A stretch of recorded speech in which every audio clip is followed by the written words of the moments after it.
morning and welcome to Pepsi Max Basketball Raceway on this glorious summer Sunday morning, the last weekend in January in Tasmania, and we're here and it's happening. Are we ever? Race day, Race Tasmania, thanks to Boost Mobile, the second weekend of the doubleheader down here in Tasmania, thanks to ARG, thanks to Gary and Barry Rogers and Motorsports Tasmania and the Tasmania government and lots of other people that we'll talk about during the day.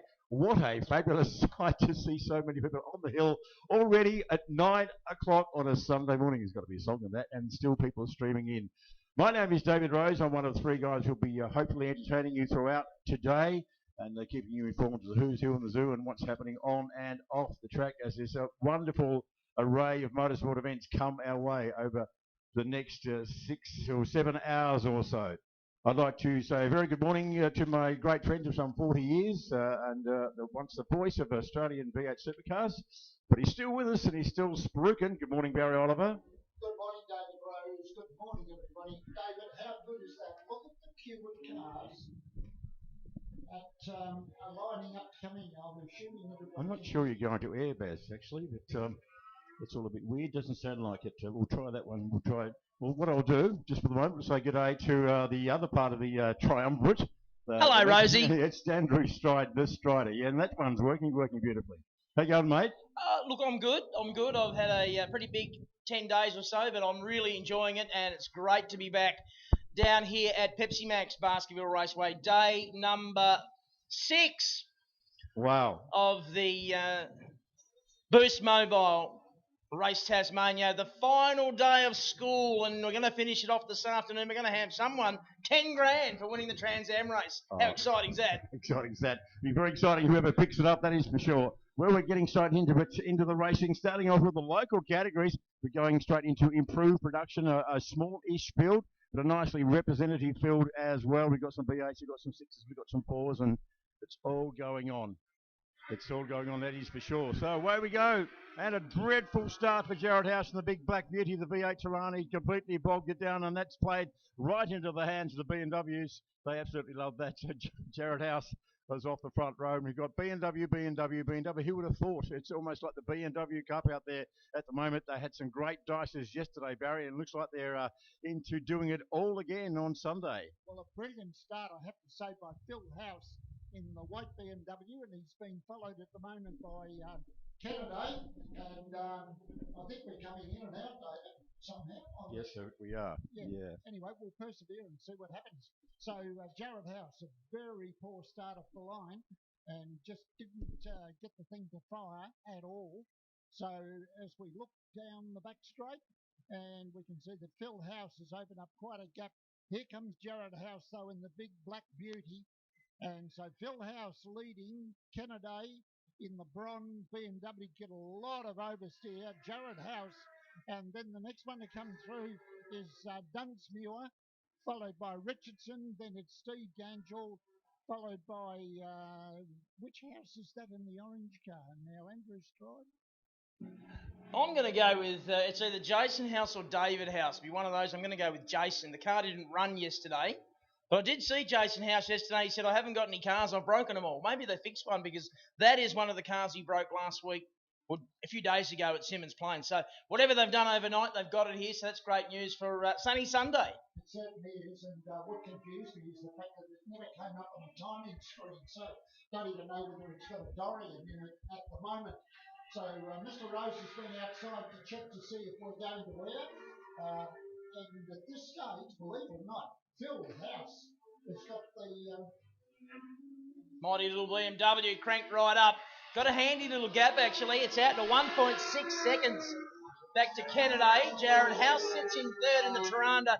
Now, I spoke to Jared about this car the other day, and he was saying that he's got brake issues based on what happened at Symmons Plains, and didn't see the escort there of Leon Duggan parked on the exit of turn number 3. Not really where you want to be, Baz, but that's where he is at the moment as our race leader climbs the hill. He's just done the fastest lap of the race too, a 58.96. He's got that BMW up and running nicely, and he has a lead of, 2.3 seconds. Who would have picked that against the big V8 Tirana of Jared House, which has pretty much taken all before it over the last couple of days. And the orange BMW now making its way into the pits. So whatever was wrong with it, probably still wrong with it, Baz. Yeah, I've got no idea what the problem is at this stage, but the number 9 car is coming into the pits now. It's got a for sale sign on it, and it's definitely a house, we can tell you that much. But I'm really, really surprised at the performance of Phil House. Now, we're talking about a 3 litre, I think it's 3.2 litre, 6-cylinder car, and we've got Jared House in the big black Tirana, V8 powered, and he hasn't been able to catch Phil House. Now, Kennedy is the next one to come through. That's Glenn Kennedy, followed by Dunsmuir. They're together at the top of the hill. And then Gangel and Richardson. That's an interesting battle between the Commodore and the 4-cylinder Corolla. And then we go back to Alan Rushworth in the Mirage, which has been around forever and a day. And then we go back to Callan Thomas. And this is only his second meeting, full race meeting, driving his dad's AU Falcon. And they originally built that Falcon up, the replica of the green-eyed monster, purely to do the Baskerville 1000, where the cars have to be valued at no more than $1,000. And then Bruce Thomas decided, well, maybe I should do regularity, which is what he did. And now he's handed the car over to his son, Callum, and he's just coming through to cross the line now. We'll go back to the top of the circuit and going down to that 90-degree left-hander now, it's still Phil House. And if I look at the times, his best lap is a 58.84, and that's a really excellent time considering the Jared House at the moment. He's got the fastest lap, but he's only 0.8 of a second faster than the BMW. So Phil House doing a mighty job at the moment. That beautiful sounding BMW, it really is fantastic. Now, the battle of the BMWs back here is Glenn Kennedy in the bronze machine and Rye Dunn following him through. So, Stridey, we've got a battle at the front and a battle for third place at the moment. Yeah, it's good, isn't it? Got little battles going on all over the place, and I've been intrigued to see Phil House. Obviously, Jared House starting to run him down, but the gap's still 0.8 of a second. He's brought it in from just over 2 seconds, so he's done a good job to catch it up because there's the speed that Phil House is showing in that little BMW, 58.48 is his best, and that was on the last lap. He's certainly making it difficult for Jared House to close him down. He's with him now under power, and we'll see who's got the best brakes. I'm really surprised that Tirana's gone really deep under brakes. No way should it brake as well as the BMW, but he's done a good job there. He's right with them as they come around now to complete lap number 6. 4 to go in this one. Across the line, Phil House, Jared House. Go back to Kennedy, and I've been super impressed with him. Come over from Victoria, and we do thank him for that. Just to where he is now, the last few laps, the car was pretty evil through there. It was a lot of oversteer and what didn't look happy at all, but he seems to have got that sorted now. He's got Rye Dunsmuir in hot pursuit at the top of the S's turn 2. And these two guys in evenly matched cars, they'll be having an absolute ball, racing each other, and you can bet your life Rye Dunsmuir would like nothing more than to get a pass done and will smile and wave as he goes by. He's still got time because they're on their 7th lap now. So this one and 3 more to finish off this race. Our lead up, and it's now Jared House just getting by over the rise and down into the braking area for turn number 8. And Jared House, he'll come round. It'll be 3 laps to run this time by. But Baz, it took him 7 laps to make up for a tardy start. Yeah, that's a measure of how good Phil House is in this BMW. He's been racing it for a long time. He's obviously very, very familiar with the car. And it's very, very obvious that from turn 1 to the bottom of the hill, the BMW was all over the Tirana. Sweet handling motor car, independent rear suspension, and the secret with good laps or fast laps with these BMWs is to keep it nice and smooth. And I noticed on a previous lap, Dunsmuir, when he was trying to tack onto the back of Kennedy, got up on the curb at turn 1 and it upset the rhythm, and all of a sudden he dropped back another 20 or 30 metres. So you can't afford to do that. You've got to keep it as smooth as possible. Now, at this rate, I would think that Callum Thomas in the Green-Eyed Monster is going to be lapped very soon. Now, at this point, they have completed 8 laps, so it's 2 to go at this point. And fastest lap now has gone to Jared House. He's I'll come back to that. The fastest lap has gone to Jared House with a 57.97. But what I was going to come back to is the fact that there's been a change of position for third place. That is, Dunsmuir has got through on Kennedy. But I have to tell you, on the sweeper coming to the start-finish line, Kennedy got that thing super sideways. I'm talking speedway style, which is where Stridey was last night working his butt off. But anyway, that's another story. You've done a marvellous job, mate, to be back here this morning. I dips my lid to you. Well, thank you. Right, last lap boards come out. And as I said, Callum Thomas just being lapped by first and second placed cars, but showed good respect for the faster cars, stayed well out of the way, and they had an unimpeded run through. So Jared House now heading up the hill on his last lap. And once Dunsmuir got through on Kennedy, he's been able to draw away just a little bit. So we'll watch the cars down through the S's. And I'd say that possibly the Dunsmuir car might be handling just a tad better at this stage. Back in the pack is that mighty Mirage, being driven by Alan Rushworth. And Tim Rushworth, his dad, he's the one that normally would be in that car. So Jared House coming around now to greet the checkered flag. Race 1 on today's program. And that beautiful sounding V8. Phil House, second. And just waiting for our third place car. They're a fair way back. And at this point, barring unforeseen circumstances, it will be Dunsmuir, followed by Kennedy. They've had their own private little battle and will cross the line now. So, in fact, while I was chatting, I can tell you that Jared House, in fact, brought his fastest lap down. It was, I think, a 9.7. It's 57.82. So he got quicker as the race went on. It was almost a case of, well, I've made a tardy start, now get your act together, because he was very slow off the line. But the BMWs, mate, off the line, you can't do anything about it. No, they're very good, aren't they? And if I was Glenn Kennedy, I'd be certainly jacking that car up and having a look underneath, because something's not right. About 6 out of the 10 laps coming onto the front straight here, the start-finish straight, the thing was super sideways, and it was snap oversteer, and never nice at 130, 140, 150 k's, whatever speed he may be doing there. But a good start to Jared House and the mighty Tirana. It's done a lot of laps around this place, and it's won a lot of races, and he's driving it beautifully, it's got to be said.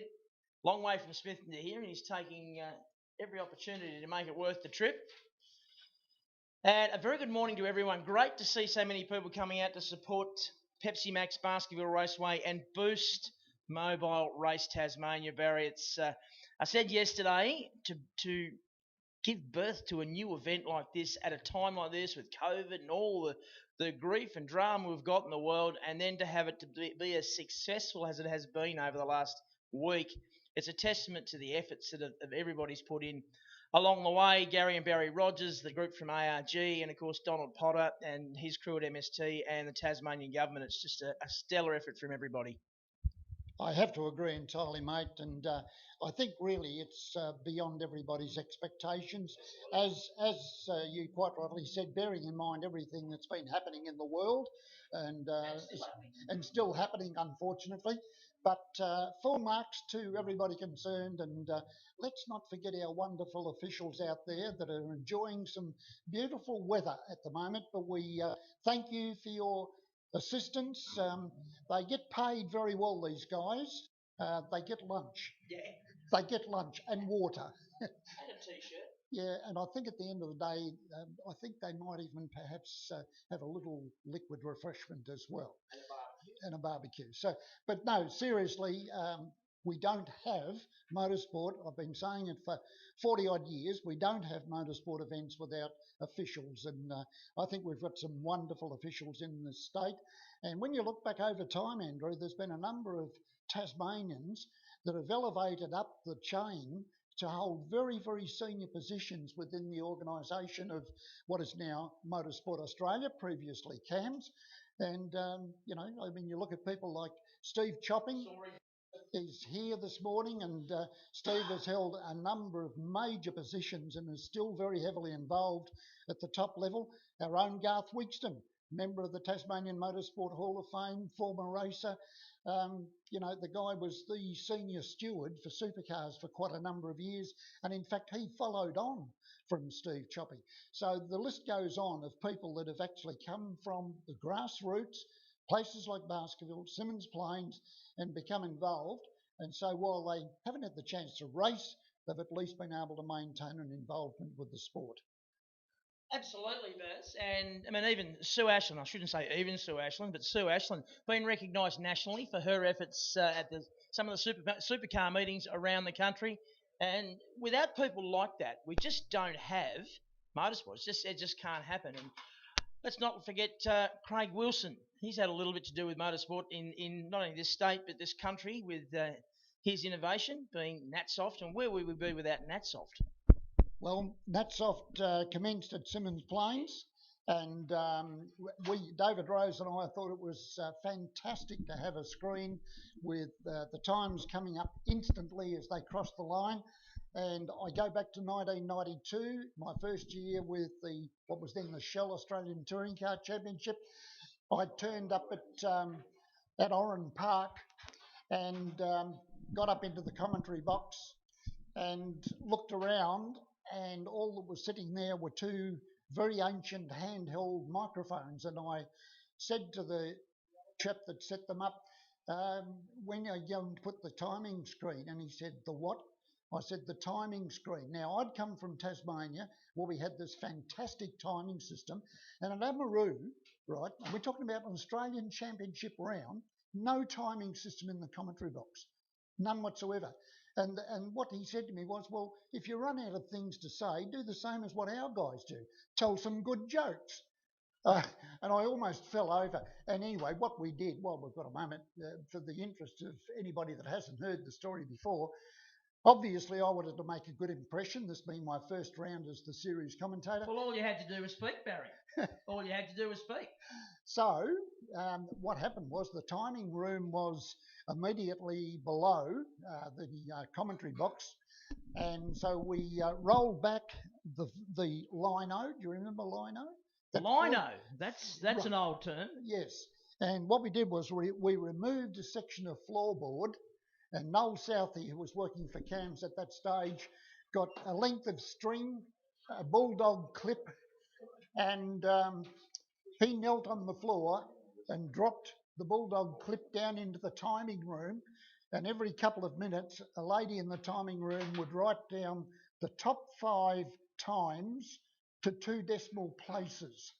So the contrast was amazing. So yes, Craig Wilson, marvellous effort. Well, you compare that to last week at Symmons Plains, where we had 2 sectors or 3 sectors, and it also had the points, as we've got here, points that have been accumulated during the course of the weekend. Purple sectors, green sectors, purple being the best overall, green being their personal best. It's come a long way, hasn't it? The system we use now is fantastic. It certainly is. So just another little plug for Tasmanians that have done good. Okay. And I'll tell you it's nothing to do with circuit racing, but another organisation from Tasmania who have done good in the field of motorsport is Rally Safe, Baz. Now, you've used them. They're now used worldwide, not only in actual motorsport, but in boat racing and all sorts of different sport. It's come out of the northwest coast of Tasmania, and we do punch above our weight. Well, we do, and I've got to say, when they introduced that, I thought it was just amazing, if for no other reason than the safety that it provided to the competitors, because the system was so good, folks, that the headquarters could tell immediately if a car had stopped on a stage and exactly where it was. And there was a facility on this little box sitting in front of the navigator, and if you pulled up and everything was okay, the navigator pressed the OK button. That meant HQ knew all okay. No drama. No drama. Now, if nothing came up, then they would start to implement the safety features. If you needed assistance, you press the SOS button. So that's just one factor. It also told you if a car had stopped, if you're blazing down the road, you know, half a kilometre out, there was a flash that came up that said you can expect a car coming up in the distance, which is stationary. So it also told you if you were about to be passed by a car. Yes. And it told headquarters, if you were unfortunate enough to have an off, but also told you, or told headquarters, how big the off was in terms of if it flashed a certain colour, red for example, that wasn't good. Yep. So a marvellous innovation. Yep. And like one of the other things was that if you came up behind a slower car, the navigator in the following car could actually press a button which warned the guy in front that he was being caught by a faster car. So while they're so busy steering along this windy road, at least they had warning that somebody faster was coming up behind. Yes, Stephen Sims and the like down there up there on the northwest coast, they've done a marvellous job with that. It's now used in the WRC, the ARC, all the tarmac rallies. It's used extensively worldwide in the world of rallying. It's a wonderful thing. Yep, absolutely. Couldn't agree more. Very smart people, Tasmanians. Yes. And Jason White also had a lot to do with that system in the beginning too. He did indeed. He did indeed. No, it's just one of the measures that's been introduced to tarmac rallying here in Tassie, and as Andrew said, has gone from that simple start to bigger and better things. So well done to Simsy and Co. I don't know whether they find the time to actually service all the events around the world that they do. Yeah, well, I mean, obviously 2020 they didn't do too many, but prior to that, it was a full-on thing. They had people going to all parts of the globe at different times, and yeah, it's amazing. They're an amazing crew. Have a look at that hill, Barry. It's still early in the day, and it's filling up nicely, and still people queuing to get in. Well, when I first thought I went to air, I made a comment, look at the cars lined up coming into the circuit. Oh, something's happened. I can now hear myself. Oh, okay, well, you'll have to excuse us, folks. We're obviously having just a few little...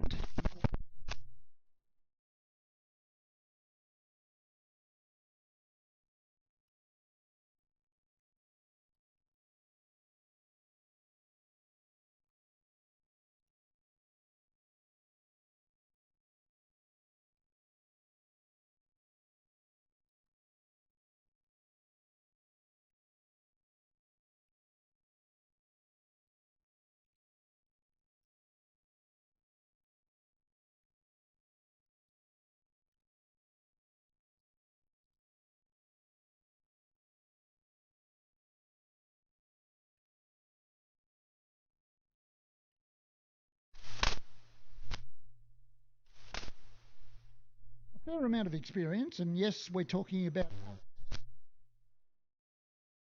Are we right? Okay.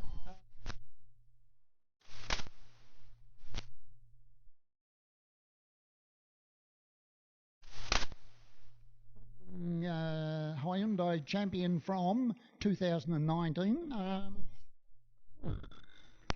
Yeah, he won it as well. So there's sorts of different things are happening up here, mate, I've got to tell you. So the Hyundais have lined up and down there.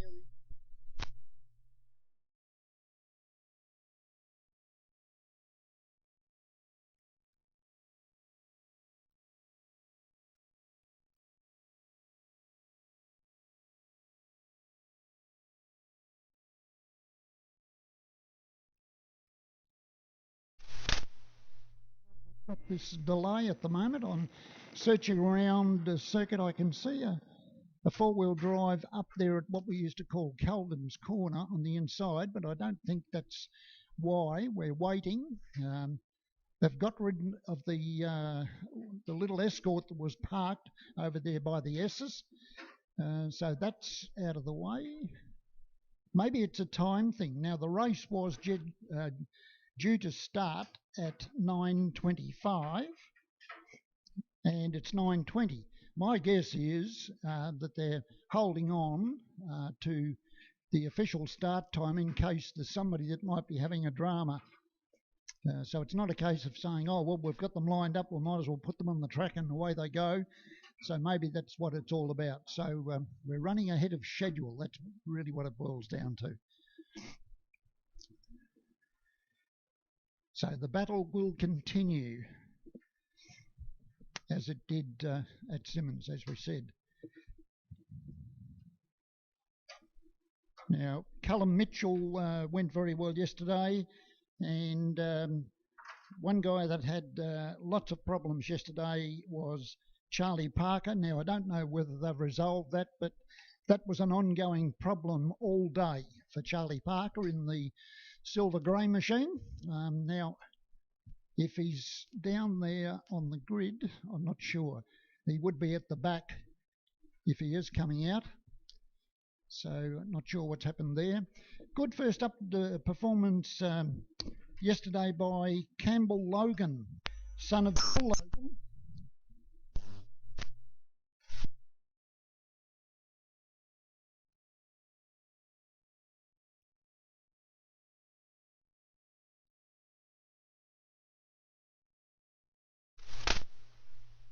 I don't know if that's going to air, but we can't use that headset, that's for sure. Okay, well, you'll have to put up with me at the moment. So it's as simple as that. Anyway, I was talking about Campbell Logan. This is only his second race meeting, and he did very well yesterday.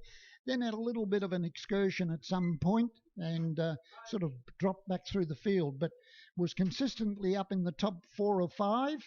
And so did a very good job, as I say, wearing P plates.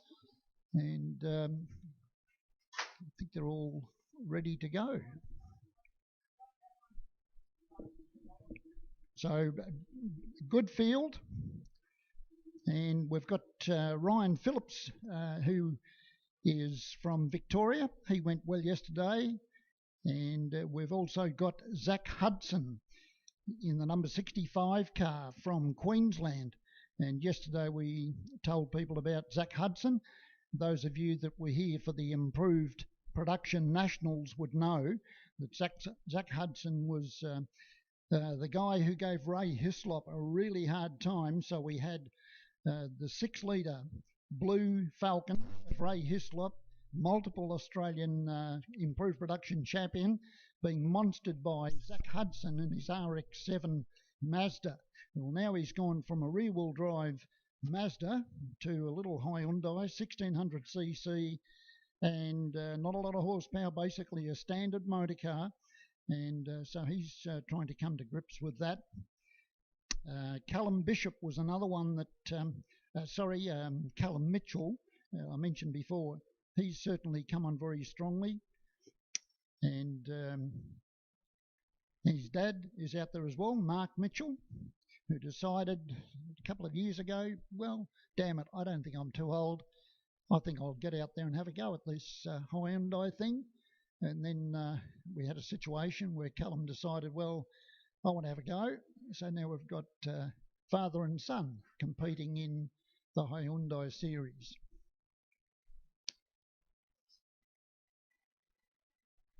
Very full program today. We've actually got 14 races. We've had one, obviously. After the Hyundai Excels, we've got HQ Holdens. And then we've got TCM, race 2 for Touring Car Masters. And yesterday it was Adam Garwood who did the job in the yellow Camaro. And finally, at long last, Hyundai is coming out onto the circuit. And then we will have, after the TCM cars, back-to-back races for the TCR cars. So the grid will be Ben Grice, by virtue of his win in the last race yesterday, will start from pole position Alongside will be Josh Webster carrying the number 1. Callum Mitchell will start from position 3. Then we go to Ryan Phillips from Victoria, will start from position 4. Then Jeremy Bennett will start from position 5. Campbell Logan, and he will start from position 6. Then it's back to Peter Kingston in 7. And then it would be Alex Bird, I would think, in the number 33 car. Yes, it is.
out here at Nice and Hill. You've got your favourite posies.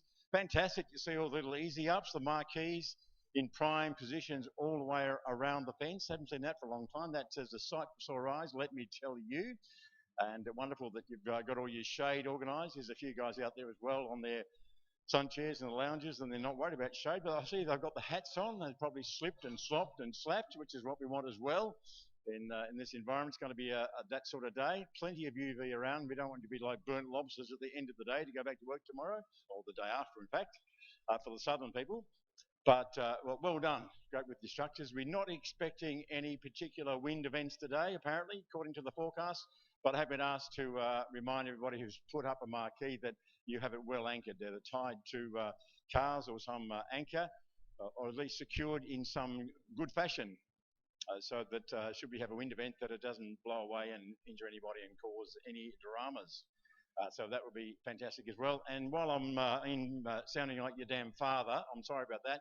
I'm instructed also to ask you to remember about social distancing. We are here and just demonstrating to the rest of the country, in a way, certainly in Tasmania, that we are capable of running large public events responsibly. So if you're not in your own family or friends bubble, please try and do the social distancing thing, particularly when you're in the ablutions block. Isn't that a great word? Ablutions. The ablutions. I'm going to ablute. Anyway, if you're on the block, please do that. Remember to wash your hands, like a lot of people don't, I've noticed this morning. And if you happen to be going past one of the many sanitation stations around the precinct, you just grab it, give it a squirt, and do the old hygiene thing, okay? And if you have the food ban, please 1.5 metres. So wherever you go, on the fence, anywhere, if it's possible and sensible, do the 1.5 metre thing, do the elbow bump. Let's keep it safe, let's keep it real, and we can show the health department and the Tasmanian government that we are leaders when it comes to COVID management, if you like.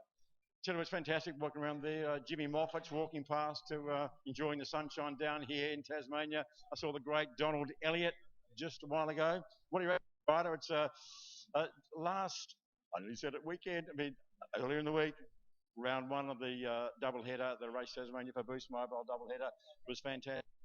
And here we are. It's just, I don't know what it is, mate, but the vibe is fantastic. Well, partly, so many people on the hill. It's great to see this time of the day, and obviously one of the things we know about basketball is that people will come and go as the day goes on. That's just how they roll down here. But we've had a great turnout at the Simmons Plains during the week, and again down here this weekend. It's the last day of school, Rosie. It feels that way too, doesn't it? There's a lot of things up for grabs today. There's points, there's prize money, there's all sorts of stuff. I've seen some of the Trans Am drivers going around. Some of them are trying to count to 10,000 because that's what they want to do later on this afternoon. Don't know if they get the prize money in cash. How cool would that be? I think Gary's he's pulled out the cushions out of the couch, and he's got all his parking meter money out of the console. He's put it. I think. Did anybody tell him it's all in 5-cent pieces in a truck? I don't think they'd care. I don't think they'd care, mate. I think they'd be happy with it. If you get someone's going to give you 10 G's, you'll take it however it comes. Yeah, you would, wouldn't you? So what we're finding today, folks, are for operational reasons, there are longer gaps between the races. So we're not lost the plot. We've got fantastic volunteers running these race meetings. They're some of the best going around, but we're pretty quiet.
friends and the Australian racing group, we wouldn't be here having this wonderful time at Basketball Race One Sunday. Rightio. Michael Ellis and his co-host done a fantastic job here today, getting this track ready and getting the infield prepared for our wonderful corporate friends who'll be joining here today a bit later. You can probably hear in the background the roar of the HQs. They're about to be let go. The gates opening, they're coming out to grid up. And those of you who are HQ fans, and why wouldn't you be, stand by for some fantastic racing. The first HQ race on the program here at Boost Mobile Race Tasmania, Race Day Sunday.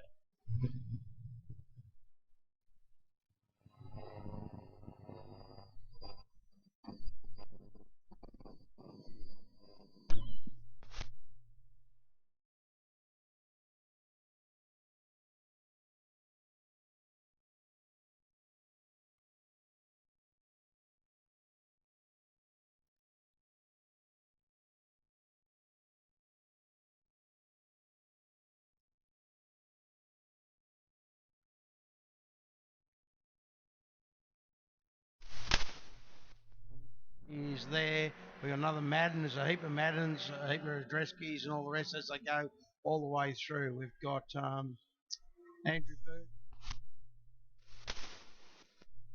original HQ Holdens that came out and done a demonstration race there back in 1988. So we've still got a fair few original cars still racing throughout Australia.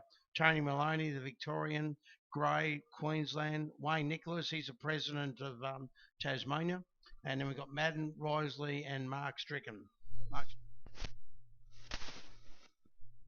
With the Queensland guys to do some racing is absolutely. So as they go through their warm-up, we've got 17 HQs here for the event. This is race 3, their first race for this morning. And welcome race fans. Welcome.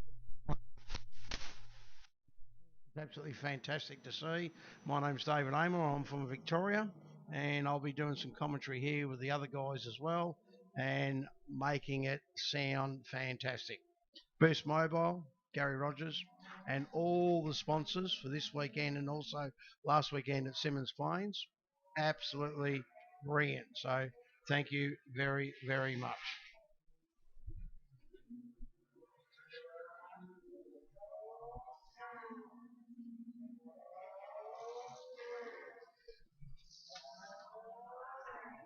All right, as they start to line themselves up, ladies and gentlemen, this is a 10-lapper. 10-lapper this morning, 10-lapper this afternoon. And this is going to be an absolute rip snorter, ladies and gentlemen.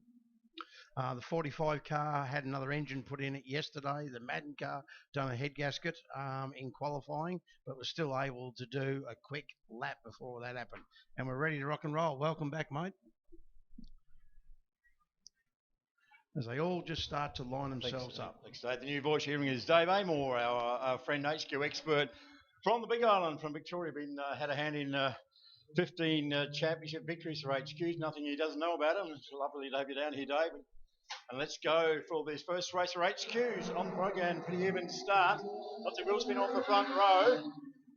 No big movers from the back. So side by side. And as they hit their straps properly, coming into turn 1 under the Tilford Auto Group Bridge. Unsurprisingly, it's Phil Ashland, the Yellow Terror, as we've dubbed it. He's the Yellow Terror as well. He's a terror, but he's a 5-time state champion. He knows how to do this HQ caper very, very well. On the Viking, right behind him with Andrew Toff. So the Viking, we call him the orange, the Ranger. We say that with love, because as Otis Cook was side by side with the very, very experienced Andrew Toff in the green machine. But gee, here we go. And this is scene 1, take 27. It's just like yesterday, Dave, but all the scratch behind. They're so busy trying to look after each other behind that Phil Ashland's at the front cackling away. They go, oh, look at those blokes having a scrap behind. I'm just going to bolt off into the distance, if you don't mind. Yeah, they certainly are. As you saw going through turns 1 and 2, they were 3 wide. And that was on the first lap. That's so right. Absolutely unbelievable. As they come down, we've got Caldwell on the outside, ladies and gentlemen. That's the black and orange car. The 71 car on the inside of him. We've got Andrew Toff there in the 28 car. The fluoro green car, you could say. Ashland out in front. We've got Madden. We've got the Godfather, Joe Andreski. Tony Maloney in the 99 car, the all orange car, the only Victorian. Don't hold that against him. It's good to see that he's come all this way. And we've got Rattray there. We've got Wayne Nicholas. I saw him going down on the outside of the track, passing another Madden car. There's certainly a lot of Maddens, a lot of Ashlands, and it's absolutely fantastic. 17 HQs as they go up the hill.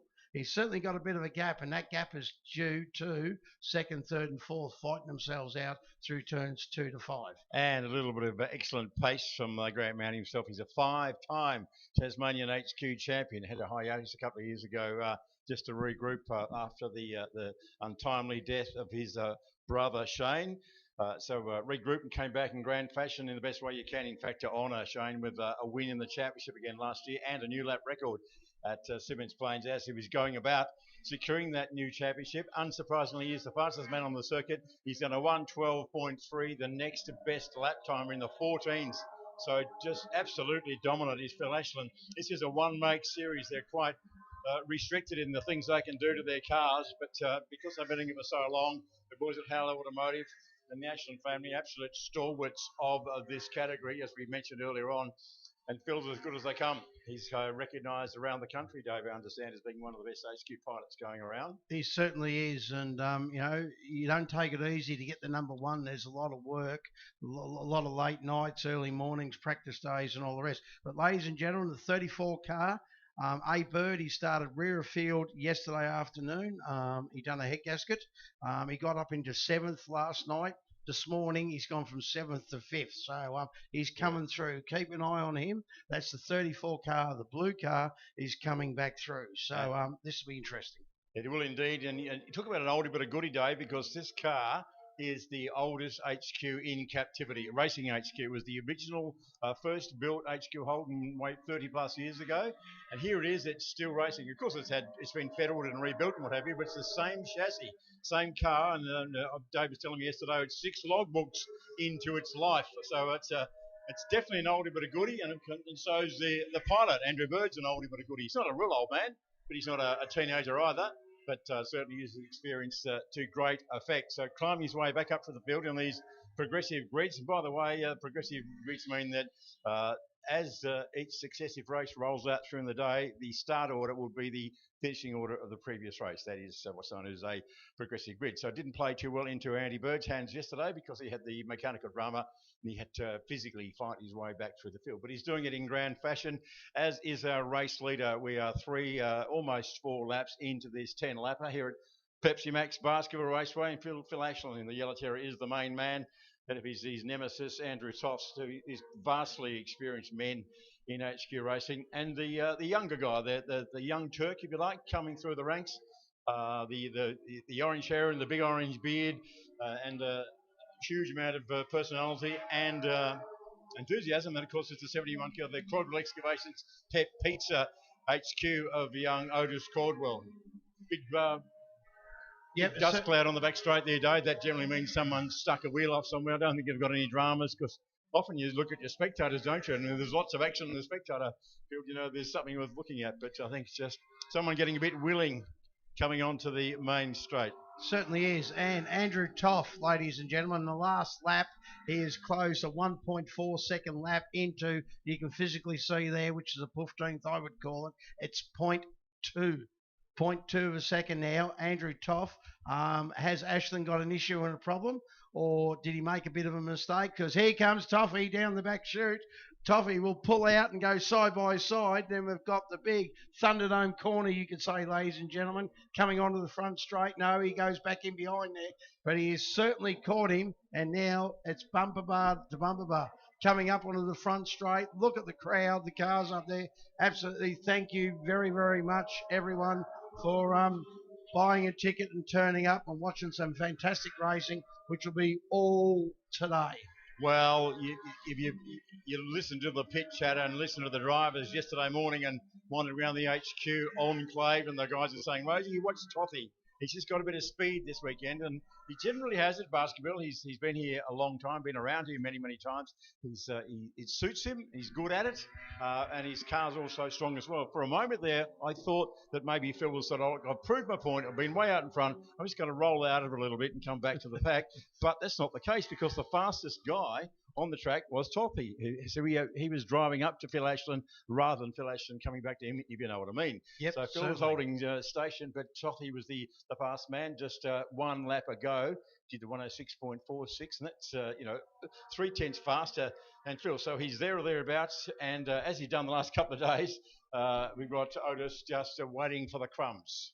We certainly have. Now we can see that Andrew Bird's up beside Madden coming onto the front chute. Yeah, 4th and 5th. Have a look at this, ladies and gentlemen. We've got the Queenslander on the outside, the Tasmanian on the inside, over the start-finish line. Dead heat over the start-finish line. They go up in turn 1. Bird's on the outside. Madden's on the inside. The Queenslander, the young Queenslander it is. Bird's gone back into the 5th position. But then there's another Madden. Then there's, as I go right through the field, like I said, Andrew Bird, Tegan Madden, we've got Zach Bennett, we've got Tony Maloney, Ty Gray from Queensland, Neville Rattray, I'm sure everyone from Tasmania knows who he is, Wayne Nicholas, the president from Tassie, and then we've got Jake Madden, Shane Madden, Derek Luke, and also Mark Stratton bringing up the rear for Harvey's towing in the number 19 car. So 4 laps remaining in this HQ race, the first one on the program for today, the big race program here at Pepsi Max Basketball Raceway, Boost Mobile Race Tasmania double header. Of course, we're here and it's happening. It's all come down to this, thanks to GRM and ARG and the Tasmania government, and of course Boost Mobile and the roadway servicing people, summing up $10,000 for the Taz 10,000 this afternoon. Very, very handsome indeed. Anyway, more about that later. They'll be out on the track soon enough. It's still all about the HQs at the moment. And Otis is getting a bit willing there as well. He's just been there or thereabouts watching the shenanigans in front of him. And you see he wants to get on with it. I'm talking about the fellow in the 71 car. It's just come out of the S's, folks. He's drifting it literally around turn 4. That's the turn at the bottom of the big hill, the Killick Hills are called, the JMC Auto Group Hill. But his car's just maybe not quite the calibre or the pace or whatever of the two in front, so he's driving it as hard as he possibly can, as only Otis can. You know what? I think it's paying dividends, because visually, funny that, the gap seemed to have come down. What I'm saying is I don't need to look at my timing monitor. I just look and go, yep, he was there or thereabouts. And then Tossie goes, well, mate, you're starting to be a bit annoying. Can you just rack off a bit? So we'll look at the lap times again, but I think that see what Phil's doing. Phil might have just rolled out a little bit to try and make a race of it. He's just watching his mirrors. Although you were saying yesterday, Dave, one of the best things you can do when you get out in front is just to turn the mirror the other way and go eyes forward and worry about your own race. Yep, you certainly do. So we've got 1st, 2nd and 3rd there, ladies and gentlemen. You can see in there, turn 2, throw a blanket over him, a very small blanket. Andrew Bird now has gone past Madden. Bird's up into 4th, from rear of field up into 4th in 1.5. We've got 2 laps to go. Then we come back through and have a look at 6th, 7th and 8th and 9th now. The young kid Bennett is in the 7 car, is starting to catch it. We've got Tony Maloney in behind him. From Tony Maloney, we've got Wayne Nicholas, president, Rattray, and also Jay Madden. We've got T. Gray. So we've got some races within races, and that's what HQ Holden is all about. It's affordable excitement. It's still the 6-cylinder Holden. It's still the 3-speed gearbox. We have drum brakes on the rear of the car, and they rev around. Here we go, Toff. No, he won't. He knows he's got 1 lap to go, ladies and gentlemen. They will get the 1 lap board, the last lap board as they come up. Oh, have a look at this. We've got the Viking trying to do something. We've got Toffee there in the fluoro green car, and we've also got Ashland. Ashland has just got to drive the race that he's been driving all weekend, ladies and gentlemen, hitting the brake markers, getting to the corners, making it smooth as fast. HQ Holden, ladies and gentlemen, is like a go-kart. You twist that wheel, you go slower. So you've got to be smooth and gentle, just like a first date. Okay. Well, it's a long time ago, Dave. I can't remember, but I'll take your word for it. But here we go. Half a lap to go there or thereabouts for everybody, but particularly the leading trio. They're just exiting the Suckers Corner, top of the hill, down the Homestead Straight, and Otis is picking up dust. He's trying so hard. I think it's forlorn, but I give him 10 out of 10 for having the big crack and going as hard as he can. He goes right on the bumper of Toffee, going through the left-hander onto the back straight. Just about punched him. That's how keen he was. He got out on the dirt as well. So Otis has absolutely got the fire on the belly. He's going to have a look down the outside. He's going to go on with it. Well, it's going to be tough. It's going to be tough. Well, I think Toffees is going to hold on there, but I'll just give him 10 out of 10, having correct. Checker flag's ready. Checker flag goes to, unsurprisingly, the Yellow Turtle, the Howell Automotive HQ of Philation. Toffee second in a fast finishing, hard charging, very excitable and excited Viking, young Otis Cordwell, who in a couple of weeks' time, you may or may not know, Dave and others, is performing in a sold-out cage fight. Yesterday he was a bit, he said, I didn't really like talking about cage fight because it sounded like you're a proper bogan, he said, but it is in a cage, but it's not any full combat. It's all boxing and kickboxing and yada, yada, yada.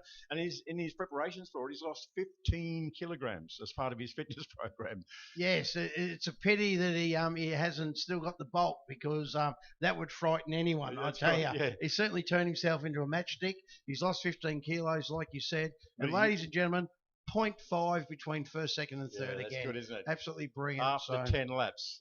After 10 laps. So, with drum brakes in the back, 3 on the tree, well, they're on the floor, but 3-speed gearbox. Yep. You get funny because you hear them going through the chute and you get this and they go into top and goes, you think, oh, he's just short shifted. He's missed a couple of gears, but no, he's found the next one available. It's just you can drive a truck through the ratio difference. Yeah, well, you certainly can. And ladies and gentlemen, the idea of HQ Holdens is make it affordable excitement for anyone up there in the crowd. Come down, have a look at these HQs and get involved. If you want to start with motorsport, you want to start somewhere and see if you like it, see if you can do it. HQ Holden is the way to go. We run a control camshaft. We run control wheels, suspension. We run the Clive cams, the Kenda tyres, the Petters suspension, the Petters sports suspension in these cars here. So it's a very, very controlled category. It's something that if you want to come down, please come down, have a talk to the guys. I'm up there. You'll find me with a big cowboy hat. Come and have a bit of a talk, because I tell you what, I started this 33 years ago and I come off the farm and didn't know much. Now I think I know a little bit more and totally enjoy it. And now I'm the oldest competitor in Australia. So please come down, have a bit of a look. It's what it's all about. We're here to make friends, go racing, and enjoy our weekends. Dave. Well done, mate. You. Thank you for your words. And thanks again for coming down. We'll hear from Dave a bit later on in I'll say on the weekend, because this is the last day of the weekend. It is what it is. So I've got a little bit of a gap between the races. The next race due to start on the hour. And we might just wander down into pit lane land and see who we can have a chat to. Reminding, of course, you can see for yourself, we've got the food vans and the and such like up there in the spectator land. And, of course, the guys from Taz Cafe, they have their facility in the pits, and they've replicated it over in the spectator area as well. You see at the bottom of the area near the laneway across to the pits, where you see the Shannon's marquee there. Well, that's fantastic. Barista-made coffee and snacks there as well. So get it there. You get it in the pits as well. Remember to slip, slop, slap, and your social distancing where practical, please, folks. But that aside, have the best day you possibly can.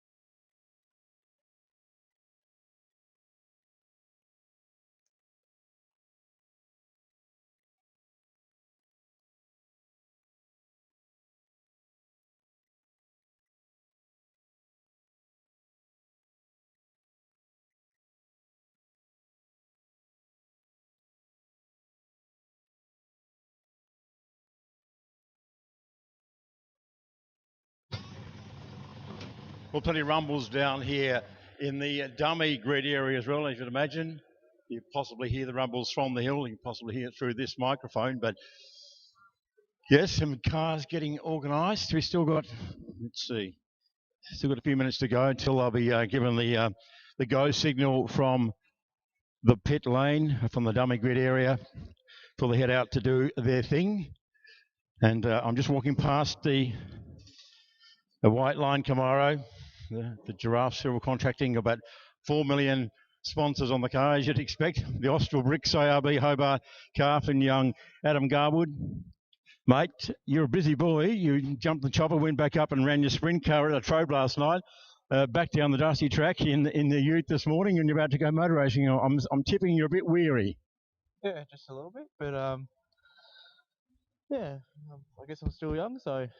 Yeah. Well, what do you think about this concept? It's not a championship round. You left Simmons Plains a few days ago with joint leaders with John Bow in the official Gulf Western Isles TCM Championship. This is an invitation event, but you're still going as hard as ever. Yeah, it's a bit more relaxed, but still trying to get the win where we can and push hard and learning about the car each session. So yeah, it's good. Well, you bested the old boy yesterday, and you had a mechanical in the end, but you had the best of John Bower anyway. But I guess looking forward to the battles with your fellow Tasmanian as the championship unfolds. Yeah, definitely. Still a few more races today, so anything can happen. But keep them nice and tidy and ready for the rest of the year. Well, it's great to see you back here. You've been entertaining us a lot over the years, and a little blue Capri that your old man's driving.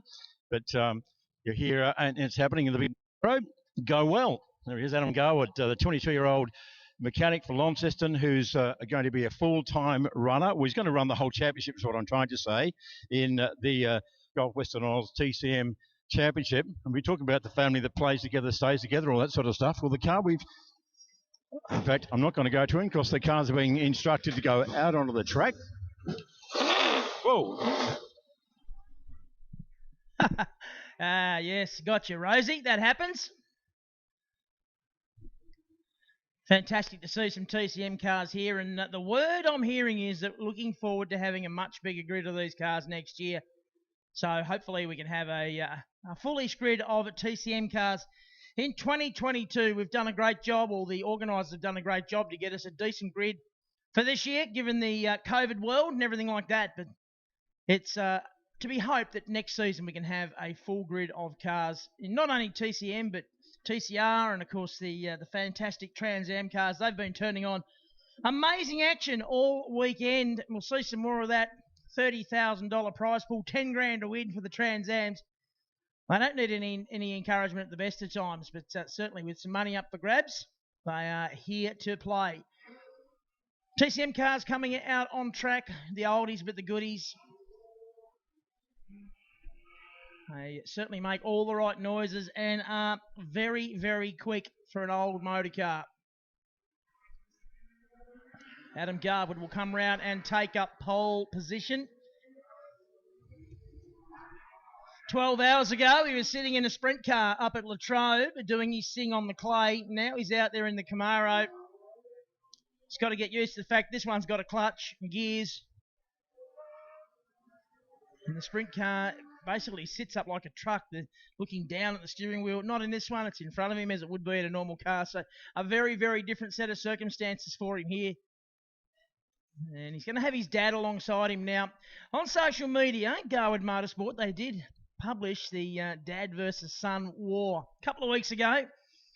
And I can tell you, there's been a lot of chat over the journey as to who's the quickest, and who's the best, and who's not, and who is, and usual family stuff. You can well imagine, folks, what goes on around the dinner table. Well, today is D-Day. We find out. Adam in the White Line Motorsport Camaro and Greg Garwood in the Garwood Motorsport Capri. Probably the only road-registered TCM car in the nation. Probably one of the only road-registered racing cars here this weekend. In fact, probably the only road-registered car here this weekend.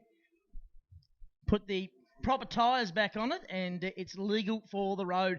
It's won a couple of Australian Targa Championships, that blue Capri, in another lifetime. Now, TCM will be a rolling start. They do that to protect the running gear in the car and also to prevent unnecessary accidents. So Garwood, the White Line machine, support from Austral Brick, ARB in Hobart, Oz Blue, and Dana Trucks in Adelaide, of course. Garwood, Tas Petroleum, support from him, and Tas Blue as well. Bodyography, Greg probably needs a bit of that. Tony Karanfilowski out of grid number 3. John Bow, the painted Dixon Tirana out of 4, broke the gear stick yesterday. Car was locked in 4th gear. He said he's done 230-odd Touring Car Masters races, and he's never had that problem happen before. Adam Williams, racing the Tirana, was racing in improved production and made the decision he wouldn't do that anymore. He's been delaminating tyres. He's on a much bigger and wider rim and tyre package with the tyres that are on it now. So he feels more comfortable. The only thing being he doesn't have power steering, so he's got the Armstrong steering going in the hatchback Tirana, and he said it's very, very heavy to steer. So lucky he's a big man with big arms, otherwise he wouldn't be able to wheel it around the place. So following the Bridgestone Moona safety ute, they'll get into a formation down the back straight, and it will be a rolling start. 10 laps. Garwood won the first one. Had a battle with John Bow for most of the race, but that all went south when the gear lever broke in the Tirana. Just talking to John Bow a moment ago, he said Adam Garwood's a wasted talent in with us old blokes. He should be out there battling it out with the young fellas. And, well, who knows? Never say never, I guess. But we're getting set for a race start. As I said, 10 laps the journey. The Gulf Western Oils Touring Car Masters. It's not a championship round, but there's bragging rights up for grabs here between the son and the dad. Out of turn number 8 on the front straight. And we are racing. And not surprisingly, Garwood will lead to the first turn. Oh, I like what you did there. No, actually it was Garwood. Yeah, it was the other Garwood. Yes. Young Adam Garwood down through turn 2, down through the S's. Greg Garwood in behind him, Karen Filosky. Adam Williams has made a great start in the hatchback Tirana, and he's got plenty of horsepower there. He's got John Bow behind him, so we know he's alive with JB on the hunt. Obviously wanting to make up some ground after breaking the gear lever yesterday. The car, as I said, was locked in 4th gear. Not ideal. You don't make many gear changes around here, but you do need to make some, Rosie. Indeed, and we thought it might be a gear issue because it was fast in some parts, but not in others. So he was lucky he was in a Tirana though, and we all know about V8s, whether it be Tirana 4, whatever. Nothing like a good old V8 to have plenty of foot-pounds, plenty of torque. He was able to use that to keep straightening it around, but obviously he couldn't race hard. Anyway, best to have it happen here and not in a championship race. And yes, Adam Williams going particularly well. So we've got Adam's going well. Adam Garwood, not a lot of sleep, but he loves his motor racing, this young fella. 3 hours. Sprint car racing at Latrobe last night, and now he's back at basketball like yesterday, back in, isn't it funny, like he's here trying to use the grip, keep it as straight as possible. In the sprint car last night, he was doing the polar opposite. Yeah, turn right to go left. That's pretty much what it was in the sprint car. And he did a really good job. Started out at grid 10, got up to 5th in the features, so a good drive last night.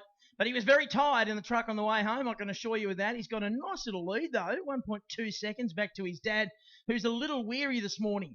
Yes, I reckon he would be. Not sure why. Well, have nothing to do with Hobart's entertainment area. Nothing to do with Hobart, nothing to do with Bacardi. It's the fact that he's over 60. Oh, problem for Tony Karen Polosky. He's sort of back. Do you have an issue? I think he went off the track. I think he seemed to be going fast now, and I look to my right and go, oh, cloud of dust. I go, car going slower, cloud of dust equals a little drama.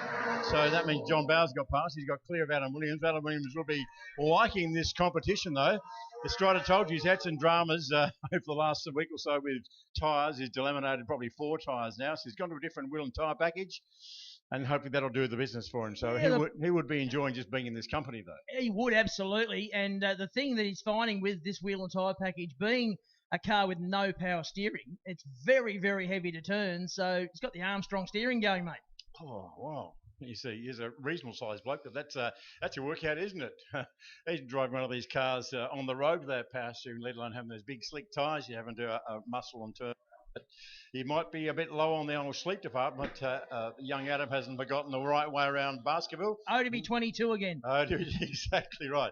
In fact, we look at Adam in first, and then comes Dad, who's 60s from or something, and then you got 66-year-old John Bow. So your race leader is. The guy running third is 3 times older than our race leader. He's old enough to be Adam's granddad. He is indeed, but here's the thing: 100 TCM victories at Simmons Plains earlier in the week. Versus 5. That's right. That's exactly right. And 1,192 race starts in the many various. 2 Bathurst victories, a Gold Star Championship, a Sports Car Championship, and so on it goes. A highly decorated driver is Tassie's own John Bow, been living in Victoria for some decades now, but still loves Tasmania.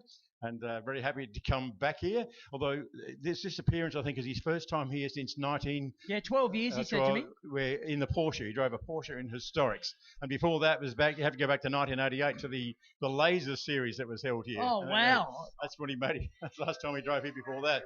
So Greg Garwood in the invitation machine. This doesn't run strictly to TCM regulations. It's quite different in the motor and the whole shebang, and it's heavier and it's road registered. Yes, exactly right. So it's done very, very well. Oh, and Tony Karanfilowski, he's having all sorts of dramas. He's off the track more than he's on it. I think he might have an oil leak because I thought I saw an oil type spray or oil type smoke coming out of the back of the Mustang as it exited Sucker's Corner a couple of laps ago. Yeah, it's happening again, just out of turn number 4 that's there. What you don't do. That's straight on the back tyres. That's what you don't want. You're looking for ultimate grip from your new tyres. Potentially onto Adam Williams' windscreen as well, which is not ideal. Not ideal, no. So there they go again. He's still got plenty of sniff. Got more stick than a picket fence, that Mustang, but he's not been able to use it real well at the minute. So race leader still is young Adam. 6 to go. Long way to go in a motor race. It's a bit of a masterclass, if you like. It's more of a demonstration. Unfortunately, only just a handful of TCM cars come down here, but I say unfortunately, but I also have to say thank you very much to those that made the effort, because it's a non-championship race and these cars are expensive to own, they're expensive to run, and every time you take them out there you can tear up a lot of dollars. So the fact they're doing that for our benefit in a non-championship race was very good of them to do that. So now, mate, it has been rumoured that Gary Rogers has passed an edict that next year they're all coming. Everyone. All or none. Everyone. The lot. I don't know if he can do that, though. It's not a championship. He's Gary Rogers, man. It'll be a championship. What he's saying is it'll be a round of the championship. That's what he wants. Well, it was interesting as well that straight away yesterday, Johnny Bower, who's 100 TCM wins, he's the elder statesman, literally. TCM said, you could do that easily here. They've all had a suss of the track, said, this would be fantastic as a championship round for Tory Comars. It's great. And look, the guys that are racing here now, I mean, obviously Adam's raced here a bit, John's raced here a bit, but the likes of Tony Karanfilowski and Paul Freestone, he's raced here in trucks, I think, Mark King. Yes. They'll go back, they'll talk about this place, and they'll say, you guys missed out. We had an absolute blast down there at basketball. You missed out big time. Interesting seeing some of the socials last night. Some of the young guys in TCR were doing pieces to camera, promotion today, and they were all frothy. They thought it was fantastic. Thought it was track, a few of them said, for this class of car. Oh, well, I think this place was built for TCR, to be honest, 62, 3, 4, 5 years ago, whatever it was now. We've got 3.5 laps remaining, probably less than that. Garwood into the braking area at the end of the back straight. About to turn into turn number 7. And that will roll around into turn 8, bring him onto the start-finish straight. He may be tired, but he's just doing a nice job at the moment. A 57.22, so he's rolled out of the pace. Bow goes by. A 56.7, so half a second quicker. He's still 4.8 seconds behind with less than 3 laps to go. And we do know one thing about that Camaro of Adam Garwood's. It's very wide and it's very powerful, so it's going to be very hard to pass if you can get to him. And I think the black flag has come out, the meatball flag, I think it may have been for Tony Karanfilowski. It was indeed. Called the meatball flag because it has a... well, look at you see the car there now. A red circle on a black background. It's like a meatball, sort of. He's been having some fun, though. I wasn't here, but the information I've been given is he's having a ball. Oh, absolutely, yes. I had a chat with him the other day with JB, and he's just loving the conviviality. Not that they don't do that very well in TCM anyway. Most places they go, they're all in those big, long marquees, basically rubbing shoulders almost literally as they work on each other's steeds, but they get to know each other quite well as a result of that. So there's a lot of camaraderie in this category, but even more so this weekend with a bit pressure off because it's not a championship run. It's an invitational race. And Johnny Bow, he's got lots of sponsors on the car because he's a professional racing driver, even at his age. That's how he earns his living. How did he survive in 2020? With great difficulty. Like a lot of others. He did, yes. He does racing with sponsors, and also he does the fast track racing thing. Drive days. The race experiences at Sandown and Bath. Didn't happen until late in the year, so he was not having an income either. So he's quite happy about that. But he said, I've got to bring his car down because he owes it to the fans. But also he wanted to do it for as a payback to the effort of the Rogers family and ARG. He said they've just moved heaven on earth. They're just so good to work with in our category, and we need to come down there and that's put another our best reason. foot forward. That's another reason why I think this event next year will have capacity grids in all the categories here. Obviously, S5000 won't be able to race here because we don't have the track license to facilitate that. But we may well have a demonstration of 10 of them. That'd be cool. Yeah, that's true. Well, for the S5000, which we'll talk about a bit later on, and they come out into the onto the arena, as it were. But we did. Oh, this is after we went yesterday. We just had a spy went down and saw with his own two eyes the dash of the Jimmy Golding's S5000 at 48.53, still flashing on dash, which is under the 48.9, I think it is, which is the current lap record held by Josh Keane in the B186 Benetton, which will still remain. Yes, it will. Because it was set in a race. But long story short is it's fair honking. But we must be getting down to checker flag time now. It has to be hanging out, you would think. No? Yes, it is. I thought it was pretty late printing it out. It has to be worried a bit there for a minute. And to just rolled out of it, as you might imagine, in the last couple of laps. Well, he's sparing the horses. He was sparing the horses rather than thrashing them because there's no need to. He'd done his fast time early. He's 55.8. Set that on the third lap and just stroked it home into the 57s. So there you go. That was Adam Garwood with 3 hours sleep and just still going on. He knows his way around here, and nothing like a bit of adrenaline to get your attention and to help you do what you've got to do. So a great performance there by Adam. And then you might be wondering why Johnny Talbot's wobbling around at the back, and he sort of is compared to the others. His best of a minute. I think his best time ever around here is a 59. That's because he was invited to run with these guys, and he said, well, why not? Whereas the others, the TCM cars, have evolved over the last dozen years or so to be reasonably well modified. Really, they've got lightweight panels and huge brakes and big power and stronger boxes and brakes. And you've got to be fair to John Talbot. I mean, the cars may look similar from a distance, but underneath, not even close. Not even remotely close. He's still got drum brakes on the back of the Mustang. Yeah, very different cars. So he's basically bringing a knife to a gunfight. Pretty much. But it's fantastic that he's out there. I think it's just awesome. And I know a couple of the other guys that race Group N or Appendix J or whatever, however you want to describe it, historic touring cars, they're looking at it thinking, yeah, well, maybe I probably should have done the same. And and they're still coming in, mate. If you have a look, there's still people queuing to get in here. This crowd is absolutely fantastic. Now, folks, it's important though. Remember social distancing. Please monitor that. Make sure you're 1.5 metres away, particularly when you go to one of the kiosks or the toilet area. 1.5 metres. Please make sure you maintain that. Coughs and sneezes in your elbow or covered up, and sanitize your hands. The other thing I would say is please make sure that you slip, slop, slap. Please make sure that you've got sunscreen on or a hat or both, whatever. We don't want to see anybody getting burnt today. It's the sun's out. It's a beautiful day here at beautiful Pepsi Max Baskerville Raceway, and we want everyone to enjoy their day. Now, Rosie, I touched on it yesterday, and I want to go back and mention it again today. The assistance we've had down here from a lot of the local people in terms of supporting it. So HOFM, those sorts of people, they've been absolutely fantastic with their support. Greg, Vanessa, and the whole team at HOFM for their fantastic support of this event.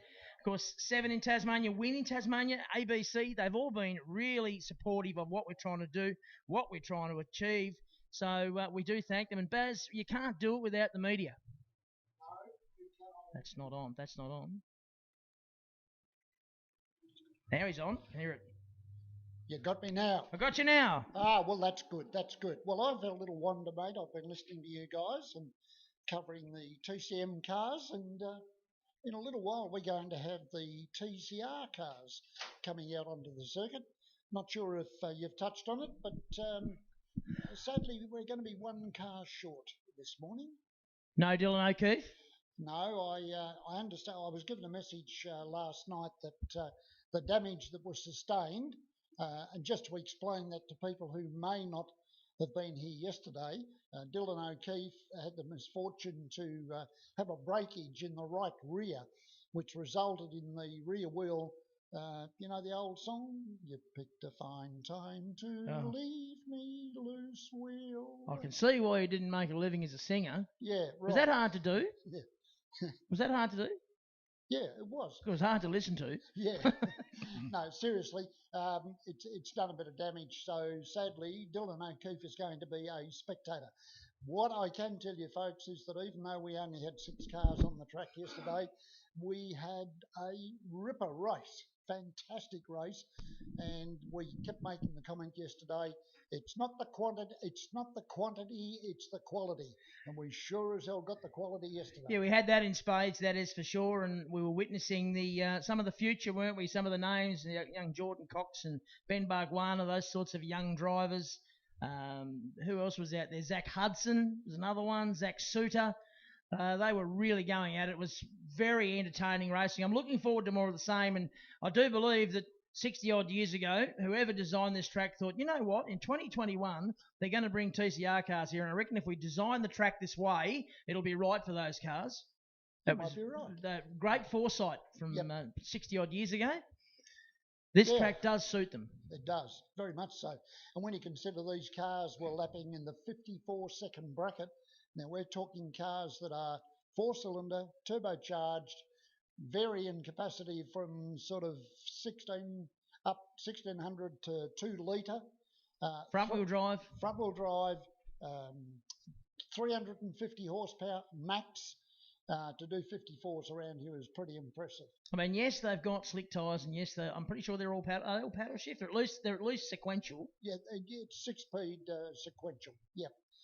So a lot of little go-karts, aren't they? They are. Fantastic to watch. Well, look, as I said before, I was a bit of a fence sitter with them. I wasn't sure, but I've certainly been persuaded over the last 7 days that they're a good category to watch. Yep. Now, last, a few days ago when they were at Symonds Plains, that was the first round of their Super Cheap Auto Championship.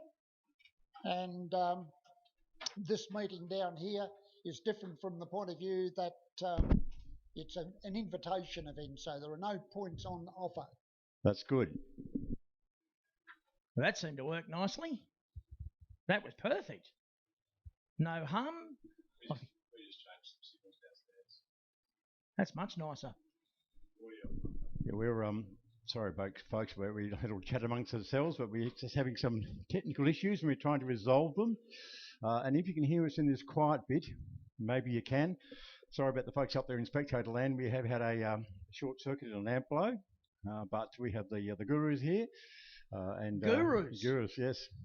The gurus are here, and we've now got headsets working. That's good. So this bit works. So we're just going to see what we can do about getting some noise to you guys and girls up there in spectator land. Hang in there. Certainly do our best. Rosie's now one of our techs, I think. He's just been right amongst it all. Yeah, the hum and the buzz is gone, which is nice. Very nice indeed. So, Baz, TCR, now it's a worldwide category. That's the thing about it.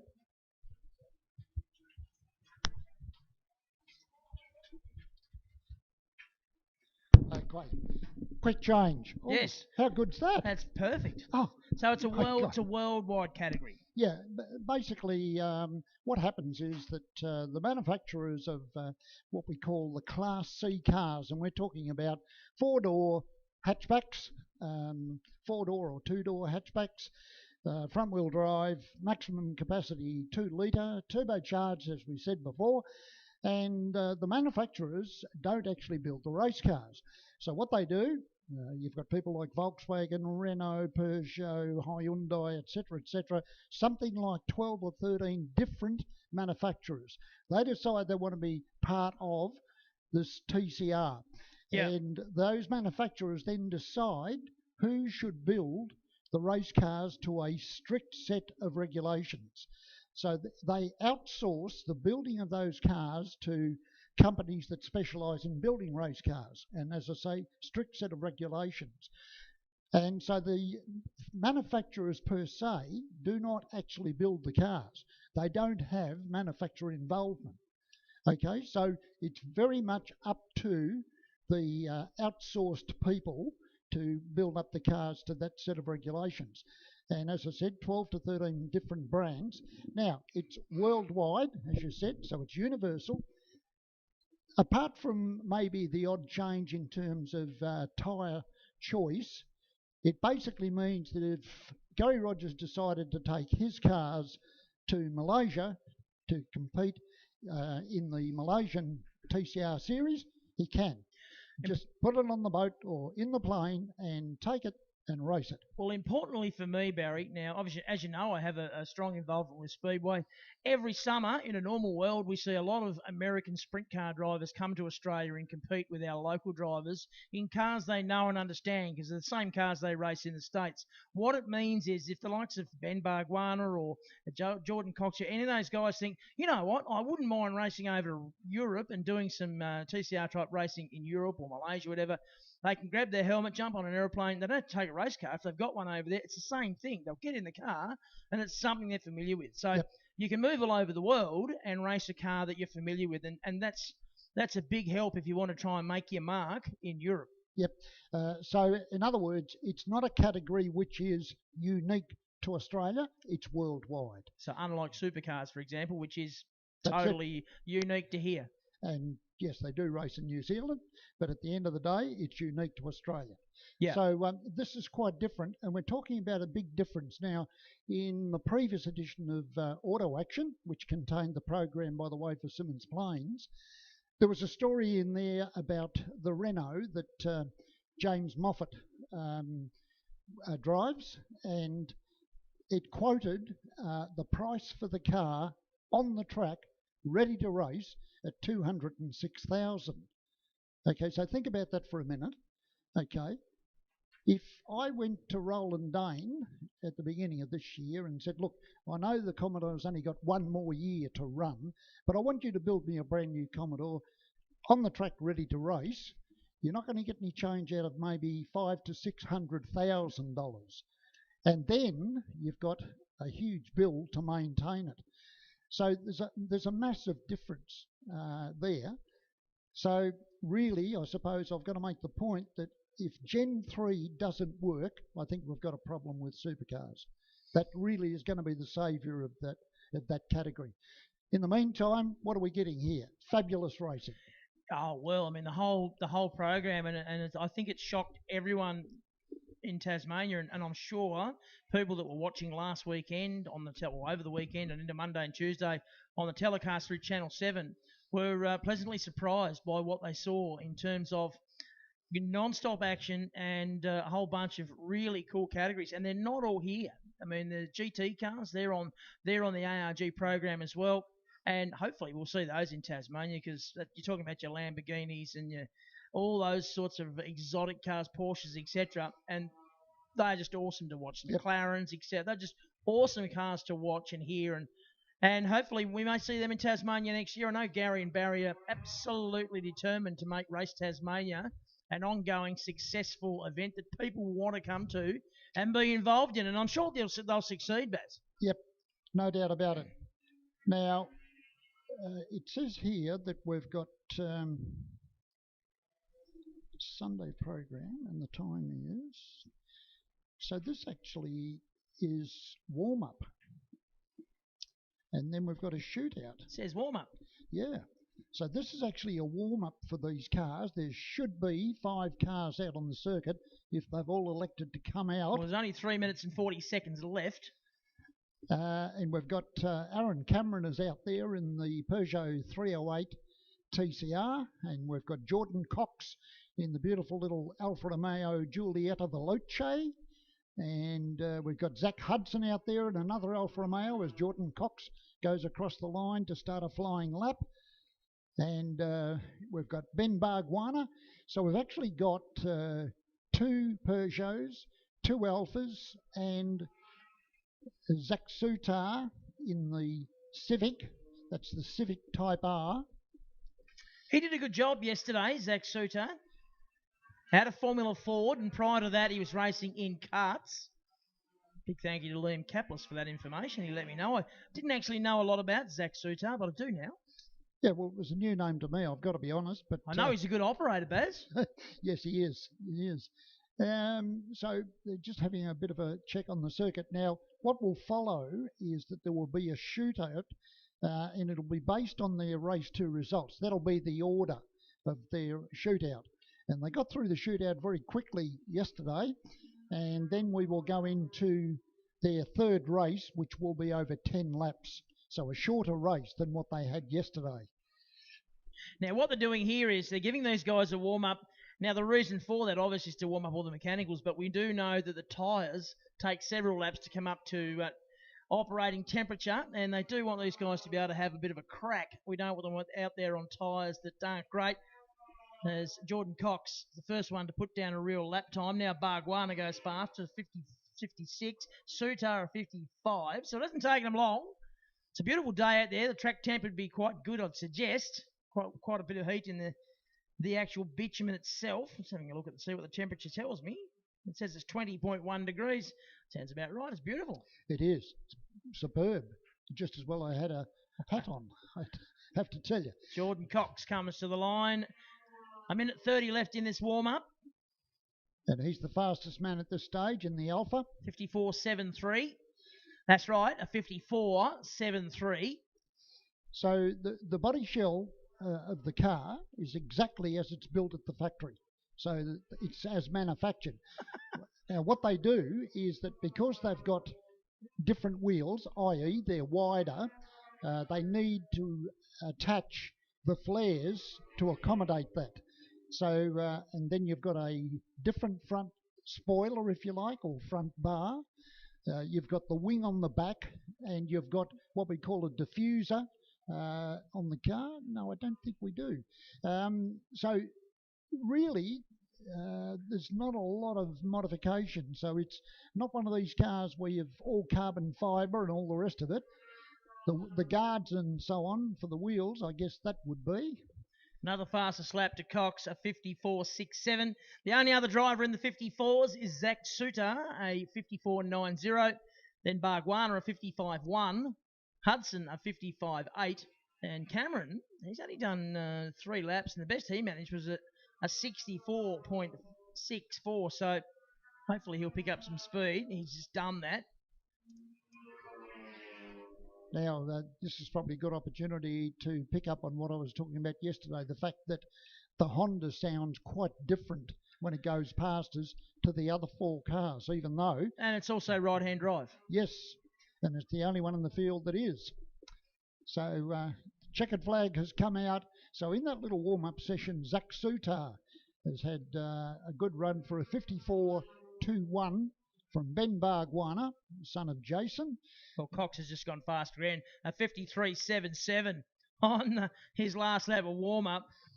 It was a really good warm-up. Well, he's nice and warm now. Yep. With the heat into the tyres and the brakes and all the other components. So what they'll do now is I suspect that they'll come into pit lane and line up in order of where they finished in race 2 yesterday. So Sutar just crosses the line to finish his run. He finished up with the second fastest time, and it was 0.4 of a second, the gap. So I imagine they'll come into the pit lane and line up in the order they finished race 2. So the slowest of the 5 cars will go first and do 1 out lap, 1 flying lap. And as they finish, in fact, while they're on their flying lap, what we found yesterday, Andrew, remember, is that the next car was already out on the circuit. Yeah, so they sent the next one out straight away to keep things rolling. Yep. Now, let's see if I'm right about pit lane. I can see Cameron. Well, there you go. Right. So Aaron Cameron has just come in the Peugeot. We've got the Alpha Giulietta of Jordan Cox. Can't miss that one. He was sensational at Simmons Plains last week in the actual championship race. He was. Okay, we've got Zach Hudson in the other Alfa Romeo, the Valvoline car. Taken over from Michael Caruso, who drove that car last week. And that was his first meeting in a TCR. It was a bit of a troubled meeting for him. In contrast, well, Lee Holdsworth, having basically been dumped from Tickford as far as the supercars are concerned, picked up a drive in the TCR series and promptly put the damn thing on pole, which raised everybody's eyebrows, went out and won the race, and I think he's finished 3rd overall for the weekend. So Yeah. Nothing's been officially announced, but the hot rumour around the traps, and I believe it's been confirmed, but not publicly, is that Lee Holdsworth has signed on the dotted line for a fairly nice ride in the Endurance Championship later in the year in the supercars. So watch this space. Yeah. Would that be a team that's got 3 names in it? Could well be. Yeah. Well, if you think about... That's been rumoured. Yeah. I heard the same rumour. Yeah, well, and how good is Motorsport for rumours? Oh, we're great at that. Yeah, and when we make up our own, of course. Yeah, if there's nothing decent going on, we'll make one up. So the first car we should see on track will be the Valvoline number 18 car of Cameron. And that car was very quick last weekend as well. So good to see the Peugeot. Well, he was quick yesterday. In fact, I think he qualified on pole yesterday in that 18 machine. Yeah. And the 2 cars being driven by Ben Bargwanna and Aaron Cameron, they're actually brand new cars for last weekend. Not anymore. Well, no. They've had their baptism of fire, as it were. And the car that Jason Bargwanna was driving, which is now considerably shorter than it was when it started the weekend. That was the first Peugeot to come into Australia, so quite some time back. You can see Jason down there on pit lane enjoying the Tasmanian sunshine. A little bit of work going on at the moment, checking tyre pressures. Doesn't cast much of a shadow, does he? He's only short. Yeah. I don't mind talking to Jason. Because I can look straight in his eye. The same conversation with Caruso. Yeah. Yes, you're right. I am. Yeah. And Lee Holdsworth, he's another one who's not all that tall.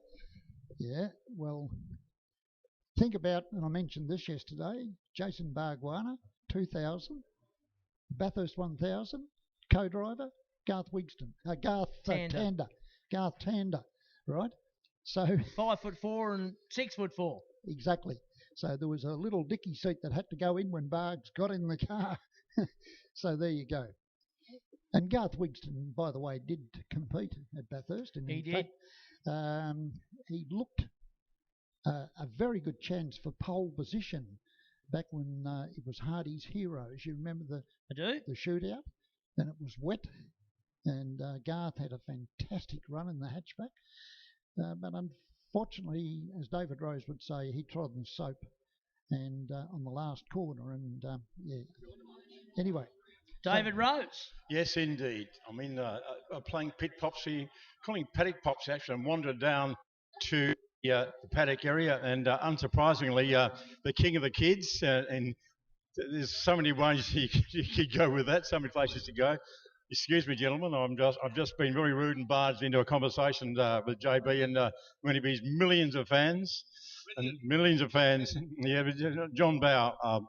Welcome back to Tassie, mate. Firstly, thank you, mate. Yeah, these people are my relations, so they're not fans. They're just friends. Well, they can be fans as well. Is that a bit weird? No. You know, people make jokes about Tasmanians' relations. Looking for the scars, but I can't see any. But right, we worked out that it was 1988, of course, around the famous laser. That was a major milestone in your career, cough. And then about 12 years ago, you ran the Porsche here in the Historics, but that's the last time we saw you here. But now back here with the famous Torrey. And after, I'd say last weekend, it wasn't after last Tuesday, you're now jointly leading the TCM Championship. So in your 50th year of motorsport, mate, you must have been a child prodigy.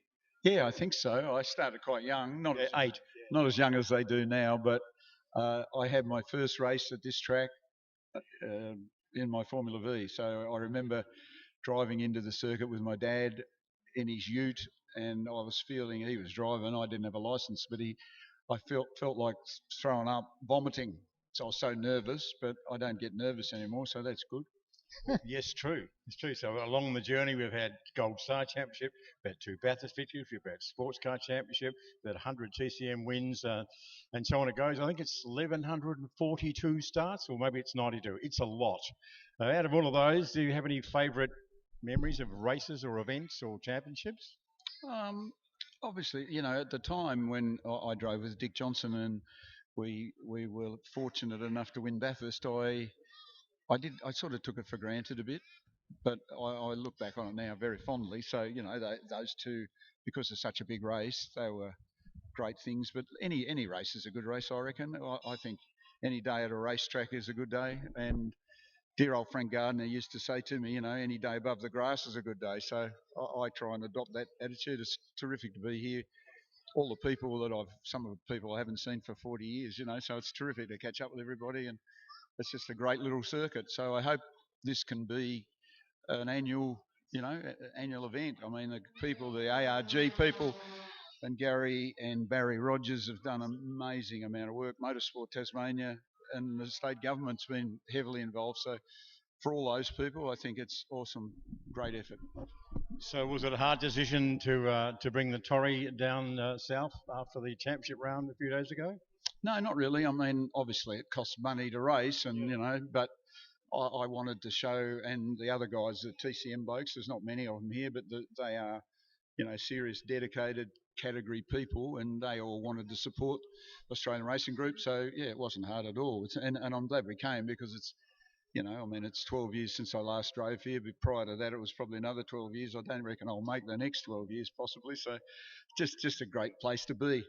What are the chances, do you think, or you're feeling or hearing, of a fully blown TCM around here next year or sometime soon? Well, everybody seems to, the guys here all would love it to happen. I think it should happen. So it's only a matter of the category to say, yeah, we have it back to back, and then the people that have to come. Like at the moment for this race, they had a choice, so don't give them a choice, I say. Well, mate, 50th year of motor racing, that's a stellar effort to do that in any discipline. I guess one of the great things about motorsport compared to a rugby or a cricket, whatever, that you can be of a certain age and you can still be compete at an elite level. Yes, that's right. I mean, it's called Touring Car Masters for a reason.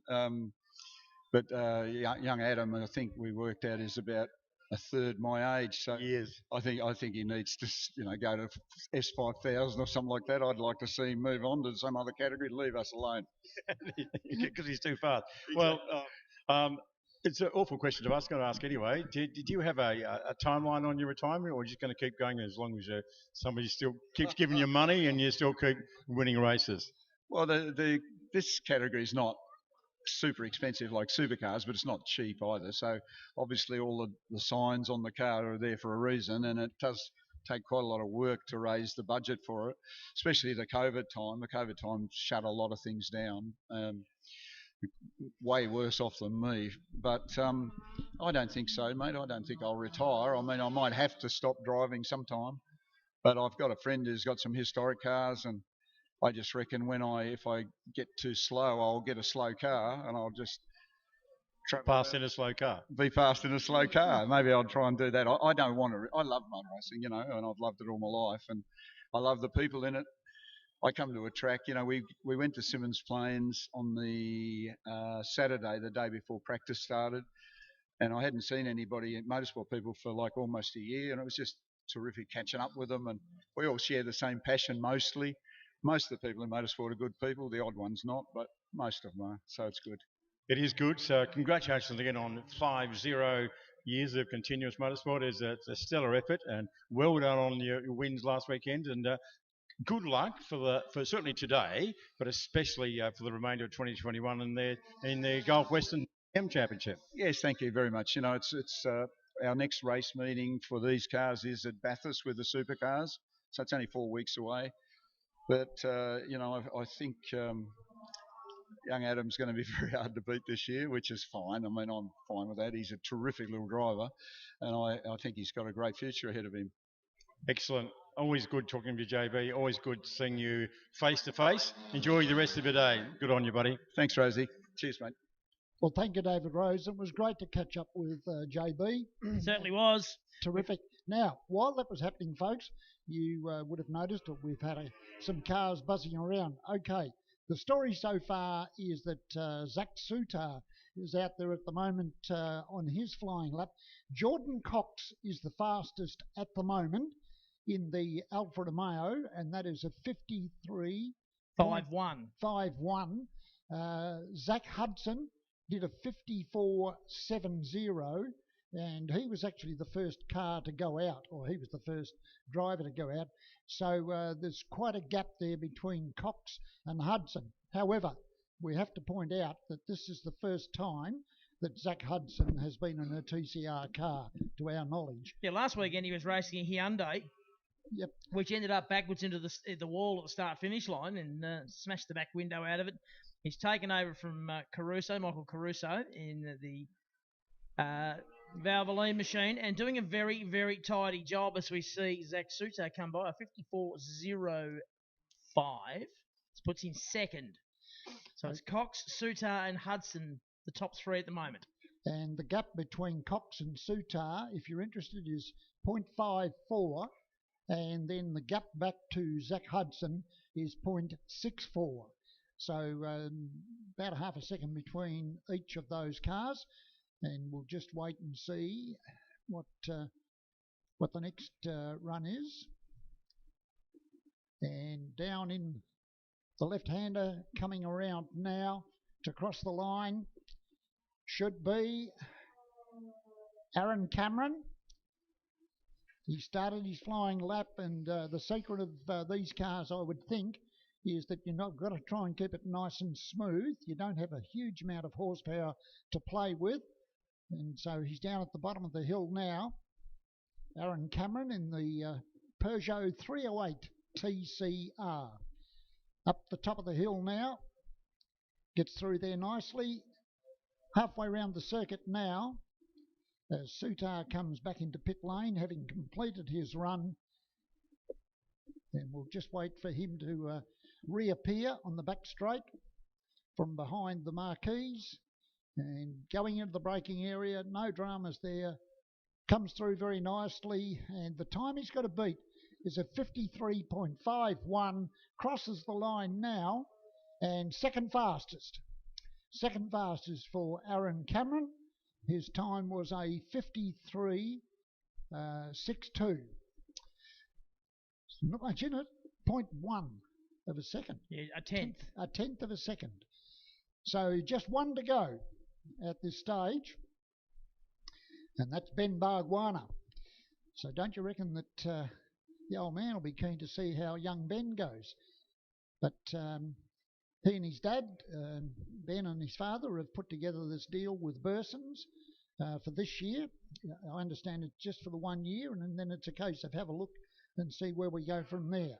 Oh, it's awesome to see that Bursons are getting involved and putting a toe in the water in the motorsport world. That's awesome to see some more corporate support. These things don't happen without corporate support, so hopefully Team Bargwana will have a very, very good year, and Bursons will go, you know what, this is a good thing, we'll keep doing this. Well, I think the plan originally was for Jason just to do 2021. It was to do 2020. And then they were going to have a second car, but then the decision was made, because there was a car available, they hopped in with the two cars now. So we've got Aaron Cameron now back in pit lane in the Valvoline car, number 18. And out on the circuit at the moment, Ben Bargwana. What can he do? The time to beat is a 53.651.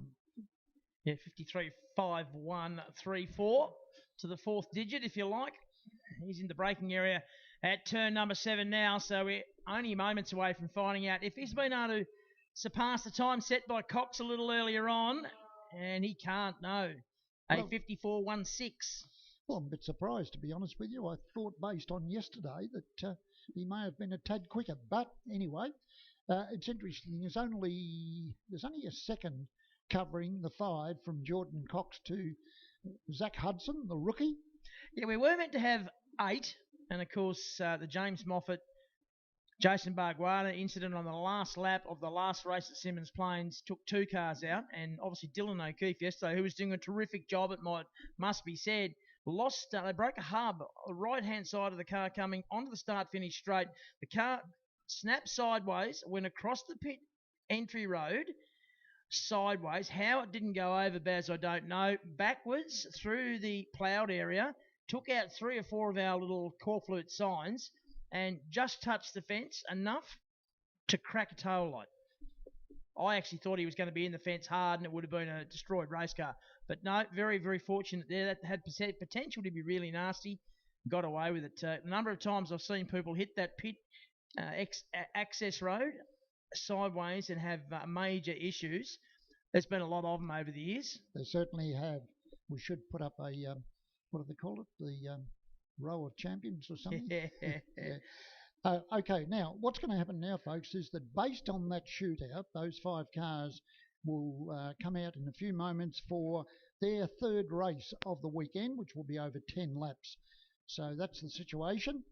And if you've got plans to go anywhere, I'd suggest you stay put, because immediately after this TCR race, we're going to have 16, 17 of the big booming Trans Am cars coming out onto the circuit, and that is going to be a sight to behold and a sound to behold. So when they had their second race yesterday, I was just leaving the circuit, and I went up and over the bridge and down the other side and then over to the paddock over there. Just the noise of those cars and the ground, you could feel the ground shaking. Just awesome. Yeah, absolutely. Absolutely. So, and then, if you can hold on for that long, there will be a demo.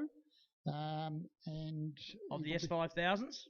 Well, the S5000s will be next. I suspect it'll be the Bathurst 24-hour, 24-hour Bathurst winning car. Yesterday, Jason Barguana took several people out, I think 4 in total, took them out and did some fast laps. Have they given Bargs the keys again today or not? I don't know, but at Simmons Plains, just for one day, it was Greg Crick. How do you reckon Bargs went to sing over the dash? Well, I didn't ask him, but I'm sure the boys had a cushion. Put a bench seat in it for him, he'd be right. Yeah. Okay, so there'll be a lunch break, particularly for the officials. So that's very important. And that Trans Am race will be very interesting, because I would suggest that the battle between Owen Kelly and Aaron Seaton is going to be particularly interesting. Well, race 1 was very interesting, and the officials came into the end equation of that one, and some were happy with the result, some were not. Yes. Race 2, again, another good race. Well, if what Andrew is referring to, for those of you who weren't here, we had a situation where Aaron Seaton, who was the 2019 champion, there was no champion last year because of COVID, and he was leading, and Owen Kelly in the red Mustang, number 73, his dad's number, they had a slight touch over there going into the left-hander to go up the hill, and Aaron ran wide enough for Owen to get through, and there was some debate up here in the commentary box as to whether there was contact or not. I looked at the back of Aaron's car and I couldn't see any mark, but anyway, be that as it may, the long and the short of it all, folks, was that Owen Kelly finished up getting a 5-second time penalty, which was added to his race time, so he went from first to second. And that certainly confused us initially, because we were expecting the front row of the grid for the next race to be the opposite of that. So that's what happened, and so as Stridey quite rightly said, there were some that were happy and some that were not, without mentioning any names. All right, now go on, mention names. Now, we've got the cars going out onto the circuit. It will be a rolling start, by the way, folks. So, yes, it is a rolling start, isn't it? But no. No. I'm getting mixed up. Can't remember. Neither can I. This is our 6th day in the commentary box, mate. Yeah, well, I've got to throw a couple of speedway events in there as well. Yeah, exactly. So, there's Jason Bargwanger. Look at him. Fit young man he is. He's young compared to us anyway. Nice legs. Oh, not sure about that. They keep him upright, I suppose. They're working that way. So, Jordan Cox, gee, I'm impressed with this youngster. He drove beautifully at Simmons Plains earlier in the week. The Picture Partners machine rolls up onto pole position. It's a fair way back from the line. Okay, we're looking for... Now, Zach Sutar should line up on position Well, that's position 3, which is correct. Ah, yes. Cameron will roll up onto position number 2. Yes, and he's doing exactly that. That's Bargwana onto 4. Here comes Cameron now, the Valvoline machine. 2 of them, in fact. The other one being driven by Zach Hudson. He's car number 7. And Cameron in 18. If you know what I mean. Okay, so on the front row, we've got an Alfa Romeo Giulietta Veloce, alongside a 308 TCR Peugeot. Go back to position 3, Sutar in the Honda Type R, alongside the second of the Peugeots driven by Ben Bargwana. And on the 5th row, we've got Zach Hudson in the number 7 car, the Valvoline car. You've got the course car out there at the moment. Now, I'm a little bit puzzled as to what they're doing here, to be honest. I think it's one of those wait and see things, mate. Yeah, well, I don't recall them doing this yesterday, but then again, stranger things have happened. Now, you might be looking at the grid thinking there's only 5. Well, that's right, there is, but yesterday we had 6, and they turned on arguably the best race of the day. These TCR cars. I think one of the reasons that they're holding, Andrew, is that we're running ahead of schedule. And they're all on the grid. Yes. And my point is, let's get on with it. Right. In the past, if we've had somebody that's having a bit of a drama getting their car ready to go onto the circuit, they've really been, the officials have had to hold the cars until the time has come up to give that person that may have had an issue time to get to the grid. But they're all on the grid. They're all on the grid at the moment. So let's go. Anyway, all right. Ours is not the reason why. We're only here as commentators. I just want to get them on. Get on with it. It was a great race yesterday. It was fantastic. I want to see more of the same. Look at the hill. That many people are there. They just want to see non-stop actions, what they want to see. So do I. Let's get on with it. Go racing. Said by Andrew Stride. Oh, mate, I'll take it. Don't worry about it. You blokes can hide behind whatever you want to hide behind. You both do it. I'll take the rap. I said it. Yeah, look at you, Rose. I tell you what, mate. I tell you what, you are very good at hiding behind other people. You're the shadow man. Okay. So they're heading off on a warm-up lap. Yeah. That's the story. Popping and banging, turbocharged, of course. And let's see how they get off the line with 350 horsepower to be transferred through relatively narrow front wheels. Yeah, I wouldn't imagine they're all that heavy though, so that sort of cancels it out, doesn't it? They're not a big car, not a big heavy car. No, they're not. Certainly not. Quite light. So the power to weight ratio, that's what you're getting at. The power to weight ratio should be very good. Tell you what does surprise me in the weight is the Trans Am's. 1,250 kilos is their minimum weight. I was expecting a lot more. When you look at an HQ Holden, for example, they're 1,365. 1,250 with the driver is your minimum weight. So that's very light. Yep, it is.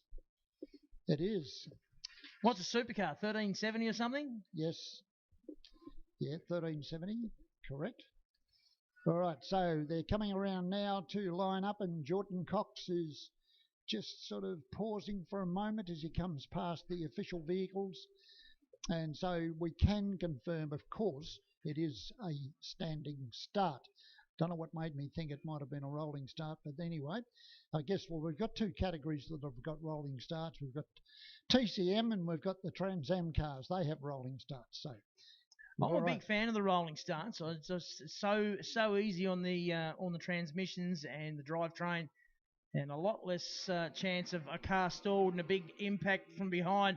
So we get set to go. The red light is on. When that goes off, we go racing. That's now. Away we go. And Sutar from the second row's made a good start. Gets alongside Cox, who was our pole sitter, and he's gone back to third, but by turn number 1.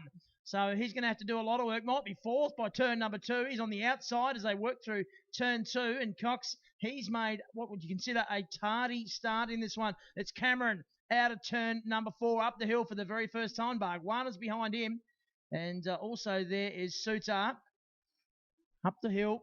Yeah, Sutar made a magic start. He got off the line beautifully and was able to capitalise on the fact that Cox, as you say, got a very tardy start. In other words, not very good at all. Not ideal at all, no. So, and then he ran wide up there at turn 2. So let's have a look.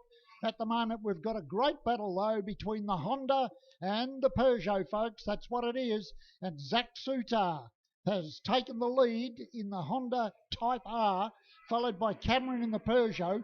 Then it's Ben Bargwanna in the second of the Peugeots, followed by the 2 Alfa Romeos of Jordan Cox and Zach Hudson. So that's the order as they file down through the S's. They've completed 1 of 10, so fair way to go at this stage, and still a pretty compact field. Zach Hudson learning all the time, of course, Andrew, with this is his first meeting, of course, in the car, and they take a little bit of getting used to. He's a fast learner, though, isn't he? He's doing a good job. Yesterday, the race ahead yesterday that I saw, he did the fastest lap time of the race. So certainly a fast learner and doing a really good job as they go over the rise and down into the braking area for turn number 7. They go deep, deep, deep under brakes. They're all deep under brakes. Some a little deeper than others. It's still Sutar leading the way. Second is Cameron. Then we go back to Bargwanna. Cox right with him now. They've just dropped off Zach Hudson a little bit, but it's a 4-car train under the Tilford Auto Group bridge and up through turns 1, up to turn 2 they go. They've completed 2. They're working lap number 3, down through the S's, turn 3, past the signage there to turn 4. Very important corner for the run up the hill and trying to get a good momentum up the hill. Cox has been particularly good through there all weekend. I would imagine that the crew chief for Jordan Cox possibly got on the radio and said, just settle down, mate, settle down and calm yourself, and then you can start to try and make a move forward, because he would have been very disappointed to find himself back in the pack after having got pole position. Okay, here comes Cameron up on the inside of the Honda, and Aaron Cameron in the Valvoline GRM 308 TCR car takes the lead from Zach Sutar. Ben Bargwanna right on his tail, and then Jordan Cox. Oh, I thought Ben Bargwanna was going to hit the back of Sutar. Now he's challenging him on the inside and may get second. Yes, he does. Great move by Ben Bargwanna in the Burson Garage entry. And what that's done, of course, is enabled Aaron Cameron to open up a gap up the top. And so now he's got, 50-60 metre gap over the car of Zach Sutar. Hondas weren't that quick at Simmons Plains at that meeting. They were sort of back in the pack a bit after being very strong in 2019. But of course, they do have a balance of performance type arrangement with these cars. Oh, I tell you what, Aaron Cameron didn't get out of that turn very well. And all of a sudden, Ben Bargwanna is right on his tail. Sutar's back to third. Cox is still fourth, almost parked underneath the wing of the Honda. And Zach Hudson trailing along there very nicely. And it's Cameron back in the lead from Bargwanna. And then Sutar and Cox.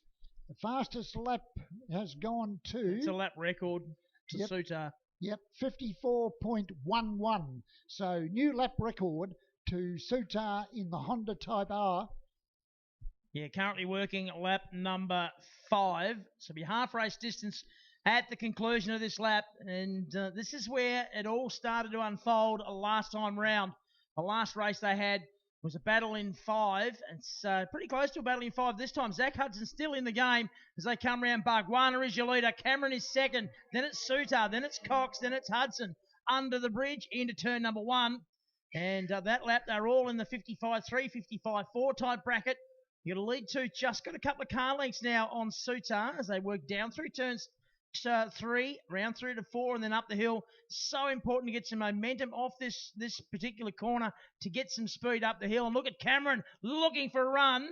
Couldn't get there. Bargwanna had it covered. Good driving from Bargwanna.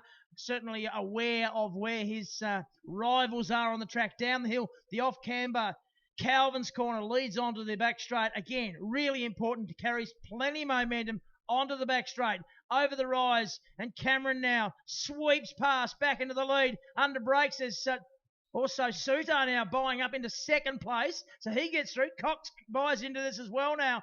That's the white and Dayglow car. He's side by side with Bargwana. The battle for third. They've got 4 laps to run. And I'll tell you what, Jordan Cox gets an inside run. It was the old under and over type arrangement. So Cox finally gets up into third place in front of the Burson Garage entry of Ben Bargwana. How quickly things change. So out the front at the moment, doing a fantastic job is Aaron Cameron. Sutar has got the lap record at the moment. So any thoughts that these guys were just going to put on a bit of a demo, well, I think you can forget it when you're doing record pace all that close. So great effort indeed by these guys. Now let's have a look and They're see. actually pretty well separated at the moment, which is quite strange. Well, I tell you what, Sutar is very, very good under brakes with Jordan Cox into that left-hander at the bottom of the back straight. They make up a lot of ground on Cameron. Now let's see what happens as they go into turn 1 under the Tilford Auto Group bridge. And it's still Aaron Cameron. And the lap record stays as it is. So that's still with Sutar at the stage, who's second. Then Jordan Cox, followed by Bargwana, and then Zach Hudson. So they're now working lap number 8. So these laps are going very quickly.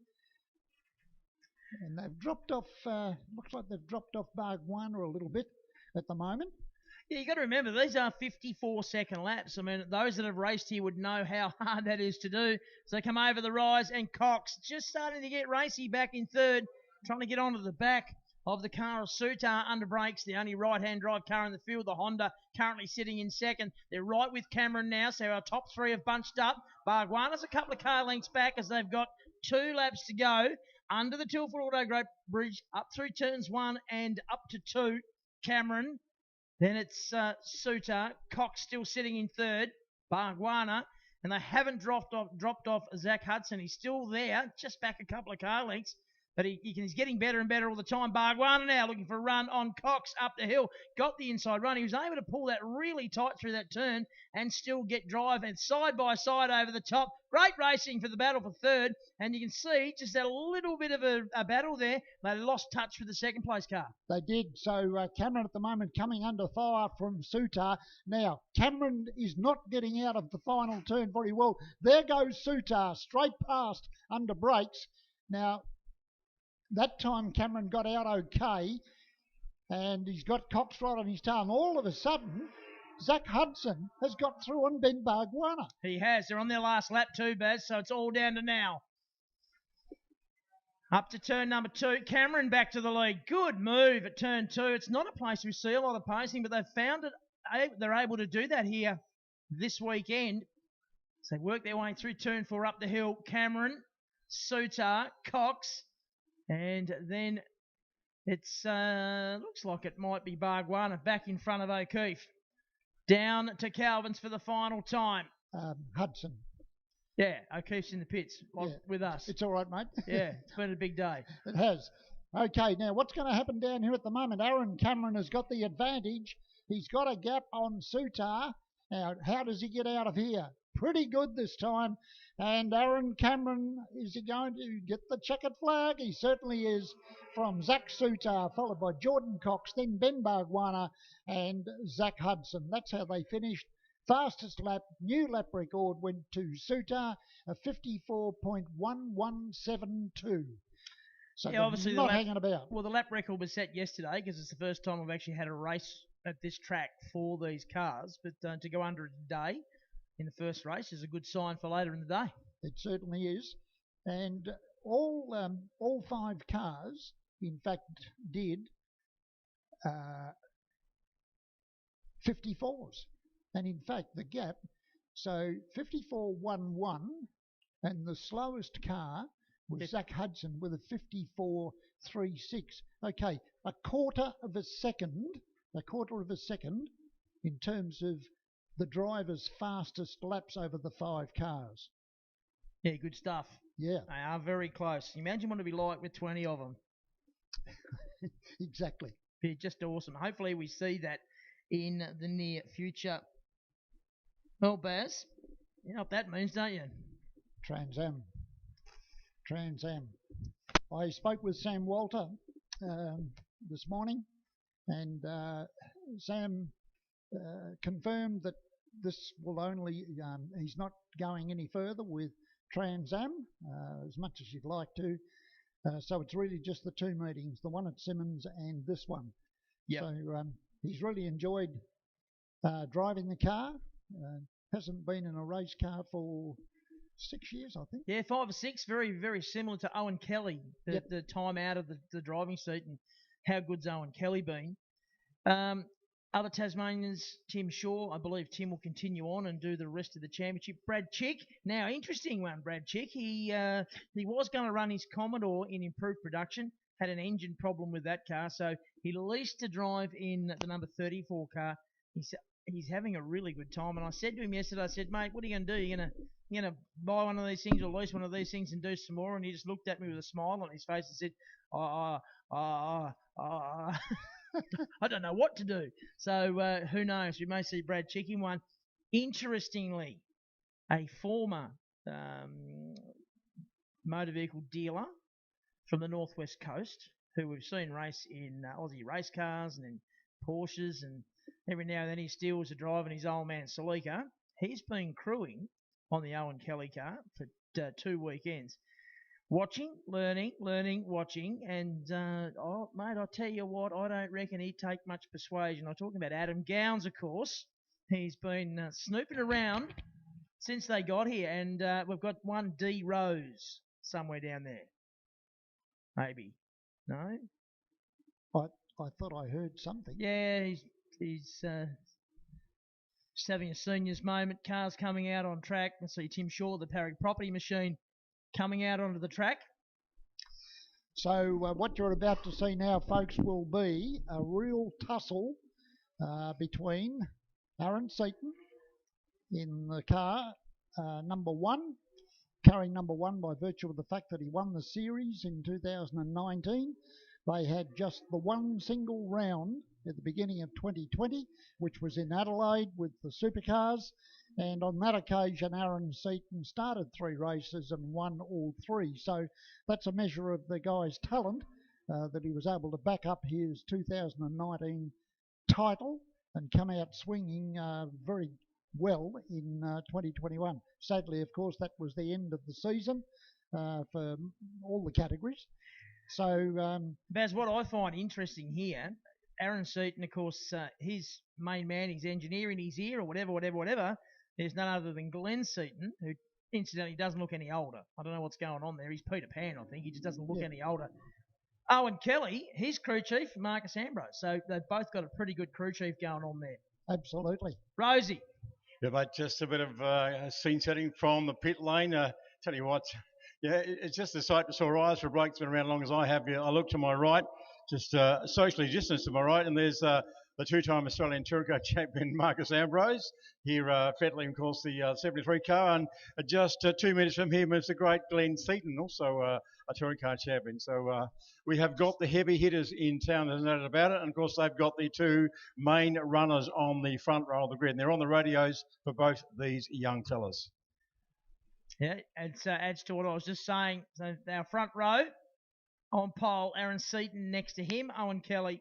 Nathan Hearn, keep your eye on this young kid. He is going to have a future in our sport in this country. No doubting that. Out of position number 4, Brett Holdsworth. And he was good yesterday. I think he might have got to the podium in the second race. I think you're right. And then Tim Shaw. And Tim owns both those cars, the number 99 car and the 66 car, both Camaros. Car number 116, starting out of grid 6, is Thornborough. And we go back to the 4th row. It's Brad Chick and Sam Wilder. So a couple of Tassie boys on grids 7 and 8. Good to have 3 Tasmanians in this category. 18 laps, the journey here. Now, under-braked, hard tyres. Yes. What we do know is that when it's a little bit warmer towards the back end of the race, the tyres get a bit how you going, the brakes get a bit how you going, the drivers get a bit weary, and it can be a lot of fun. Yeah, absolutely. Hoosier control tyres, the same for everybody. So 15 cars coming around for a rolling start. We got it right this time. Yeah. So Seaton and Kelly on the front row, and so it's going to be interesting. Now, Seaton will have the inside line for turn 1, Kelly on the outside, and then we've got Nathan Hearn, another wonderful young talent, and Brett Holdsworth, older brother of Lee Holdsworth. That's a bit. He's about 6'2", and Lee's about 5'2", so there's a big difference between those two. Absolutely. And then Shaw and Thornborough, Chick, Walter. Look at this. Okay, so very much NASCAR style at the moment. They're bumper to bumper at the front. It's the old bump and run trick, I think. Okay, so 18 laps, a long way because they're tiny brakes, and that's dictated by the size of the wheels. And very even at the front. And they both go together. I'm talking about Seaton and Kelly. And Nathan Hearn, he wants to get through. Round the outside goes Owen Kelly. Now, the one thing about that is that if he can hold that, it's going to be difficult. He should go into the lead, which he does. But look what happened. Hearn's gone with him. Seaton's gone back 2 spots. Yep, and he's about to lose another one, I would suggest, and that's Brett Holdsworth, who's followed by Tim Shaw. And I wonder whether Tim might have bumped Holdsworth, who locked up a wheel as they went into the turn. Tim Shaw now getting to the inside of Seaton on the run down into Calvin's corner. So Seaton getting shuffled back. He wouldn't be used to that. He's not used to that. That's why he's got a 1 on the car. He's so good in this category. Under brakes, Owen Kelly, the 73 car. His dad's famous racing number. Up through turn 7, round through 8. Hearn is second. Then we go back to Holdsworth. Tim Shaw doing a fantastic job. No steak knives, but very fast in 4th place. Then it's Aaron Seaton Thornborough with the next one by Brad Chick, Sam Walter. So that's a little Tassie battle going on back in position 7 and 8. Then Tebb, McAllister, Bopialco, Crutcher, Scatella, Morel, and Freestone rounded out. Yes, and and at that time Nathan Hearn ran wide over there at the bottom of the hill and has now got through.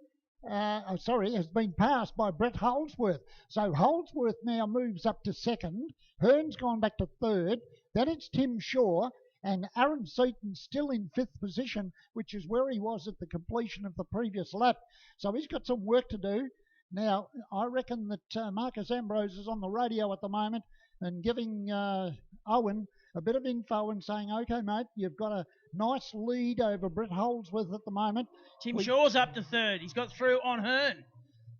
OK, now I've got to wonder whether Hearn is having some sort of tyre issue because he did run wide on the previous lap, and we've got smoke coming from the car of Morel, the lemon-coloured car over at the S's at the moment.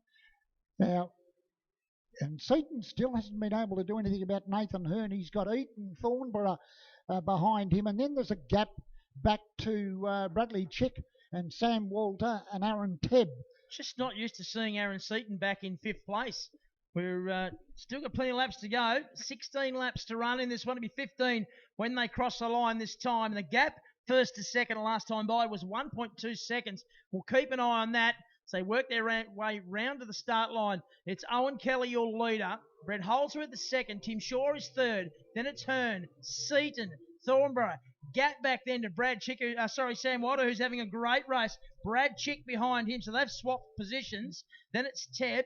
McAllister's the next one as our leaders file down through the S's. And fastest lap of the race there to Owen Kelly, a 53.46. Not quite a lap record, but he leads by 1.45 after 5 laps. Well, I've got to tell you that Loscialpo, having almost losing it over there at turn 3. I thought he'd got through, but not to be. And in the pits is the car of Morel, and he's obviously got a drama because there was smoke coming from, I think it was the right-hand front. So the gap previously first to second was 1.45, and then the gap back to Tim Shaw was 1.19. So the gap, in fact, has increased fractionally, about a tenth of a second between Owen Kelly and Brett Holdsworth. Then it's Shaw in the all-white car. Seaton has now got to 4th, so Hearn has gone back to 5th.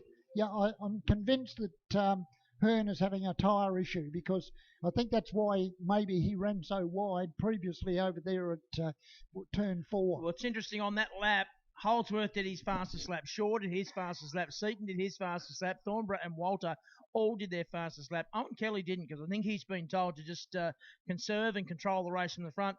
And Nathan Hearn's the other one that didn't do his fastest lap. And he's in the middle of that pack of drivers that did. So there's an issue, I'd suggest, with the Valvoline machine. Well, the fastest lap so far is Owen Kelly, 53.4692, and the gap 1.49, so it's back to where it was on the previous lap. Well, he was actually slower. Yeah, Holdsworth at a 53.7 and Kelly at a 53.8 on that lap. Quickest of all on that lap was Tim Shaw at a 53.6. So Shawry doing a good job. The Parry Property Machine looking really strong up over James C. Skyline, sitting in third, following the sister car. He made a little mistake there, lost some ground, and Seaton certainly closing in on the back of Tim Shaw now. Now, we saw yesterday that as the race went on, Tim Shaw's car went away a little bit and he wasn't able to stay with the lead pack. I wonder if he's having similar issues here now, as Aaron Seaton was well back and he's closing in quickly now on the back of the 66 car, looking for a passing move out of the chute turn 8 onto the front straight. He's right with Tim Shaw now at the conclusion of lap 6. And Tim Shaw locked up a wheel savagely going into turn 1. And Aaron Seaton was smart enough just to ease off. He was looking for an inside run, but thought I better be a bit circumspect yeah, here. You don't want to go there. No. So we'll keep an eye on that battle. In the meantime, you've got to say Owen Kelly, the gap is 1.6, so it's been around about the 1.5, 1.6. Well, yeah, 1.51.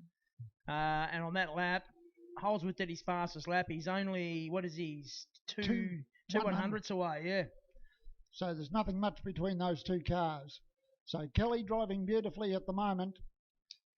And you've got to wonder whether this is going to create a situation where he does some more Trans Am racing this year, because my understanding is it's only for the two meetings, Simmons and Baskerville. So was that Owen Kelly or was that Sam Walter? No, Owen Kelly.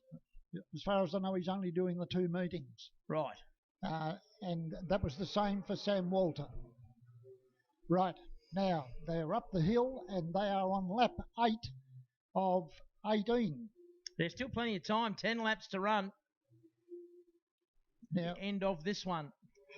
So has Seaton in fact been just conserving a bit of rubber after his poor start?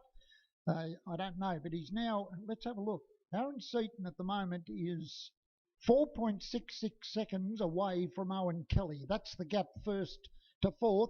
And now it's third, because Tim Shaw had nothing to respond with down into the final turn. Now he's going to try and come back at Aaron Seaton and almost loses it. And I'm talking the dirt. Not Seaton was losing it. It was Tim Shaw. Looked as though he was going to have a tank slapper.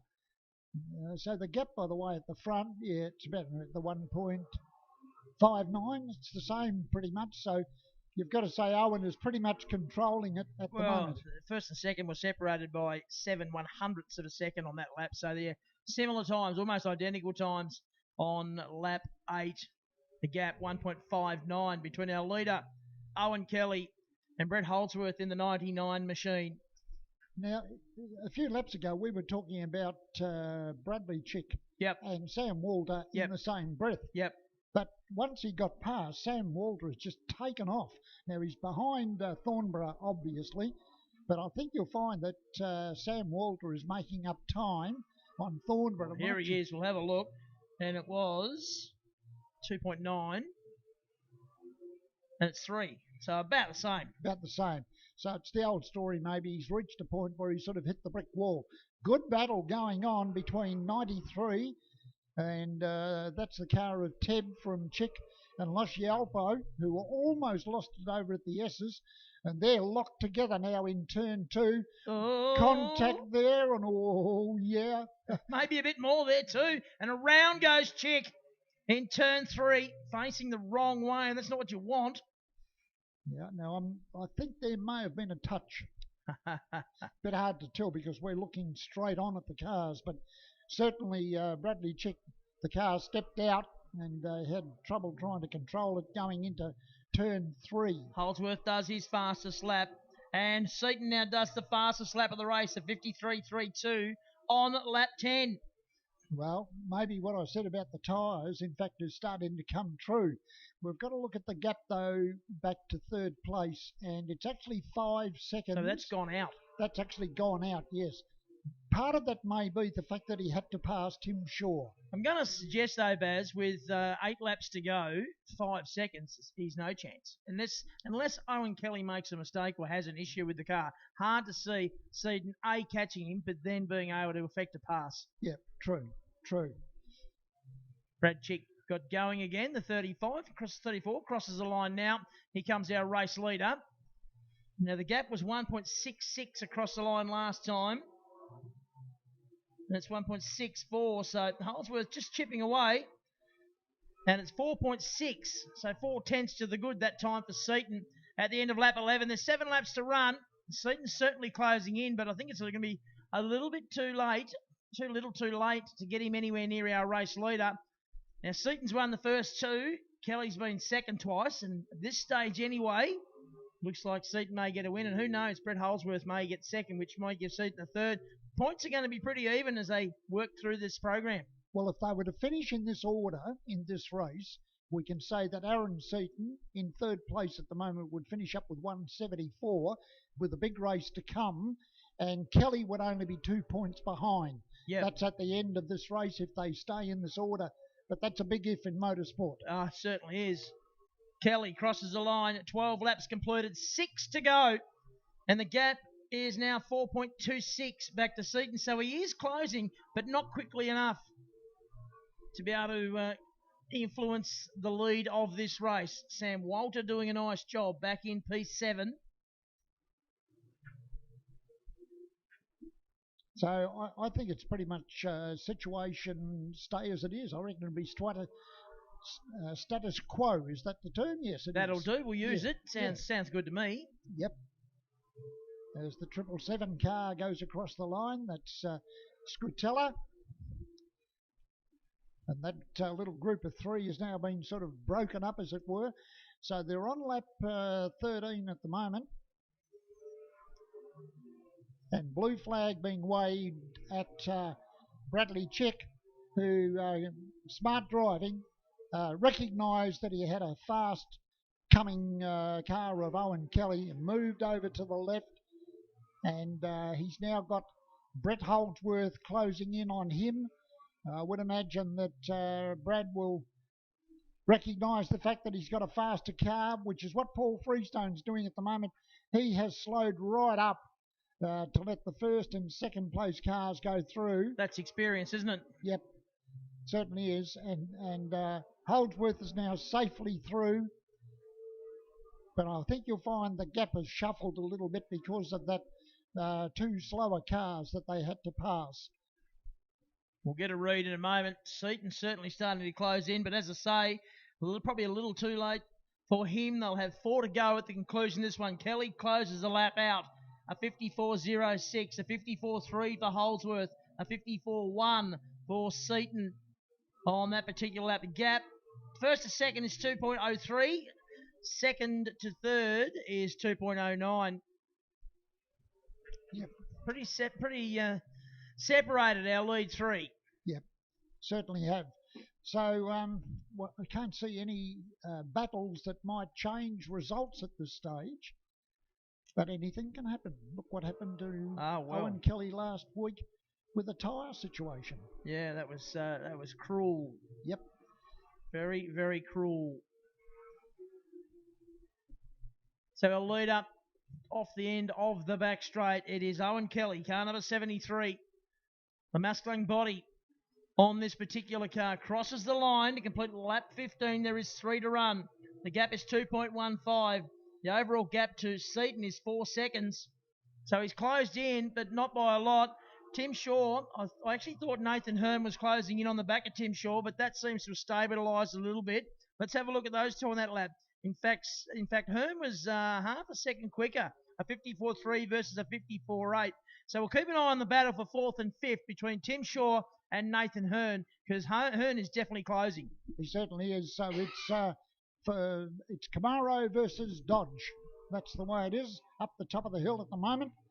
And Sam Walter, a very lonely seventh at the moment.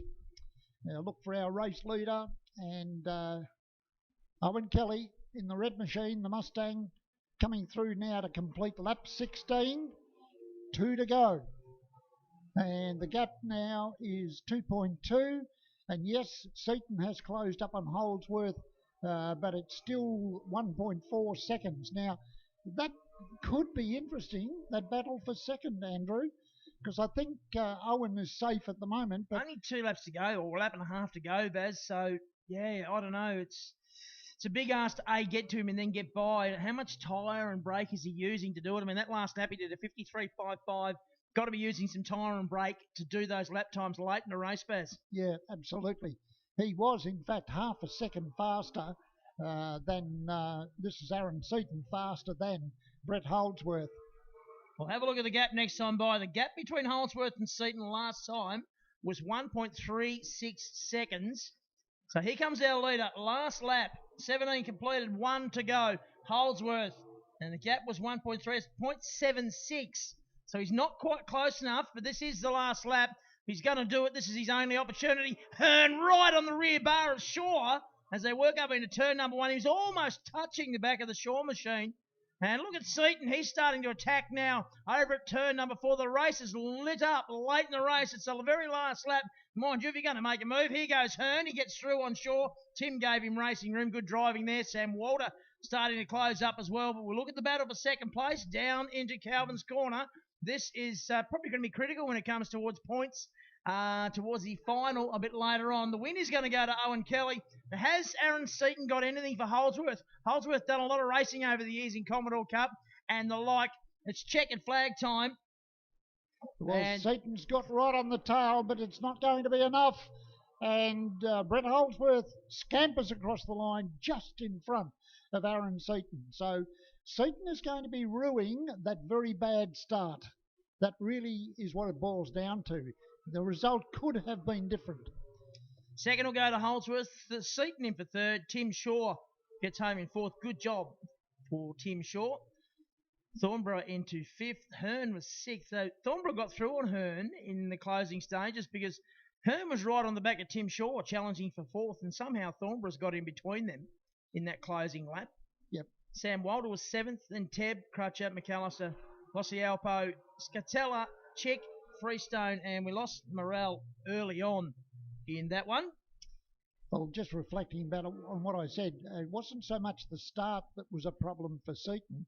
It's the fact that he got his ears boxed so much on that first lap. That's really what it boiled down to. So he had a lot of work to do from then on.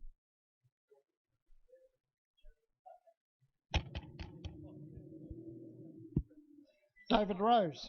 Yes, I'm just wandering back down out of spectator land, and I'm wandering past or with a couple of the absolute legends of Tasmania Motorsport, and one of them is his uncle Chaz. He's going, no, look at him, and him being Don Elliott, an absolute icon of Tasmania Motorsport. Don, is fantastic to see you here at basketball. Thank you for coming out. It's a pleasure.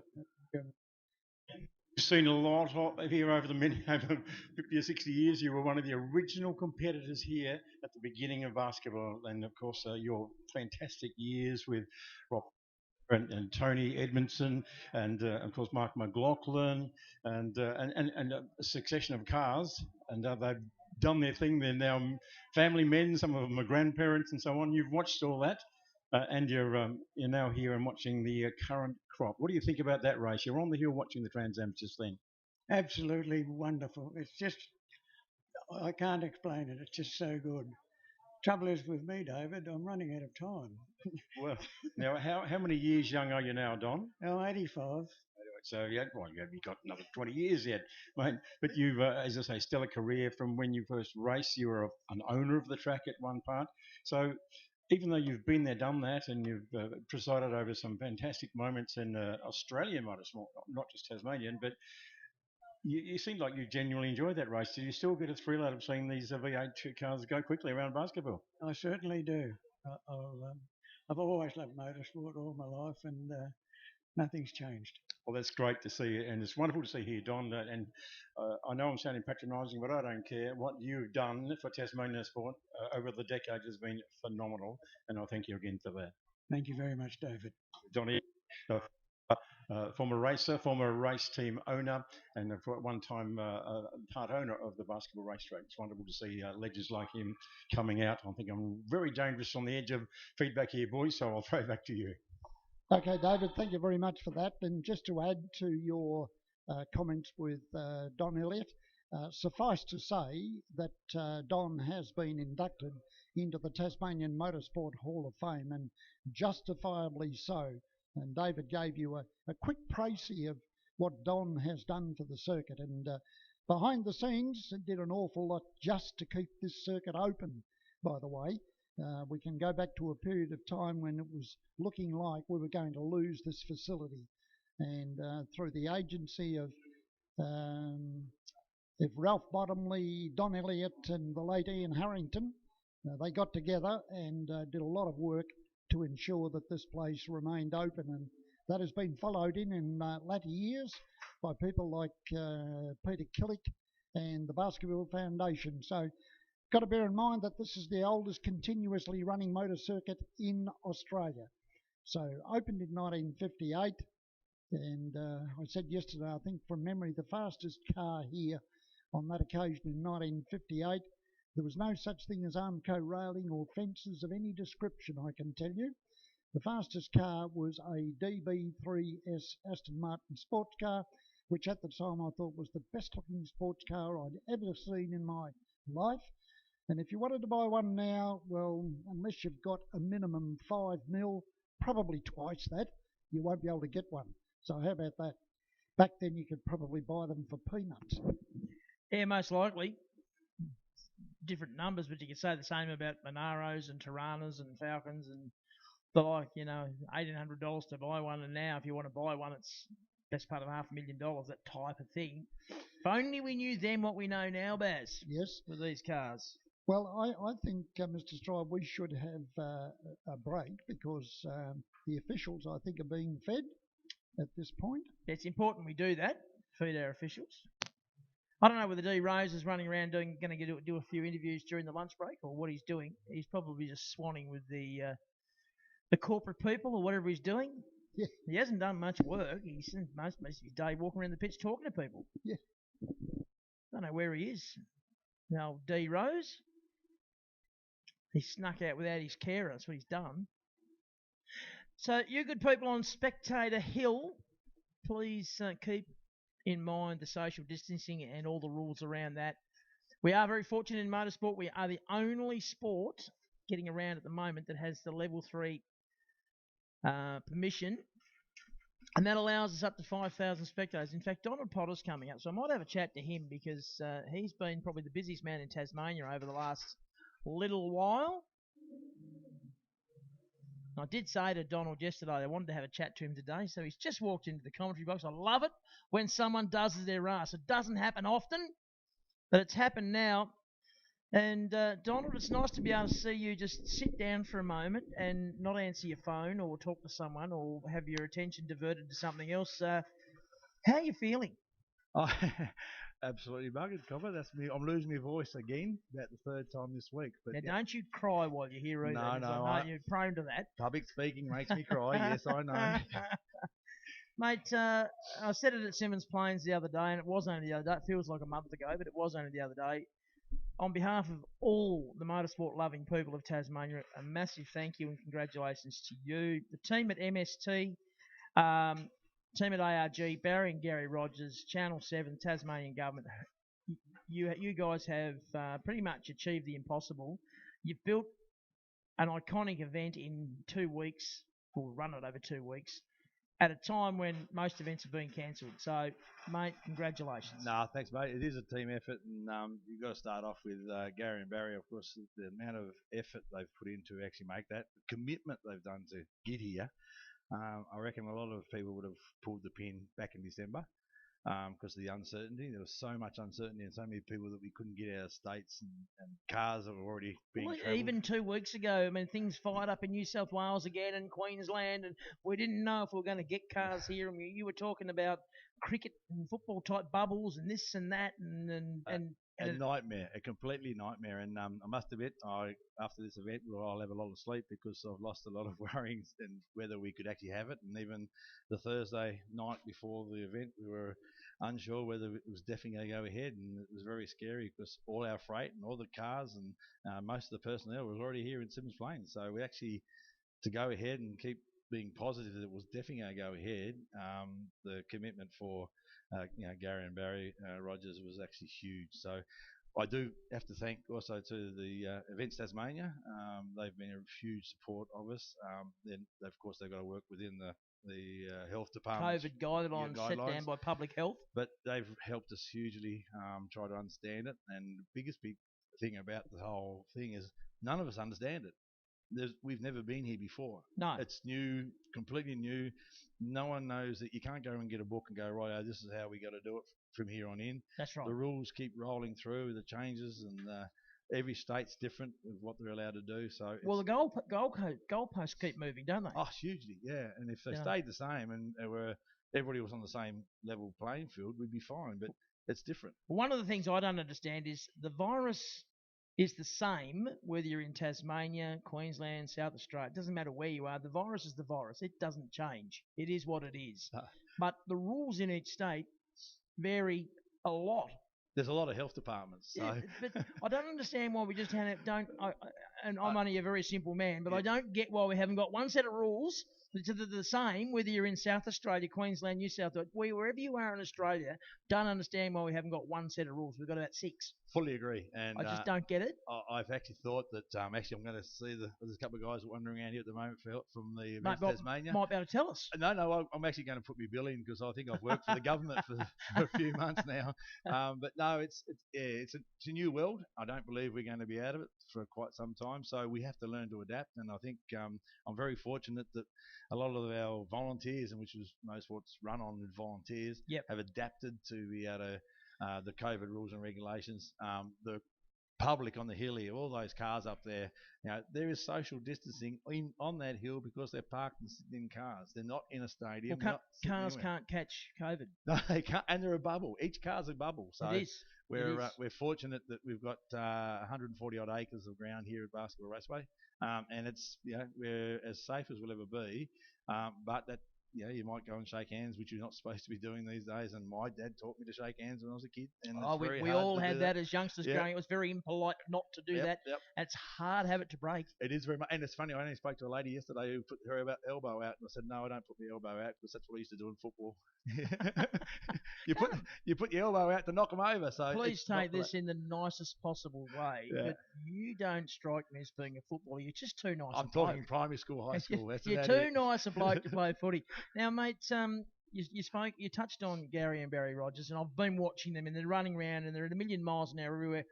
What struck me the most was would have been Monday morning, early at 7:30, the Simmons Plains ute with a trailer on, with full wheelie bins being taken away to be emptied. That ute was being driven by none other than Gary Rogers. Yes, and Gary and Barry, both of them have done anything and everything.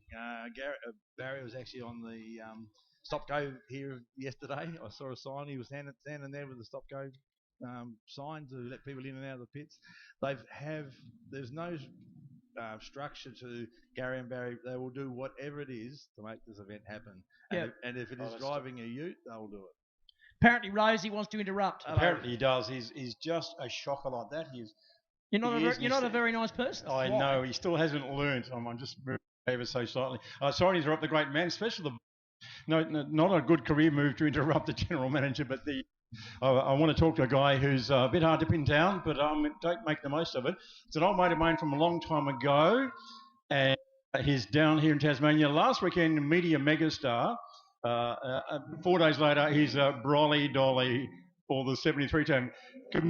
Welcome for the first time to basketball, Greg Rust. It's great to have a chat with you again, Rosie, and what a week We've had awesome Australia Day experience up the way at Simmons Plains, and then it's been 20 years since I've been here. I last came here for bikes, in fact.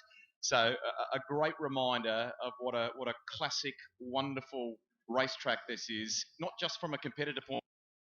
A big good morning and welcome to everyone on the hill too. I mean, to have a natural amphitheatre like this is tremendous. So for me, I'm on tour. I'm learning from Owen, from Marcus, from all of the crew. They don't let me in the which is wise. So nowhere near the but just loving it, learning a bit more about the class, which is going to be important for the year ahead. Indeed, mate. And I've been watching you, and you just look like a dog with two. You've been running around and holding up umbrellas and being on the race control and being basically a gopher. And that's a far cry from leading the call for the premier racing classes for Chile. It's the other end of the spectrum. Hey, it takes me way back to the early '90s. I did a little bit of this sort of stuff. I was with a team at Bathurst that ran a VL Commodore one year. So just a gopher, as you sort of point out, helping the boys. Owen's brother Christian's here. There's just a good crew. Ambrose, you name it. So, but I mean, I could have picked any crew, David. Really, I mean, I could have gone with Aaron and Glenn, and just to sort of soak it up and learn. Great thing is, I'm getting exposed to the competitors and the crews, and I'm going to be with them all year. So, and it's just a great class. This, I'm thoroughly enjoying it. It's nothing like getting back to your roots, and we're delighted that finally, because we've been talking about this for many years, getting down to the stinky little basketball. Now you've done it. So, what's your impressions? We're very fortunate over time, you and I, to go to some wonderful racetracks here in Australia and overseas for that matter as well. But I grew up in Sydney, not all that far from Amaroo Park Raceway, which is gone. A lot of my early years in commentary was at Oran Park, which is now gone. So to think that you guys have preserved this is, I think, just wonderful.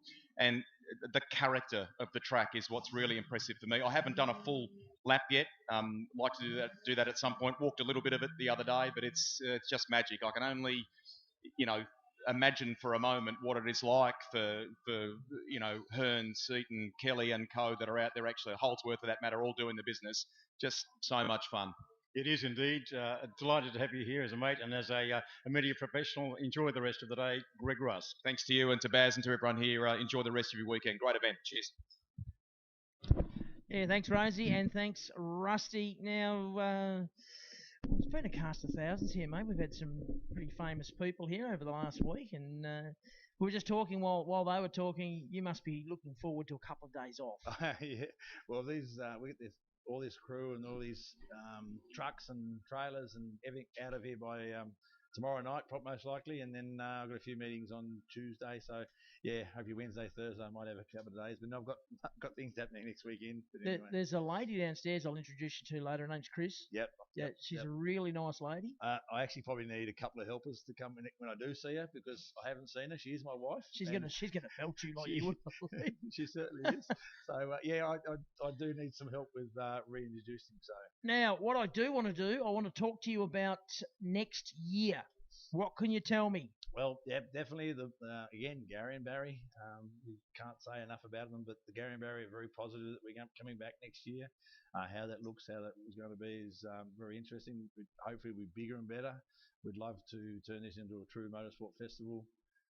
Better food. We have decent, even craft beers. The wineries, get them all involved. And well, hopefully, COVID will be gone. Yeah, it'll never be gone. No, but hopefully, it'll be a thing that we remember. But yeah, it's a while back. Yeah. And we need to. And we've got to learn to live with it, because it ain't going anywhere. So we've actually got to make any events. Doesn't mean it's just us. The regattas and all the other bits and pieces that are normally around this time of year need to be able to have something. So many events have been cancelled, and this is I keep coming back to this. You and the people involved in this have put together two events at a time when most other events are being cancelled or postponed and put off to another time. The Taste is gone, Festivale's gone. Yeah. A lot of those types of events not happening. The Australian Grand Prix, that's been pushed back. I don't know. I can't see how they can run the Olympics, but you and your team, you've managed to make this work. You, in conjunction with Public Health, you managed to get a Level 3 permit to run at Simmons Plains and here that allows you up to 5,000 people. I think it's 3,500 here. Not easy. The hoops you had to jump through and the hurdles you had to get over to get that Level 3 permit. were unbelievable. They were, but as I said, I can't say highly enough with the health department and Events Tasmania, the young ladies and the guys that it was David Edgar, for argument's sake, who was on holidays, and I badgered him a fair bit on the phone. He answered the phone every time I rang and helped me with questions and that sort of stuff. So there were, even though everything was happening at the beginning of January and a lot of the departments are normally on holidays, people were answering phones, and we know how the government have had to work from home with the restrictions and stuff like that. I was always fortunate that they all picked up the phone when I rang, and they were all very helpful to actually get this help. They all wanted it to happen, but it was just a matter of what guidelines we needed to do and what we needed to do to get across the line. That's the hard part, isn't it? Because obviously public health are doing what they deem in the best interests of the people of Tasmania. These events rely heavily on people coming into Tasmania from other parts of the country, and that becomes problematic in itself when we've got this pandemic thing going on. But a big shout out also to all the teams, the drivers, the families, the crews, the TV crew that came down. They've all travelled at a time when we're not 100% sure that we'll be able to get back. No, and mind you, if you can't get back, isn't it a better place to stay here in Tassie? Well, that's also that argument. But I mean, some people have work commitments to go back to and all that sort of thing. And Yep. I mean, even down into the support categories, the HQ guys, 8 cars left Queensland. They weren't even sure they were going to be able to get here to drive them. No, the cars were in Victoria, but the boys are all in Queensland and constantly changing their tickets as the milestone moved. And it wasn't until almost the 10th hour that the rules changed, and they had to reapply, and then they got here overnight. So, yeah, I've got to thank those sort of guys that did it. Still persisted. They could have pushed the button and said, "Nah, it's too hard. We're not coming." But we had, how much good is that HQ racing? Oh, well, all of it's been terrific. Oh, it has. But that many, I saw a little bit of a clip from Motor Scorewell's car. Will you stop tapping that microphone, Rosie? Fair dinkum, that's annoying. Are you talking to me? Oh, well, there's only one Rosie. But yeah, the HQ racing has been brilliantly. I just thought I would. We had one great man spricking up there in commentary land, and that being the general manager of Motorsport. The other, one of the other primary mover and shakers would be, of course, Barry Rogers. Just his phone goes off. I've dubbed Barry the Energizer Bunny the last couple of days, because everywhere you look, Barry's always running here, there. He's holding a stop-go sign. He's organising a sponsor. He's doing something. It's been a wild ride this last several months, Barry, but gee, what a fabulous couple of race. We say weekends. So 4 days ago at Simmons, and here we are, day 2 at Basketball, and that crowd. Yeah, it's funny. I looked at some old images up there in Donald's office here on the hill, the best spot at the track here. I can see some fans on the veranda enjoying themselves, and to see those shots from back in the day of the Tasmanian 10,000 when the hill was packed with cars. Look, we haven't quite got to those numbers, but we've certainly got something to build on in the years to come. And you've really got to thank all the fans to come out and embrace the event. And without the fans turning up and getting behind it, it would never happen. So thank you to all the people from down here that got behind it. It's great. Well, your dad, primarily, as I understand it, several months ago said, why don't we do this? And this was in a COVID situation when basically not much racing was happening anywhere. But you guys said, let's do this. Let's do it in Tassie. Let's do it in summer. Most people said, you're crazy, you're mad because of COVID and summer and the whole shebang. And even when the states were having their problems and lockdowns and things a few months ago, you were going, we'll be right. And here's the thing, you were right. Yeah, well, they sort of fell our way a little bit at the end, but I've really got to thank Donald Potter from here at Motorsports Tasmania and the government for doing sort of everything they could to make it all happen. And look, if you don't plan things and try and make things happen, nothing will happen. Now, it's certainly a difficult climate we're all living at the moment with restrictions, but if you just sit on your bum and do nothing, nothing will happen. So we're keen to really press on with it, and thankfully we all got here, so it's great. The other thing that we've been hearing the last couple of days, that the guys at TCM, TCR, everybody here, and have been here before, love the track and saying, look, we've got to have a championship race here. We've got to go beyond this invitational situation to a full-on championship. What's the chances of that happening, do you feel? Yeah, I think you're spot on there. The little TCR cars are made for a track like this. I mean, obviously we've only got a little, 5 or 6 of them running around here this weekend, but to get 20, 25 of them down here, that would be, you'd be really entertaining racing. And I think there's a really good chance that can happen hopefully as early as next year. A few little upgrades that need to happen around the place, but I think we can manage all that and hopefully bring down a championship team around here next year to be fantastic. Yeah, it would indeed. A lot of people have been saying since GRM withdrew from I thought, oh, I wouldn't be doing much, but like a lot of people don't understand. You guys seem to be bigger and more busy than ever, building S5000 cars, building and running TCR cars, building or leasing Trans Am cars, and so on and so on. Busy, busy. Yeah, we are. We're real busy, and look, we're in the motorsport business, and we enjoyed our time in supercars for all those years. We just saw there's a bit of a change on the horizon coming, and we've invested fairly heavily in what we've got motorsport wise within these categories, and we're pretty keen to really push it along. I think for the fans to come here and be able to see cars that they virtually drive around themselves in, they feel good when they can see those sort of cars around, but then have the Trans Am cars that provide that that supercar type entertainment, and then the 5000s for a bit of the speed and the noise. I think we've got pretty good categories there rolling along. So we'll just keep working hard and trying hard, and look forward to being back in Tasmania next January, because really there's no better place in Australia to be this time of year except Tasmania. Quite right. Done, well played. Yes, that was send us an invoice. Just before we go, we're remiss not to mention, speaking of noise and so on, one of your favourite cars, I understand, out on track right now, the famous 427 yellow Monaro. Yeah. Well, the Monaro last raced in 2004. It won the 24-hour race in 2002 and was second in 2003. And it has not been on a track except for a little demonstration lap at 40 kilometres an hour a few years ago for Gary's 70th.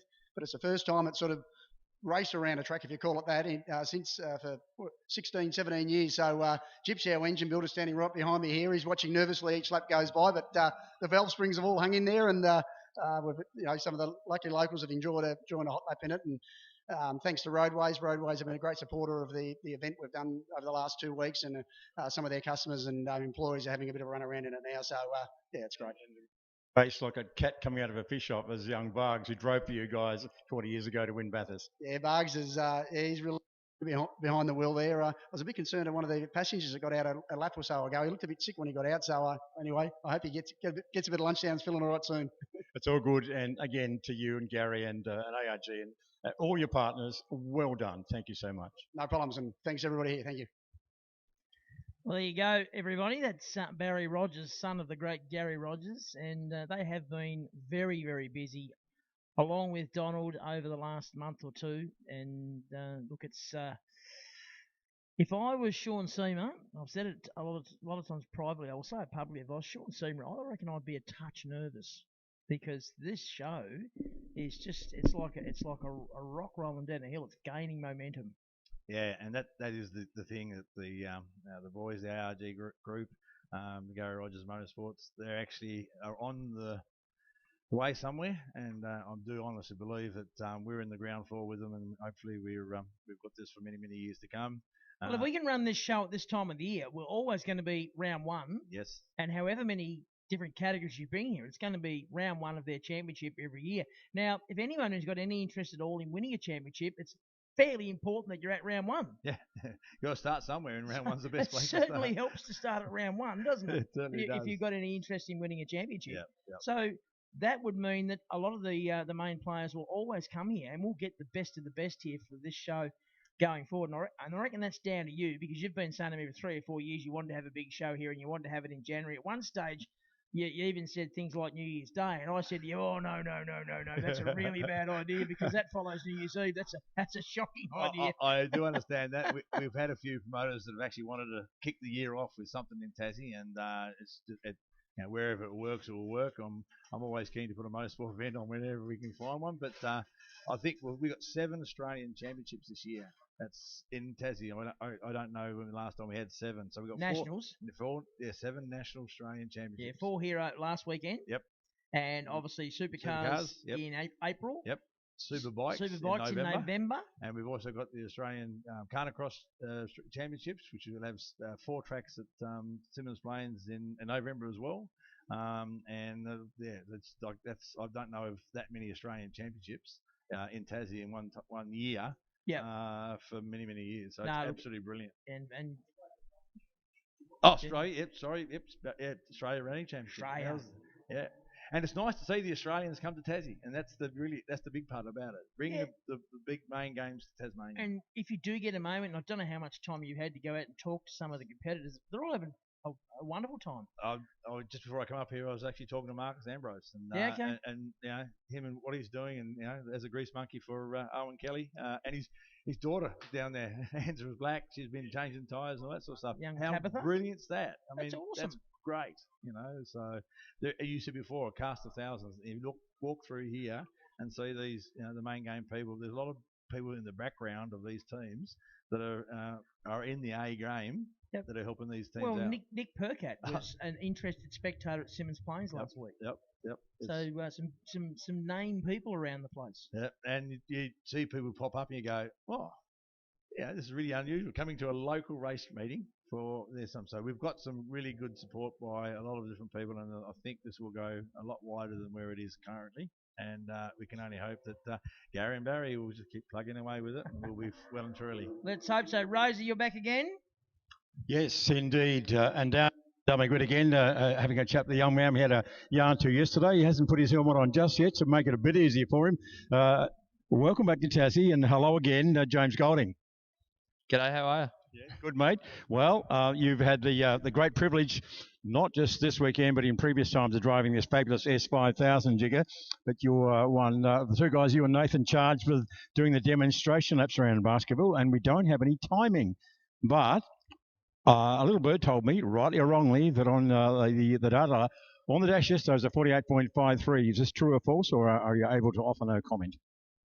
I think I've seen it. Can't guarantee anything, but yeah, had a bit of a go.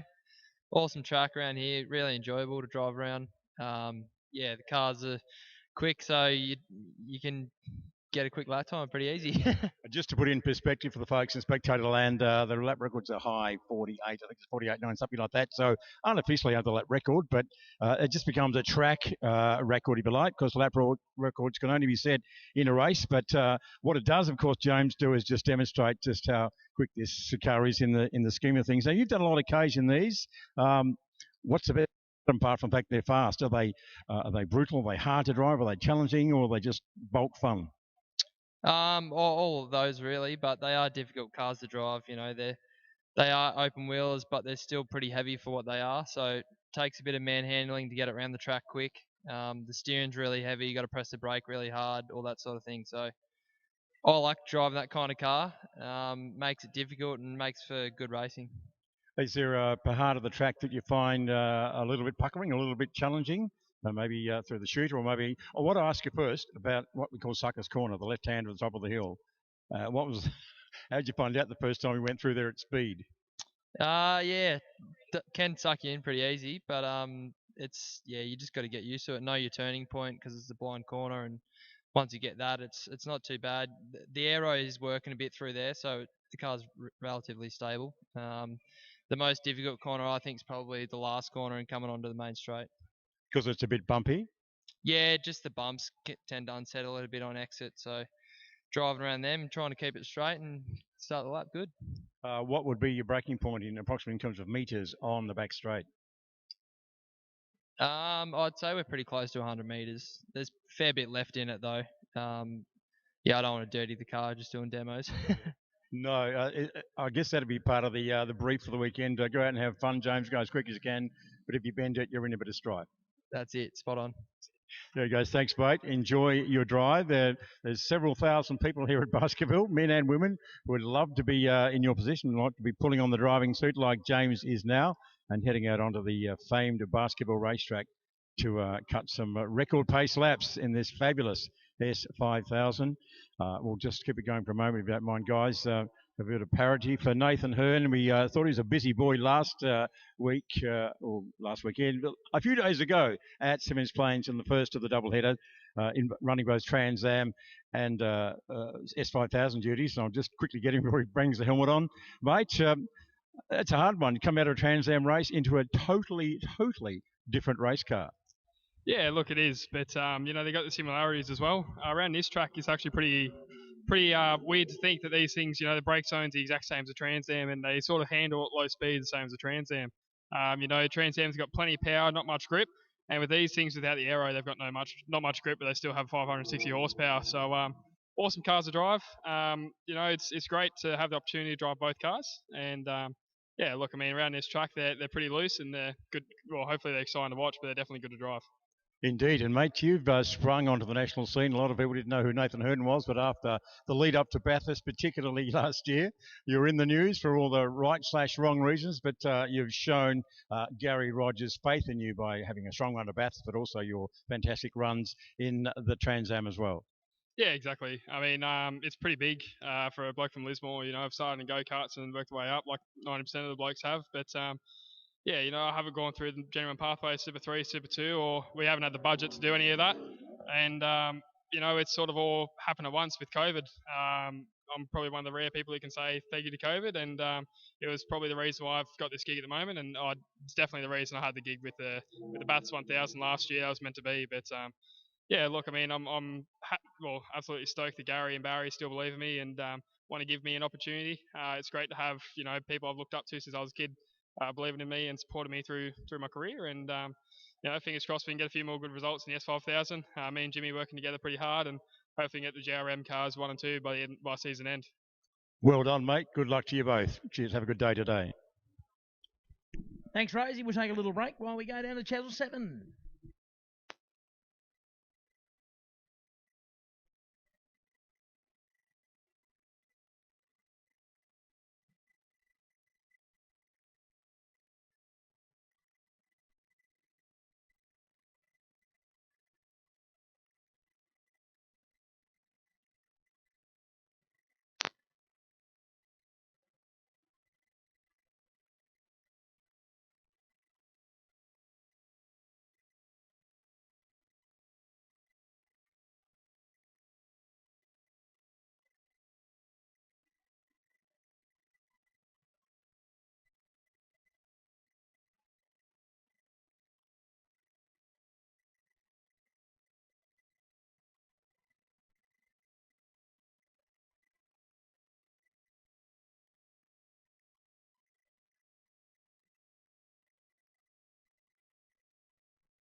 And while we've got the little hiatus before we see the S5000 come out on the racetrack, I annoyed him yesterday. I'm going to annoy him again today. Jay Moffat, Esquire.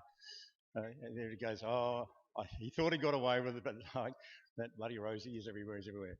Mate, welcome back to Tassie. You've been down here a lot in recent times with the GRM boys in preparation for this big double header. Clearly, you'd like to be running here, but of course, we all know what happened last Tuesday in Sevens. Yeah, look, especially with the way the weather turned out today, it would be great to be belting around basketball, but it's just great to look out up on the bank there and see so many cars. So, yeah, huge amount of work has gone in behind the scenes to make this Boost Mobile Race Tasmania doubleheader weekend possible, and it's just great to see the fans support it. It is indeed. And you're reasonably well established in TCR now. Of course, nobody did much last year because of COVID, but here we go. Round 1, 4 or 5 days ago, and looking forward to the championship, no doubt, in your repaired car. Yeah, definitely. You know, for us at GRM, we've obviously got to get back to Melbourne, where our base is. A bit of style.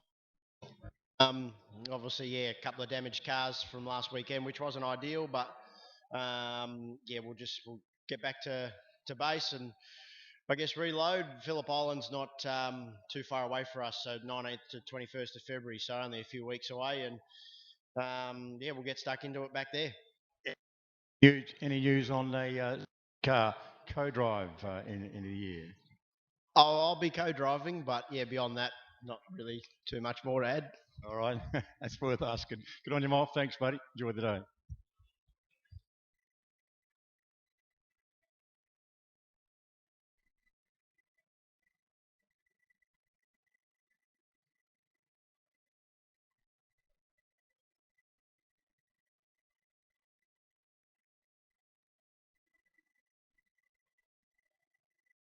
And the pit wander continues. It sort of feel like Neil Crompton in a way. And some of the boys in the TCR camp, they're down in Cafe Central having a bit of a rest. The guy who's having a longer rest than most today is poor young Dylan O'Keefe. Those of you here yesterday saw that spectacular exit from the race for poor Dylan when the right rear wheel parted, or company, right wheel assembly, and had a very, very wild ride through the dirt. Luckily stayed more or less upright and lived to tell the tale, as it were. But mate, not repairable, obviously. Yeah, we ended up fixing the car last night, but then we found some more damage with different parts of the car. So, it's not for championship, which is a shame because we put on a good show yesterday and it would have been a lot of fun to get back out there. But yeah, found a few things in the front end that we didn't have the spares to be able to fix. And if the car's not proper, there's no point going out there. So we'll save it for Phillip Island in a couple of weeks. We don't want to sound like ambulance chasers, but we did mention yesterday that your ride through that with the right wheel, or what was left of it, the hub dragging across the entry road coming in from the outside, was we've seen cars go in there and they've all ended badly, but yours didn't. Luckily you dragged this way through the dirt. But were you sitting in there thinking, oh, please not, please not, please not? Yeah, I know. It's obviously not for championship. So when I was facing backwards, looking at the fence, I thought, well, this probably could end badly. I thought we are going to go in pretty hard, but thankfully saved it. And we just had a couple of grazes. It would have been a big shame for the guys if we had a heap of damage, because last week at Simmons was a bit of a crash fest for us as well. Well, you had experience in Porsches. You've jumped into the CCR category a couple of years ago. While that was all not happening here with COVID last year, you jumped over to Europe for a while. How was that? Yeah, last year was fantastic for me. Getting a couple of really cool opportunities I never had yet. So getting a world touring car was pretty special, and I absolutely loved my time over there. 6 weeks in Switzerland, and we did a race in Circuit Zolder in Belgium, which was fantastic. Well done, mate. So we're back here, repaired car, and ready to rock and roll on the rest of the Super Cheap Championship in 2021. Yeah, correct. So I'm really looking forward to the rest of the season. Hopefully we'll go really well and, be able to point in where we should be. Well done, mate. Enjoy your fruit salad. Thank you. Cheers.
So we'll keep the motor running, as it were, just sitting in idle. We'll make the most of this little lunch break to keep having a chat to some of the superstars that have joined us down here at Basketball Raceway for the TCR Invitational. We saw the man on the track just a little while ago. Son of a gun, as they say. You must get sick of hearing that, Ben Barguana. Your old man's famous for a whole lot of reasons, good and bad, from the Bathurst winner and, of course, winner of the New Zealand Touring Car Series and the driving standards guru. Well, they probably had to have a security detail on those days, but that's another story. So, of course, the famous name. And something very different this year. Not today, but certainly in the championship, you're running in a two-car team with your dad. Pretty cool. Yeah, no, it's really exciting. When the idea came to fruition, it's like, to race with Dad, it's just amazing. But obviously last week at Simmons wasn't a good finish. But even to be out on track with him is just still awesome, and work side by side with him in the garage, it's just a dream come true, really. And of course, yesterday he's on the cans. He's on your radio. He's your driver coach. you feel like saying, can you feel like ripping out the radio cord at times? I'm saying, Dad, do you feel like doing a keki going, I've got this, I know what I'm doing? Yeah. No, Dad's been on my radio for quite some years now, so yeah, to have him back on the radio is pretty normal. But yeah, I think I did pull the radio cord out at the end of that race because I just wanted to get on with it. But Well, I rest the case. So it just looks like a bunch of fun. Like you young blokes, you having lunch together, and it's almost like you're at a go-kart meeting, except you do it in TCRs. Is that a fair assumption? yeah, no, this track's awesome for these cars, and with the five of us, we're just having a lot of fun. The racing's close, and some good battles out there. But yeah, we just can't. There's nothing between us, and we're all full tilt, so it's a lot of fun. It is indeed. Well done. Aaron Cameron, sorry to drag you away from lunch, buddy, but gee, you just sort of came out of nowhere at Simmons Plains a few days ago. You were going really well, pretty solid. In the race, like, hello, it's Aaron's turn to step up, and you did, and you had a great race. Still, you had a drama, but you certainly had pace at Simmons. Yeah, the Peugeot's really fast at the start and then on the opening laps, so took advantage of that in race 2, and then obviously, yeah, we had a bit of a drama, but the race pace is pretty good in the Peugeot, so we're happy with that. And your impressions of basketball? Basketball's cool. I really do hope we can come back here and race next year. Cool with 20 odd cars here, wouldn't it? Yeah, it'd be cool. It'd be a tad scary, but I'm sure we can make it happen. Excellent. Well, love to have you young blokes here. Glad you're enjoying the track. The racing yesterday, though, was fantastic. Keep it up. No pressure. And as you can hear for yourself, folks, we have the S5000s out on track. Now, we don't have official timing for these cars, and not transmitted to us anyway. So what we were saying yesterday, this is the time to get out your iPhone or your Galaxy. You might even have one of the old traditional, old-fashioned wind-up stopwatches. Get it organised. Find your little position, your reference position, and get ready to start timing, because it is just a demonstration lap. When I say just, yesterday both cars under the standing lap record. I saw a 58.53 on the dash. A 48 and a high 49. High 48 is the lap record. So just for reference, for those of you who are trained spotters right into your motor racing, get your stopwatches going and enjoy these new things, relatively new jiggers on the Australian motorsport scene. They are the pinnacle, and they are, of course, they'll be running and racing and competing for the coveted Australian Gold Star Award. That's the Australian Drivers' Championship. Enjoy. Thank you, David Rose. Yes, we have two of the S5000s out there on the circuit at the moment, and the Team Valvoline GRM car number 31 is being driven by James Golding, and he's just coming around onto the finish chute to cross the line. So they'll be out there buzzing around. These cars run the 5.2 litre Ford, what am I looking for? Coyote. The Ford Coyote engine. So it's 5.2 litres, and they put out about 500 odd horsepower. And the engines are built here in Australia for racing by Roger Higgins, and every engine is built by him and sealed by him, and you don't touch them. And the transaxle for these cars is in fact built in Melbourne by Peter Hollinger, who's been around forever, and he's the man who put those together. The actual chassis is a genuine Dicky Dye FIA spec safety cell built by Monroe Leisure. So it's a carbon tub, very, very strong, meets the latest FIA requirements for safety. And so the carbon tubs arrive here, and they go to the Gary Rogers Motorsport workshop in Melbourne, and the boys there put them together. So far they've built 14 of these cars, and the suspension has actually been designed and built here in Australia. The wheels come from Australia, so most of the car, in fact, has been designed and put together basically, apart from the carbon tub, from Australia. So that's a wonderful effort indeed. So the cars are all absolutely identical, and as we found a few days ago at Simmons Plains, they're very, very quick and lots of fun for the drivers, and sound fantastic. Last weekend was round one of their 4-round championship for 2021. So just the 4 rounds this year. What's going to happen then for 21-22, because these cars are only going to run in the summer months, is it'll be a 6-round championship with some rounds before Christmas and the balance after Christmas. So just a summer series. So this is the build-up, if you like, to the next one. Now, David mentioned the Gold Star. The Gold Star was introduced by the Confederation of Australian Motorsport, known as CAMS, which is now Motorsport Australia. They've had a change of name, and that was established in 1957, and it's got a wonderful history. And that first year, it was won by a certain Lex Davison, and he was the grandfather of Will and Alex, and he won it in a in a Ferrari 500 when it was called Formula Libra. So the Australian Drivers' Championship, as I say, they pick up that very special Gold Star award. Now, that award, the Gold Star, has not been awarded since 2014. We've had a gap in the actual handing over of the Gold Star. So it's being reintroduced from now. So these 4 rounds, whoever wins that series will be the new Australian Drivers' Champion and will get that coveted Gold Star award. Covered is exactly the right word, Baz. It's something that all young drivers would aspire to. Well, when you look through the list of champions, it's quite amazing. I'll just read some of them out. Stan Jones, father of Alan, Len Lukey Mufflers, Alec Mildren, Bill Patterson, Bib Stillwell, 1, 2, 3, 4 in a row. Spencer Martin, 2 in a row. Kevin Bartlett, 2 in a row. Leo Gagan, Max Stewart, Frank Maddich, John McCormick, the first of 3 titles, 73, 75 and 77.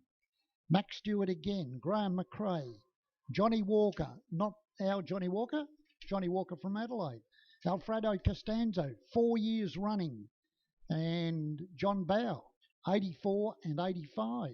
David Brabham in 87, Rowan Onslow, Paul Stokel, 94, 95, 96. Scott Dixon, now the top gun in IndyCar racing, won the title in 1998 in a Reynard Formula Holden. Simon Wills, Rick Kelly, Will Power, Indianapolis 500 winner. Is there a bigger race in the world than the Indianapolis 500? Tim Macro won the title in 2007, and Tim is the guy that's done most of the development driving for this modern day version of what we knew as Formula 5000. So as I say, the last time the Gold Star was awarded was in 2014, and we had some fantastic racing at Symmons Plains, and at the end of the day, as far as Symmons Plains was concerned, I'll just go across and tell you that Thomas Randall, the 24-year-old from the mainland, a man who has been battling testicular cancer since the beginning of 2020, has been undergoing serious chemotherapy, I've got to tell you, and he'd only just finished his chemotherapy treatment 5 weeks before he put his bum in the car, and he came out on top at Symmons Plains in the first round and had scored 115 points. Second place overall went to Tim Macro, the oldest man in the field at 38, so we decided he must be a veteran. And then it was Joey Mawson. Now, that's an interesting story in itself. Joey Mawson has done a lot of racing in Europe. At one time, he actually beat Mick Schumacher, son of Michael. And Mick Schumacher has won last year's Formula 2 championship and has now been named for the Haas Formula 1 team. So Joey Mawson's got to be a talent. Well, he flew from Switzerland to Perth, went into quarantine for 2 weeks. Then in the days leading up to Symmons Plains, he flew to Adelaide for a seat fitting. and had his first drive in the car at Simmons Plains and did a brilliant job, and at the end of the day came home in third place. We had Lewis Leeds and Nathan Hearn. Now, Nathan is out on the circuit at the moment. I think that's Nathan out there? Yes, it is. Yep. Yeah. Nathan out there in the Team Valvoline GRM car. So the two Valvoline cars out there at the moment, buzzing around. Nathan's in the predominantly white car. Yes. Now, these cars run a control Hoosier tyre, and when they have a round, it's an interesting situation from tyres, Andrew. I mentioned last week and again here, they only get 4 brand new tyres for the start of qualifying, and that has to do them for the weekend. So they've got to do qualifying and 3 races with just those 4 brand new tyres. Having said that, they are allowed as a backup to have 4 previously used and marked tyres. So they do have something in reserve. Why? Well, they may get a flat spot that damages a tyre. So a blowout, a puncture, or exactly. So yeah, that's the story with the tyres. But as I say, the wheels were designed and manufactured in Australia. Mike Borland in Melbourne had a great deal to do with the design of the suspension system. The uprights are all designed and built here in Australia. So it's been a marvellous effort. Pretty much it's been the treasured baby, if you like, of a certain Chris Lambden.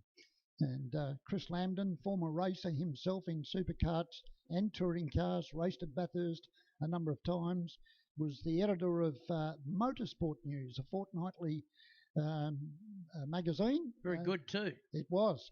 And so that's no longer in vogue, but this is his brainchild.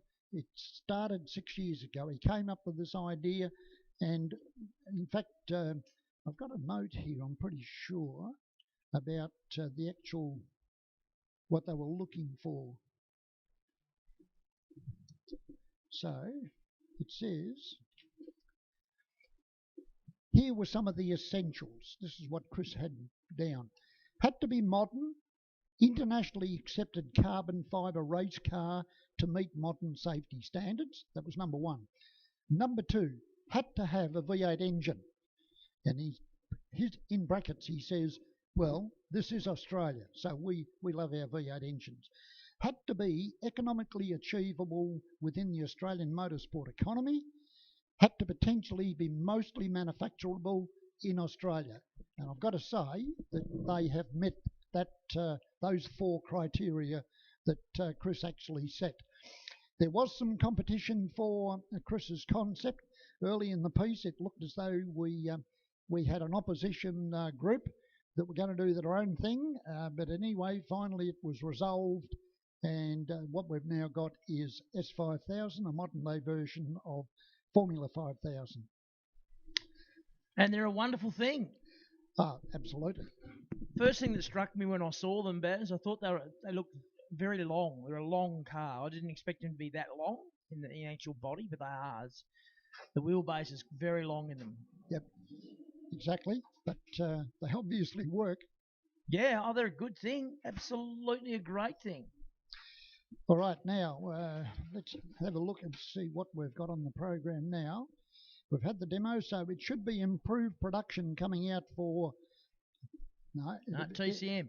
It'd be better, Baz, if you took that page out, ripped it. We'll have a look at Touring Car Masters Race 3 for them. Okay, well, I've got rid of that. So you won't have that problem. They're in now. It's all sorted. Yeah, that's right. So 12:55, it says TCM, just as you said, Andrew. Race number 3. Touring Car Masters. I love Touring Car Masters. The Gulf Western Oils Touring Car Masters. So they are. Gulf Western Oils, they're getting very heavily involved in motorsport. They are. Very much so. Now, the... Available through Independent Oils in Tasmania, statewide company. Big supporters of Speedway too. Absolutely. Slim Lamont just smiled. Right, now, while you were chatting, I was looking for a bit of paper. Did you find it? Yes, I did. And it's the correct bit of paper. I'll stop looking. Right, okay. So TCM, it started in 2007. And what was the concept? Okay, if you can imagine historic Group N, cars like John Torbert's, that's a fantastic example of an historic Group N car. Yep. So it's a Mustang, and it's got small discs on the front and drums on the back, and it's limited as far as what they can use for the gearbox, etc., etc., etc. So the concept behind TCM was to, first of all, take care of some of those items that frequently seem to break in historic touring cars. Diffs, gearboxes, there was a problem with the cars running out of brakes, there was a question regarding reliability. It was actually getting very expensive. So they said, okay, why don't we create a class based on historic Group N? And what we'll do is we'll first of all allow them to have four-wheel disc brakes in the interests of safety. Yep. Because these cars were getting very, very quick. So we said, all right, you can have four-wheel disc brakes. We'll have a regulated size wheel, subject to the capacity of your car. We'll have a performance system in place that if you continue to swamp the field, then we'll peg you back a little bit, and so on and so forth. So, you know, they run a 4-speed rock crusher style gearbox, G-force gearbox in most cases. And so they tried to come up with a package that was going to minimise the amount of maintenance that had to be done on the vehicles, improve the safety factor, but still have the classic car out on the track that people could identify with from the 70s and now into the early 80s. Yep. So that's a thumbnail sketch of what TCM is all about. And so, as I say, it started in 2007, and the first championship was won by Steve Mason in a Camaro. Then Gavin Bullis in the Ford Boss Mustang, 2008 and 9. Jim Richards in his famous Ford Falcon Sprint won in 2010. Then John Bowe scored his first championship in 2011 and again in 2012. And then Jim Richards got his second title in the Falcon Sprint. And then John Bowe dominated then for 3 years in a row up until 2017 when a certain Stephen Johnson arrived on the scene in the Mustang Sully. And what did he do? He won 3 years in a row, 17, 18, 19. Nothing happened last year, and we're here in 2021. Steve Johnson now, of course, has finally debuted the True Blue look-alike from 1981. He certainly has, and had a wheel come off it at Simmons Plains, which wasn't ideal. It broke the centre out of a brand new rim. So, yeah, that was a bit concerning. I'd suggest that Team Johnson have gone back to Queensland. They'd be going back to the supplier and saying, yeah, not happy. Yeah. That could have been anything. Well, just imagine if that had happened, because it was the right front wheel. Now, would be worse if it was the left front through the sweeper. Wouldn't be cool.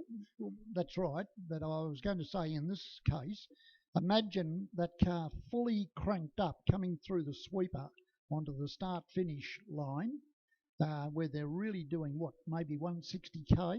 If that wheel had come off. Through, if they're actually into the sweeper, yeah. Probably about 230, 240, 250k. No. The one onto the start-finish line. Oh, sorry, right. Yeah, right. Yep. The last one. And, you know, they're really cranked up. They've got a lot of load on that right-hand front wheel. So if that wheel had broken there, I shuddered to think what would have happened. But anyway, it didn't. It happened at the hairpin at the slowest point on the circuit, and it actually broke, from judging by the gouge marks on the bitumen, right in the middle of the corner, which meant that Steve couldn't actually steer away from the fence, and he just gave it a bit of a nudge. So that was unfortunate for him, but we had some great racing. We did, and John Bowe won his 100th Touring Car Masters race, which was an absolute landmark, and it'll take some catching, that is for sure. Probably his closest rival would be your old mate Jim, who's retired from the Touring Car Masters scene these days. He has. So he probably won't add to his tally, I wouldn't have thought, but there'll be no one else near 100, that is for sure. No, well, David Rose was talking to John a while ago, and you were talking about the sort of in excess of 1,100 race starts in his overall career. But as far as TCM, that Symmons Plains meeting was his 91st round start. His 280th race start, 100 race wins, as you said, and it was number 40 in terms of round wins. So there's no question the man that has dominated TCM is our own John So Bower. you said 280 race starts, and from 280, he's converted 100 of them into race wins. Yes. That's an unbelievable conversion ratio. Yeah. Now, let's take it one step Plus further. podiums. I was about to say, what about all the seconds and thirds? You know, that's incredible. Now, it looks to me as though he may now have met his match. Oh, and how good is that? I don't know about that. I know this is a big call. That's early, and not everyone's here either, Baz. No. You know, and there's other people that are still going to come into the championship and play the game. I don't think we saw the best of Ryan Hansford at Symmons Plains. No. I recall back to Adelaide last year, which was the first and only time we saw these cars race. That was before the world got turned upside down. Ryan Hansford was so fast in the multi-spares. Tirana, he'll be a force to be reckoned with. I'm not sure if Ryle Harris is going to race, but in recent times, I get the thumbs up. In recent times, he's been very fast in his Camaro. So, yeah, look, there's a few people that will be coming back into it and will be very, very quick indeed. There's a hatchback Tirana floating around, which is unbelievably quick too. There's a number of quick cars still sitting in sheds, and hopefully we'll get them out and we'll challenge John Bower. But yeah, the fact he's won 100 races, he's done 280 races, the target is firmly on his back. You're right. Yeah, he's certainly got a very large target on his back. But I was thinking about a particular yellow Camaro. Oh, I know who you're thinking of. But let's not get ahead of ourselves, because we've certainly not seen anything like the best from the XT Falcon of Steve Johnson. That's in the early stages of development, so we've not seen what that car can do just yet. So it's going to be a fascinating year. That's the end of the story, really. Well, it is, and you know they're going to do their usual thing. I think it's six rounds, 7 rounds, 6. I'm being told. So they've done 1. That means it leaves 5 to go. The next one's at Bathurst, and what better place to drive an iconic muscle car than Bathurst? That's probably just its mecca, isn't it? Yeah. If you're going to race one, that's the place you want to race it. Yep. Who can forget? I'm trying to think of the man's name from Perth. It's on the tip of my tongue with the Camaro. Yes. Paul Stubber. Paul Stubber. 300 kilometres an hour. Yeah, he's one man that likes to turn right to go left. He loves it. Yeah. Oh, what a guy. Can drive, has got amazing car control. So the start's going to be very interesting in this race. Now, in terms of laps, I think it's 10 laps. According to the monitor. It is. Now, John Bower's back on the front row with Adam Garwood, so this is going to be interesting to see who can get the jump this time. Race 1 yesterday, it was Adam. Race 2 this morning, he had his dad alongside him, so John Bower was back on the second row, but now he's back on the front row with Adam. So the two Tasmanians, granddad and grandson, well, they're going to go on at it the run up to turn number 1. Well, I think you'll find there may be Tasmanians on row 2 as well, because it'll be Adam Garwood. Greg Garwood and Adam Williams. Adam Williams, yes, running by invitation. It should be. Well, yeah. What he's actually done is he's improved production car. Had issues yesterday with the wheel and tyre package that he has to run as an improved production. Yep. And so what they've done is they've put the bigger wheels on, which means it can't run improved production, and he's now in with the TCM cars. And his issue is that the big wheels and tyres with no power steering, it's very heavy in the steering, and it's fortunate that he's a well-built young man. Yes. That has the ability to turn it in, because he gets very tired driving the car. 10 laps will be probably more than enough, I'd suggest. Yes, I'm with you. Does a great job. Father Ray, very much behind his son's efforts. And Ray's been around for a while and seen a lot of motor racing. So, as we said, the front row will be Adam Garwood, John Bower, Greg Garwood, Adam Williams, and then King, Paul Freestone in his maroon car, Johnny Talbot running by invitation. That's a genuine historic Group N car. And then finally, Tony Karanfilowski. It took me a while to get my head around that name when I first started doing commentary on TCM. I had to go down to Tony and say, "Will you give me some lessons, please? I want to get this right." So pay attention, Baz, pay attention. Yeah. Anyway, so there we have 8 cars. This will be a great race, I'm sure. Start will be imperative. Adam has parked it right on the white line. John Bow, the cagey John Bow, is a little bit back, but it doesn't matter. Why? Because it's going to be a rolling start. A rolling start, exactly. So they're going to form up behind Peter Killick's Bridgestone Select Ute. That's a bit of a weapon, that car. It is. That Ute.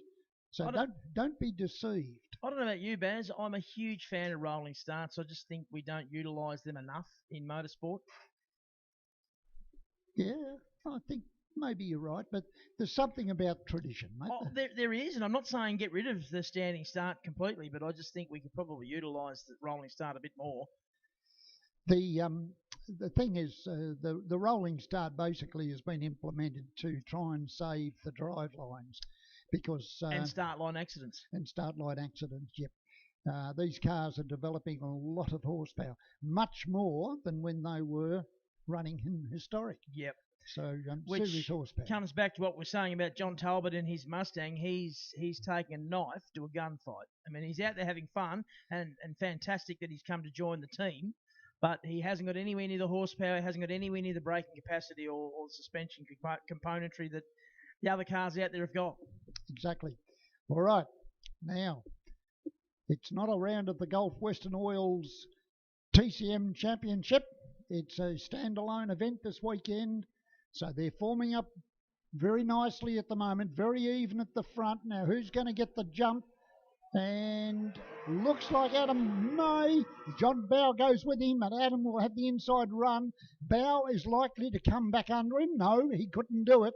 Adam Williams moving around the outside of Greg Garwood in the blue Capri, and Williams has to slot back into 4th. He's followed by King in the yellow Camaro. Then it's Paul Freestone, Tony Karanfilowski and John Talbot as they stream up Peter Killick Hill to the top JMC corner and down the top straight for the first of 10 laps. A pretty even start off the line. Yeah, good start, nice even across the line. We like to see that. These guys do it all the time, so they're certainly well aware of how to get these cars away in a nice, even, orderly fashion. Garwood leads the way into the braking area, down from probably 220, 230 Ks into turn 7 and 8. Garwood, the Camaro, much heavier than the Tirana, and similar horsepower under the bridge for the second time. Garwood, Bow, Greg Garwood, Adam Williams. He's probably got more horsepower than all of them. He's got plenty in that. 416, 17 kilowatts. You convert that. I'm not good with numbers. I'm an ideas man. It's interesting then that Paul Freestone was being the gentleman and decided that Tony Karanfilowski had the faster car, and so he just moved right over to the left-hand side and said, "After you, sir." Very, very experienced man, Paul Freestone. He's been around racing a long, long time, and I made the point yesterday, Baz, that I think he raced here and probably won here in the trucks when they raced here. It's a dirty word saying trucks here these days, but, back in the day it was pretty cool, 1991, 1990, whatever it was. Sure, Slim would correct me if I was wrong, but the trucks were great. Freestone was here, and now he's back here 30 years later. Yes, he did confirm with me yesterday that the first time he came to Baskerville was in the truck. So a new lap record to Adam Garwood, a 55.6445. How do I know that? Because it's got an R next to it. Gee, that's clever. Don't you worry about that. I'm switched on. We're spoiled. We're spoiled. We really are. Okay, let's have a look at the gap, though. The gap between Adam and John was 1.85. We'll keep an eye on that. It was only 6/10 back to Greg Garwood, who's doing a very good job at the moment holding on to John Bow. Then there's a gap back to Adam Williams, and I think he may be getting caught. No, he's drawing away from King and then Karanfilowski, Freestone, and John Talbot out there in the left-hand drive Mustang, just enjoying himself at the moment, having a great time. So the combined age of the gentleman in second and the gentleman in third is 126. Right. We understand. And the leader, if you add him, it's 148. He's not adding much, is he? No. Well, I was about to say, Tony Karanfilowski's trying super hard, mate. Sprint car style through the sweeper onto the finish straight. So And another new lap record for Garwood, a 55.55.05. Well, he's just driving away from them at the moment. I mean, the gap was 1.85. It's now out to 3. And the gap between second and third is 7/10 of a second. So Greg Garwood holding on tenaciously at the moment to John Bowe. Going all right, isn't he? Yeah. He's only 0.7 of a second behind. And hasn't done a lot of racing. It's the first time Greg's raced here in about 7 years, I think we discovered over the course of the last couple of days. It's been a long, long time. He basically got out of the driving seat because he's been concentrating on Adams racing. And the opportunity came along over the last 10 days or so to have a run in the Capri. So he thought, well, why not? So it's good to see Greg out there at 60 years of age. And you're right, he's certainly not losing much contact with the back of the painted Dixon Tirana of John Bowe with, what have they got, 6 laps to go. Well, on that last lap, Adam had obviously eased off. Fastest lap was a 55. He's now out to a 56.79. So he's had a look in the mirror and thought, that's a nice little gap. I don't think I should stretch these tyres anymore. I've got another race to come. So I'll just cruise around. Another category on the control Hoosier tyre. All run the same Hoosier tyre. When they have a round, they are allotted 6 tyres. Pretty sure it's free this weekend, but I don't think any of them are on new tyres. No, I think they're using their tyres left over from well, Simmons Plains. I've got to tell you, Baz, they're a very durable tyre. They're a very good tyre, and they'll do a lot of laps before they are what you would call worn out. So Garwood, Bowe, Garwood is the order. Williams. Then it's Karanfilowski, who's now got through on Mark King. So a change in position there for 5th and 6th.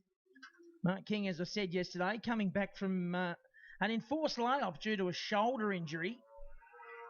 And I think King's got problems because Freestone's now got by. He's going very slowly down through turn number 2. So that's a real shame for Mark King. A really nice guy. And I can see the telltale smoke coming out of the back of Karanfilowski's car again through turn number 4 at the bottom of the hill. So we'll keep an eye on the back of the Mustang as well. Definitely smoke, mate. Yep. Definitely. Coming out of JMC corner at the top of the hill. Now, we don't know where the smoke is coming from, whether it's a tyre or whether it's leaking oil. It's dangerous to let the smoke out. Okay, we'll just wait and see what it's like. He's down at the bottom of the circuit now. And yes, that trail of smoke, it's not a lot. Garwood, Greg, that is. Right with John Bowe now. At 4 laps to run. The baby blue Capri, I'll try that again, Capri. Ford versus Holden, here we go. This has been going on for 100 years, the Ford versus Holden battle. There'll be the blue people on the hill, there'll be red people on the hill. Some will be going go the Capri, some will be going go the Tirana. Well, either way, we've got a great race, and as I said, combined age of 126 between them, so plenty of experience.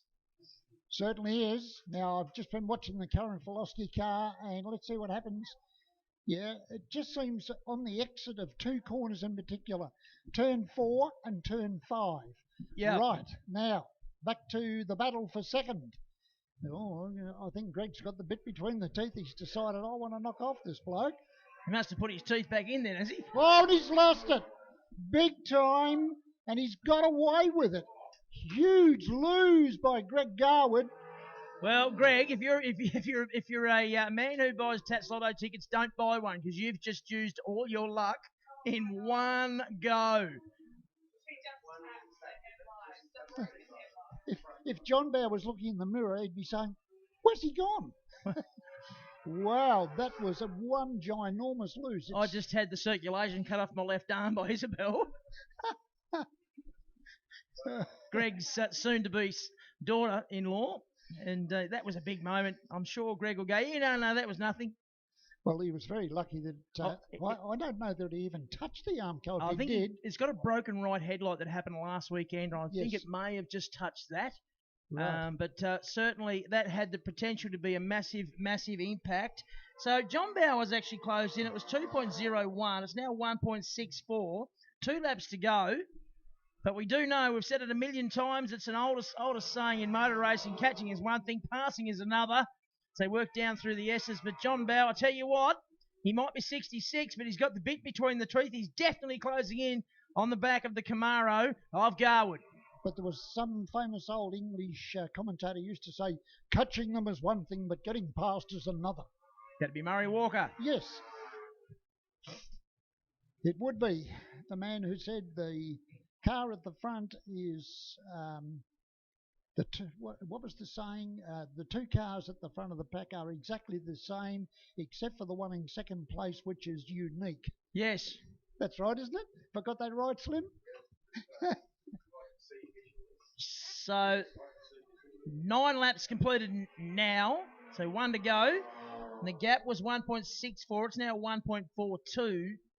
So he's closing, but probably not quickly enough. There's not enough laps left for him to run Garwood down in this one. I don't think they have got another race towards the end of the program later today. And I'll be very interested to have a chat with Greg Garwood later and see just exactly what his thoughts were on that little moment he had about there a couple of laps ago. Yeah, well, he's had a couple of laps now to think about it. Oh, someone's got video of it and sent it to Isabel already. You can't do anything in this world without getting seen filmed. Don't have an affair, Greg. Wow. That's literally a couple of minutes. That's taken from the hill. Someone up in Spectator Land has sent that to Isabel already. What is going on in the modern world? Checkered flag for Adam Garwood yet again. Yep. Race win, number 3 for the weekend for him, and a new lap record of 55.05. Second will go to John Bell.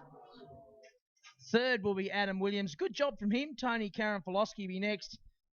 Then Greg Garwood after that massive moment a couple of laps ago coming past us. And that was huge.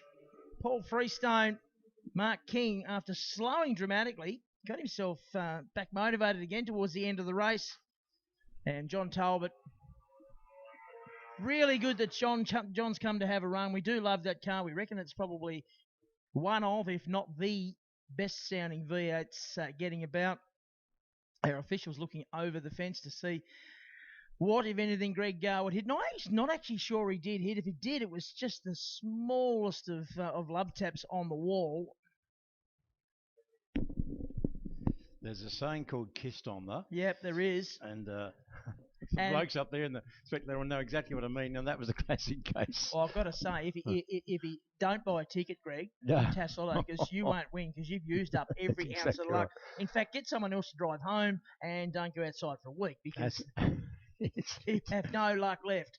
The old GG does have some form with the antics on pit straight. Remember the Porsche and Simmons in a touring car round a few years ago? Only too well. Yes, he had a similar sort of deal, a big loose tank slapper, and he smoked the wall in the. That was the Cup car, wasn't it? I think. Yeah. What? No. It was a GT2. Okay. What's the odds on him saying no? I had it. Every chance. I kept that off the wall. I did.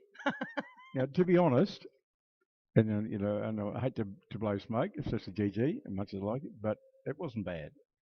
That was a bit of skill in that. It wasn't just hanging on the brakes. He did a very good job. Might have given the front guard just a touch, I think.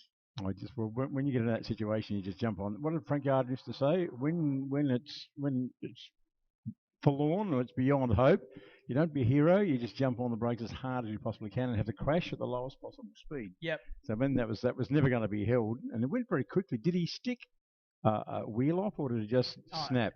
It looked like it just went. Now, as you know, I have a fair bit to do with the Garwood family, with work, one thing and another.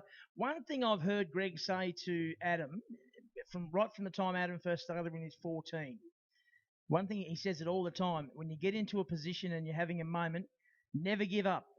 Never give up and suggest, well, I'm gone. He said, fight it, always fight it, keep fighting it until you can fight it no more. That's been his mantra the whole time. And you can see him working the wheel. He was trying. Yeah, I think he did very well. And then he realised, when it was all happening, I think he looks like he just unmodulated the brake a fraction at the end, which left it just let the wheels rotate a bit rather than just skid it in there all locked up, because that trajectory was going to hit the fence for sure, but just left a bit of lock off, a little bit of break off, and it just started to drift away from the fence at the last minute. So there was, I know you don't like to admit it, but there was a bit of skill involved in that as well. I won't be telling you that. I know.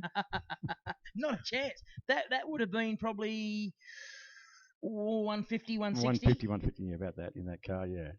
Yeah. That's 100 mile an hour. Not that pleasant. Not that pleasant. So have a little lose, 100 mile an hour. So maybe that his leisure time in Hobart last night was well spent after all. It's well, he's 60 years of age. It's all that experience, you see. That's what it is, yeah. Yep. It's very naughty of you, Andrew. Like, so 66 and 60 is 126. Combined age of 126. Am I wrong? No, you're not wrong, but interesting context, shall we say. Look, I'm banging on about it, but I've been out wandering around the pitch, as you know, and interrupting your broadcast. So, as you know, I do that well too. But locals as well as visitors have started to say, how about that? Is that a sight for sore eyes? It's fantastic. You look up there, and normally, often, we have car shows in the bottom part near the transporters, but we haven't. Mind you, there's a few mini car shows. There's some XC1s there, Central and Old Ford. So people have brought out their own cars, their own little individual sort of show and shine, which is fantastic. I think it's brilliant. I see a red Mustang there, I see a white Mustang there, and back up the back there's another red Mustang. There's a Holden Racing Team Commodore lookalike up That's there. right. It's just the site we're seeing, folks, is brilliant. I tell you what I do like about today as well, and because it's been a long. Oh, here we go. Now there goes an easy up top. Do you see that? Yeah, I can. Yeah, so I was worried about that before. Luckily, it's landed in between a couple of cars, and I was worried about that, folks. These up top, or it might have even been an umbrella top. So this is what organisers were afraid of. So if you do have an easy up or a marquee up there in spectator land, please make sure it is well secured. The tent pegs or anchors or water or whatever, or even tied to car, whatever. But please make sure it's well and truly anchored, because we just saw one go flying then. We don't want any injuries up there in spectator land. Back to what I was saying, it is such a good look to seeing people out and about. Well, I mean, we've both been coming here a long time, and he hasn't said anything. He's just watching quietly in the background.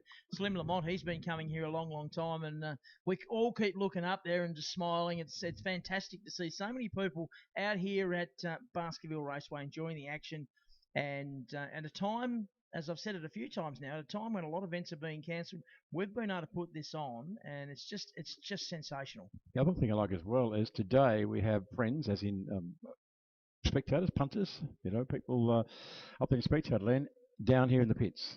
We only have to go back a few months to a local championship meeting here where we had no spectators. I mean, no spectators. We've all, again, I just said, we've been coming here all three of us have been coming here a long, long time, and to turn around and not see a single car on that hill, it was sort of weird. It was surreal. Spooky. It was very hard to get motivated, but we had, a fair bit of people in the pitch, but we're playing the game COVID-wise. But now here we go.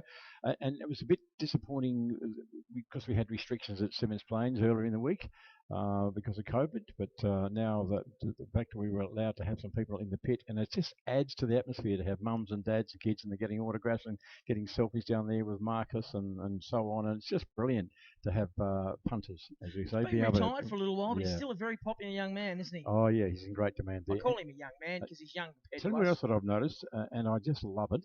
I've noticed yesterday, so I've been watching, and that is the relationship between Marcus and his daughter Tabitha. It's just brilliant, and they just sort of almost follow each other around. She's changing wheels.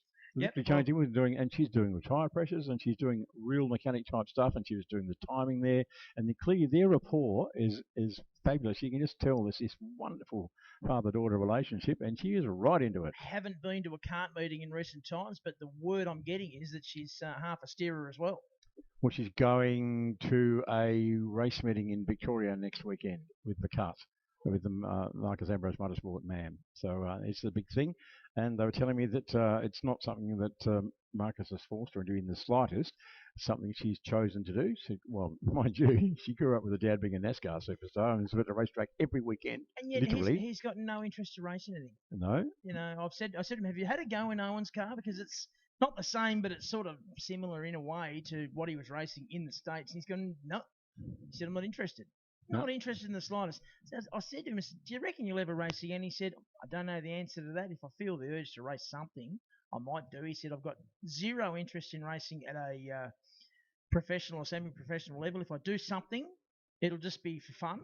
Yep. I Um, tell you what, it just look like you're doing it for fun, this crew chief thing, because last he's week intense. he is intense. A few days ago, and even right there now, when the guys have sort of done what they need to do, and there he is at the back, and he had the liquid polish out, and he was polishing the car, and saying, "You just showing off in front of me, Marcus. He'll stop doing that when leaving. He just gave me the look, which I deserved." But no, but he was really. And when they were having those problems a few days ago at Simmons Plains, he was like barking the orders and do this, do that. Let's try this, try that. The fuel tank's coming out. Can do that, and just always got people. He's even got Greg Rust working. His hands were as dirty as anybody else's, though. He was right in there at the coalface. But he's relentless. He's just he stops and chats when he needs to. He's good for the selfies. He's great with his fans still. But when it's not, it's head down, bum up, and on the race car. It was interesting last week at Simmons with the Channel 7 commentary, and one of the commentators went up to interview Marcus during a Trans Am race, and as the crew chiefs do, he took the headset off one side and he's talking to them, and he's got that trademark Marcus smile going, and the very second the interview finished, the headset came back onto the ear, the smile was gone, and it was just focus, intense stuff, and it all turned south straight after that. That's when the car started to misfire, and you could see Marcus, he was had that cloud down over the head again. It was all business. But I love it though, because that's been his trademark, his intensity and his focus. Whether it's the race driver, whatever he's doing, it's 100%. And there he is. His focus is to engineer the Owen Kelly car as best as he can, as fast as it'll go. And we saw the result just a little while ago. One of the things he was extraordinarily good at in his own driving career was feedback to an engineer as to what he felt the car needed to make it handle better, to be faster, whatever it was he was chasing. He was extraordinarily good at communicating that to his engineers. He'd come in and say, I think it needs more shock, or I think it needs this, or it needs that, or whatever it might be. He was unbelievably good at that. And it shows. I mean, when he was doing a test day at Simmons Plains with Owen, he was watching him. He'd come in and he'd say, so what do you reckon, Owen? And Owen would say something, and then Marcus would go, no, I reckon if we drop it in the back a little bit, we'll try this, we'll try that, it'll do this to it. If we put it lower or down, it's going to do that, it's going to do that. So we might lose a little bit there, but going to gain more there. So that'll cover off the loss, and had it all in his head. Brilliant. See, like engineers like that are worth their weight in gold, aren't they? That's why the top dudes in NASCAR, and even IndyCar, if you like, and even in supercars here, the blokes that have so much experience, they know the Ludos what of the to world. do. That's right. They know what to do. They know the cause and effect. If we do that, that'll happen. Well, the difference between Marcus and a Ludo is you'd be able to understand Marcus. It's true. We're talking about Ludo Lacroix, ladies and gentlemen, who was the part of Triple H for many, many, many years. He was poached to DGR Team Penske 3 years ago, and coached and engineered Scotty McLaughlin on his continued rise to fame. He couldn't really understand him that well, so they actually got young Mark Finn, a young Australian guy to help engineer, and Ludo would still sort of call the shots via Mark because Scott could actually understand him on the radio. Yeah, well, because I don't think Ludo spoke New Zealand. Oh, he didn't. He spoke English with a very strong accent, But I shall say this only once. My name is Eclair. I was just passing by. All righty, look out. Improved production cars on track. They've had a big 10 days. They had a 26-lap race last week. Can you believe that? A long, long way for these cars. Jared House sits on pole in the black Tirana. Phil House did an astounding job this morning in the little white BMW. Great battle after them between Dunsmuir and Kennedy in the similar BMW cars. Much like the first start, Phil House wins the start up under the bridge for the first time, and we'll look, and House has got through. Took him about 2 or 3 laps, and look at Dunsmuir. Wow, he's made a good start from the second row. Certainly was, but a hip and shoulder there. Poor old Kennedy was eased off the track. It was like 3 wide up there in turn 1, so they're having a fair old tussle. Down through turn 4, and this is where the V8 shines, doesn't it? Up the hill, look at that. Just drives away over James C. Skyline. The BMWs are 2, 3, and 4 now, so we may well see a BMW race. Fieldhouse managed to get away from the 2 other BMWs in the previous race. Hopefully they'll be together and we'll have a 3 BMW battle, because that'd be pretty cool. They are terrific little race cars. Even when you look back to when they were the touring cars of the day, Jim Richards, giant killing little cars, weren't they? They were indeed, and we go back quite a while ago. We had we had the BMW, if you like, the category that's quite strong on the mainland still. We had several of the guys down here at basketball for a visit, and amazed a lot of people with their speed. That's still natural speed, if you like. They're fast little diggers out of the box, and BMWs are quite good handling cars at the best of times. So they're not that hard to get them to handle well, but and not that hard to get them to go well as well. When you can see these cars up the hill this time round over the AMC Skyline, yes, they're being streeted at the moment by the mighty V8 Tirana of Jared House, as you'd imagine. The big V8 plays a little four-cylinder 4-pot jiggers, I beg your pardon, 6-cylinder, but small ones in the BMWs, V8 versus 6. But anyway, they did it yesterday, doing it again today. The little BMW is really entertaining. At Simmons a few days ago, Kennedy was pretty smart in this very, very fast gold BMW, being assisted by the great Chazzy Mosdett at Simmons as well, who was helping him with his data and getting doing a going. He did that last race, about 4 laps in a row, and it just looked really ugly. And what we're talking about, folks, is Kennedy getting it all of a sudden very sideways, coming through the left-hander. Snap oversteer, isn't it? There's no warning. It just snaps on him. That's right. When you get in there and it starts to go, then, oh, yeah, we might just hold this or we might not. But when it just suddenly goes, yeah.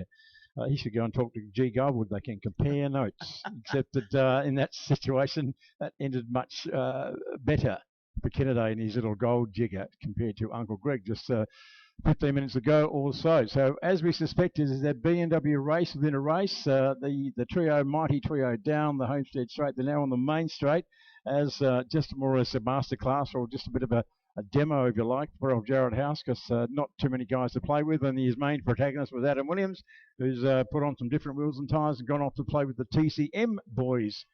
So that means that has gone nowhere. He has no one to play in his own sandpit, who's out there just going as hard as he possibly can.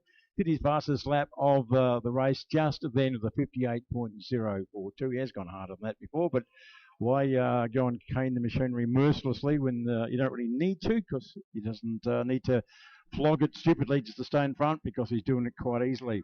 So still Dunsmuir, House and Kennedy, they're the BMW trio. I was a bit surprised with Kennedy because he was strong early yesterday, made a mistake and then found it difficult to catch back up. And that's sort of the situation here. It seems to really pick up its horsepower well and really get on song at the top of the hill, and at that stage you have to get off the throttle and turn left, so that's not really very used to him. Again, quite strong through the left-hander coming onto the main straight is little gold BMW, but then the others run away from him. So it's almost like it's a gearing thing, Strider. He's quick somewhere, he's on their tail almost, and then he's not. Yeah, it could well be the case. Been so impressed with Rye Dunsmuir. Hasn't done a lot of racing on the bitumen, came from a speedway background. And I think it's his second BMW. Had one, got rid of it. Now he's got this one. This is an ex-house BMW, and it's a quick little car. He's driving it very well also. Got on the podium a few days ago at Simmons Plains. I've got used to saying that now, a few days ago instead of last week, because I'm nearly there too. We're nearly there. It's happening, isn't it? Currently BMW is second, third and fourth. Dunsmuir, House and Kennedy. And I've been really impressed with Kennedy too, coming over from Victoria, learning 2 new tracks in the space of 7 or 8 days. Not easy, particularly this track, one of the hardest tracks in Australia to learn. It's got its own little peculiarities, this track, and it does take quite a while to get your head around it. I'm still, I hear what you say, and I'm very bemused that how this all works. Kennedy's like way off there. So he misses a gear or he's got trouble getting a gear because he's there or thereabouts, and then he's not. You wouldn't think that the gear ratios would be that markedly different. They don't have those options. It's not that flexible in these cars to do that. Like he goes really strongly up the hill, and then at the top straight they just run away from him. So he's like going from, second to fourth or something. Maybe he's lost a gear. Well, it's almost like that. He's there or thereabouts, and then they just drive away from him, like he just hasn't got a gear when he needs one. So, well, maybe he's just waiting for us to say nice things about him because he's picked up again. Although, challenge now from House. And then Dunsmuir goes, yes, mate, nice try, but nah. Try a bit harder. Not this time. Not this time, exactly right. But just he's being a bit of a tease, his young Dunsmuir down there. He lets House come up alongside him, and House thinks, half a chance here. And Dunsby thinks, sucked in, no, you're not. And he drives away again. So they come disappear from our view temporarily, zoom out from behind the marquees, from our visual position anyway. And all of a sudden, Kennedy, who was a fair way behind, at least, double that. He was 4 or 5 car lengths further back than what he was. So he's very inconsistent, is the little gold beamer, in terms of his quest to catch up to the back of that battling duo in front of him. But I don't remember the last time we've seen. Well, I do remember the last time we've seen these BMWs putting on a bit of a masterclass or a little race within a race, and that's when the BMW category came down here a long time ago. Yeah, from Victoria. There was a heap of them here, and they were fantastic. Really put on a good show over the course of the race meeting, and do love it when we get visitors from interstate come and play. And Kennedy now came up the hill there like a shot out of a gun. He was really quick up the top, so he got a great run out of turn 4 at the bottom of the hill, and made up a lot of ground, then lost some going through JMC Skyline. Let's have a look at him coming out of Calvin's and onto the back straight. They come down there over the rise, and we spoke yesterday, it's very much a pronounced rise, then downhill into the braking area. So you're carrying more speed than you think. You get on the brakes and turn in to turn number 7, come round to 8 to finish the lap. There will be a 3 to go. And so far, so good for Dunsmuir, sitting in second. And he's leading the BMW race at the moment. And doing it well. So the P plate still on the back of the car. Doesn't necessarily mean that he has a P plate as far as a driving license and on-road driving license is concerned, because motorsport licenses also have a graduated system, if you like. You have a professional license when you start out, and you have to do so many races successfully and without doing anything dumb and getting so you have to get the signature on your license from the clerk of the course to say you've done a reasonable job. And once that happens, you become a fully fledged full license holder, and you can take the P plate off the back of your car. So the P plate is there on the race car for exactly the same reason as you have it on your road car, which is to let the drivers behind you obviously know that you're a rookie. So back in the pack, mate, just looking at the top of the S is the battle between Callan Thomas in the Falcon and Leon Dougal in the Escort. They've been going at it for a couple of laps, and they've swapped a few times. The mates off the track as well. Yeah. Yeah. So it's good stuff. 2 to go now for our race leader and also the BMW boys. They're having a great time. So far, House has not been able to do anything about Dunsmuir and Kennedy. He's closer now than he was. Gets a little slide on the run down through turn 2. Loses a car length, and he's not quite close enough to challenge House at the moment. A couple of laps ago, he got a really good run up the hill. Not quite so good this time. It certainly closes up a little bit. He's certainly got no straight line power disadvantage, that is for sure. It's weird. Very, very weird. But Dunsmuir is the best of the Beamers at the moment. And about a lap and a half to go for our friends in the BMWs. And a lonely race for our race leader. He's coming round to start his last lap. It is Jared House, the Black Tirana. A crowd favourite for many, many years, that car. Yes, indeed. And what I like about Jared's campaign is that he's been quite consistent the last little while since he's come back post-COVID. And he's been to all the meetings, and the car looks like a stealth bomber, Black Beauty. And anything sort of white on it or non-black is the white square behind the number. About as successful as Black Caviar as well. Well, this is true. So it's a grunter. It's a good car, and he when he needs to, when he's got competition around him, unlike right now, unfortunately, he can really ring and sneak, and he's particularly good. Can really get up and boogie with this Tirana. And I can always remember the time that I met him. I was looking for him in the pits, and I couldn't see him for looking. And I was standing in front of this very slim young fellow with very, very long hair. Just looked like he's having a cruisy kind of day. And you were up here started going, Rosie, you're looking at him. Talk to the bloke in front of you. I thought, oh. He's sitting on the ute there. That's right. So I don't know what I was looking for, but it wasn't him. But anyway, checker flag time, and look at that. As you would, he just rolls out of it, just chocka, chocka, chocka, chocka. He just cruises across the line. Why wouldn't you? Why wear out the machinery? Spare the horses when you can. And there's magic little BMW dice. And some pretty decent pressure applied for all of them there. But Ryan Dunsmuir, well done, buddy. Withstood the pressure from Phil House very nicely. And poor old Kennedy, our Victorian visitors, had a up and down kind of race. It's an up and down kind of day. And lonely runs, unfortunately, Steve Gaines on the Sparco Auto Parts car. Great to see him up in his new Falcon. He was, of course, running that 6-cylinder Larry Perkins lookalike Commodore for many years. Now he's graduated to this car and getting it quicker and quicker. Yet and Richardson having a lonely run as you do when you're just running a little normally aspirated Corolla, but doing pretty impressive times when you think about you're doing 62-second laps in a normally aspirated four-cylinder Corolla, just like an improved production as it is, obviously. And of course, Rushworth out there in their amazing little Mirage as well. And Callum Thomas coming across the line now on the green-eyed monster. It started life as a $1,000 special in the Basketball 1000 Regularity Series, the wildly successful Basketball 1000 Regularity Series, now with 400 people on the books, or drivers on the books, quite amazingly. And young Callum Thomas driving Dad Bruce's car, as he did at Sims Plains last weekend. They threw a cage in it and decided to go racing rather than just regularity racing. Still only a 6, but it's a great story. It has its own Facebook page, the Green-Eyed Monster. You can go in there and see how they bought it and how they gradually built it into the car it is today. Callum's also a very accomplished videographer as well, I'm happy to tell you, and he's just got himself another trick little camera. But it's worth saying to drivers and also aficionados as well that he's got hundreds and hundreds of videos in his vault, with about 150 videos from Basketball and Simmons over the journey.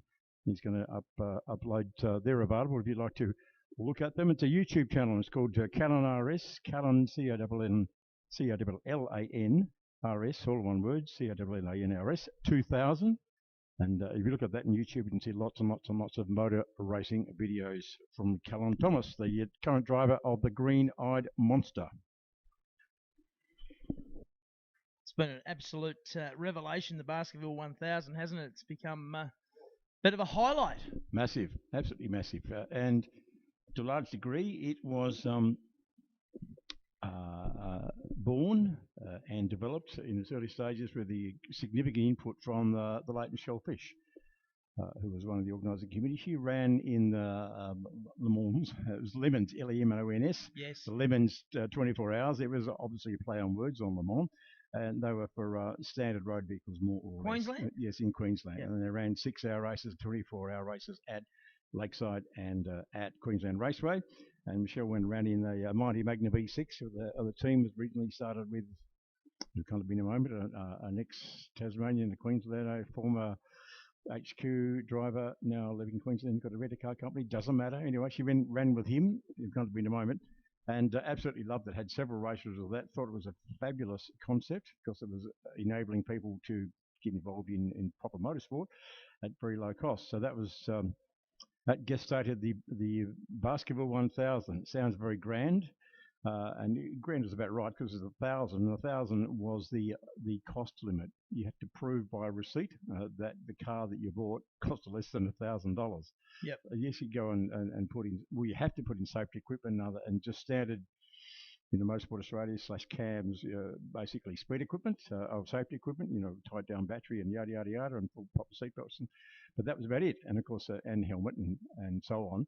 But you didn't have to have a roll cage. You could just keep it pretty basic. Now, because they weren't racing as such, it's a regularity. Yes. Those of you who come to our championship meetings will know what regularity is. They come out. You go out there. You're not at a time, and you have to go out there. Well, you expected to go out there and try and more or less match your number at a time each lap, and you get points lost or gained for plus minus around your 9 at a time. So that's hard enough for one person. Yes. Across 4 laps.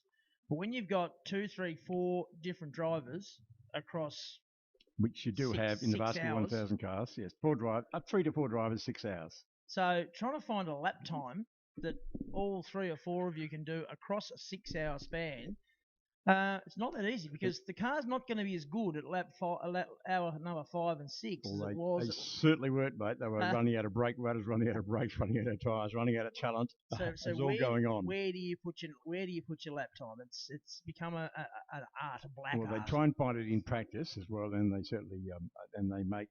It ends up being as the most comfortable time of your slowest driver. That's what they aim for.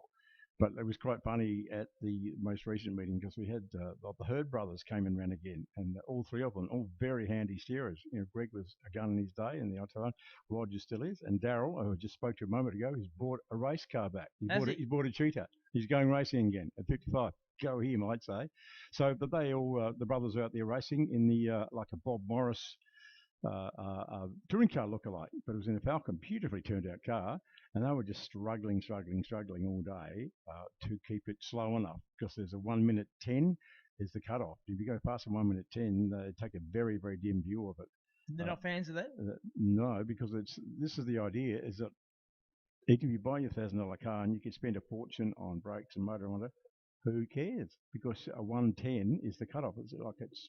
Look, we're doing 53s here, and even the slower cars are in the minute. Ayrton Richardson does 62 in his little Corolla, so this is like not a 1-2, but a 70-second lap. So if you break that, like Darryl Wilcox did, because he ran it as well with his brothers, and he was called in and given the wagged finger by the clerk of the course. So he's actually in trouble for going too fast, which sounds weird in a race car, but they're regularity cars. Long story short is that it's enabled a lot of people, predominantly blokes, but there are a few blokettes in there as well, have got together and they've built cars, and they built them in the garages or the workshops, and it's created this camaraderie, this little kinship, as they bought and built the cars as a team, then they go and race it as a team. And it was just fantastic. There's all these little marquees all the way up the side of the main straight and all the way up here, because they were there 6 hours, and hanging out lap boards showing your last lap time, saying, well, some people just had an arrow going up or down, in other words, too fast. Let's say you sort of like, you have an arrow down, you go, okay, I'll ease it off a bit on the next lap, or you want to go a bit faster, because what you're trying to do is lap after lap after lap is to maintain your average nominated time. And the car that does the most laps within their nominated rate lap time wins. And Rick Burt's won, I think, 3 out of the 4 races they've held so far. He's probably up there in respect to that. He's definitely here. Yeah, and he's become a bit of a basketball 1000 specialist, a regularity specialist, him and his team. And he had people like Wade McLean, the 2-time national Australian Formula V champion, 3-time, there you go, in his team. So he had some guns in there as well, but it doesn't matter. You could put the late Peter Brock, you bring Ayrton Senna down if he was still alive. You could bring down Craig Lowndes, and you know what? So what? And because he could do a 70-second maximum, so could most people. So it's about the team, it's about the camaraderie, it's about the strategy, about being disciplined and working out where you might need to roll off the throttle if you've got a fast car, so that you don't exceed your time. It all sounds a bit scientific. It is to a degree, but it's turned out to be a wonderfully strategic race, if you like, or regularity race. But it's brought in lots and lots of new people, 400 new people into the sport, and created teams, and it's just grown like topsy. It's massively successful.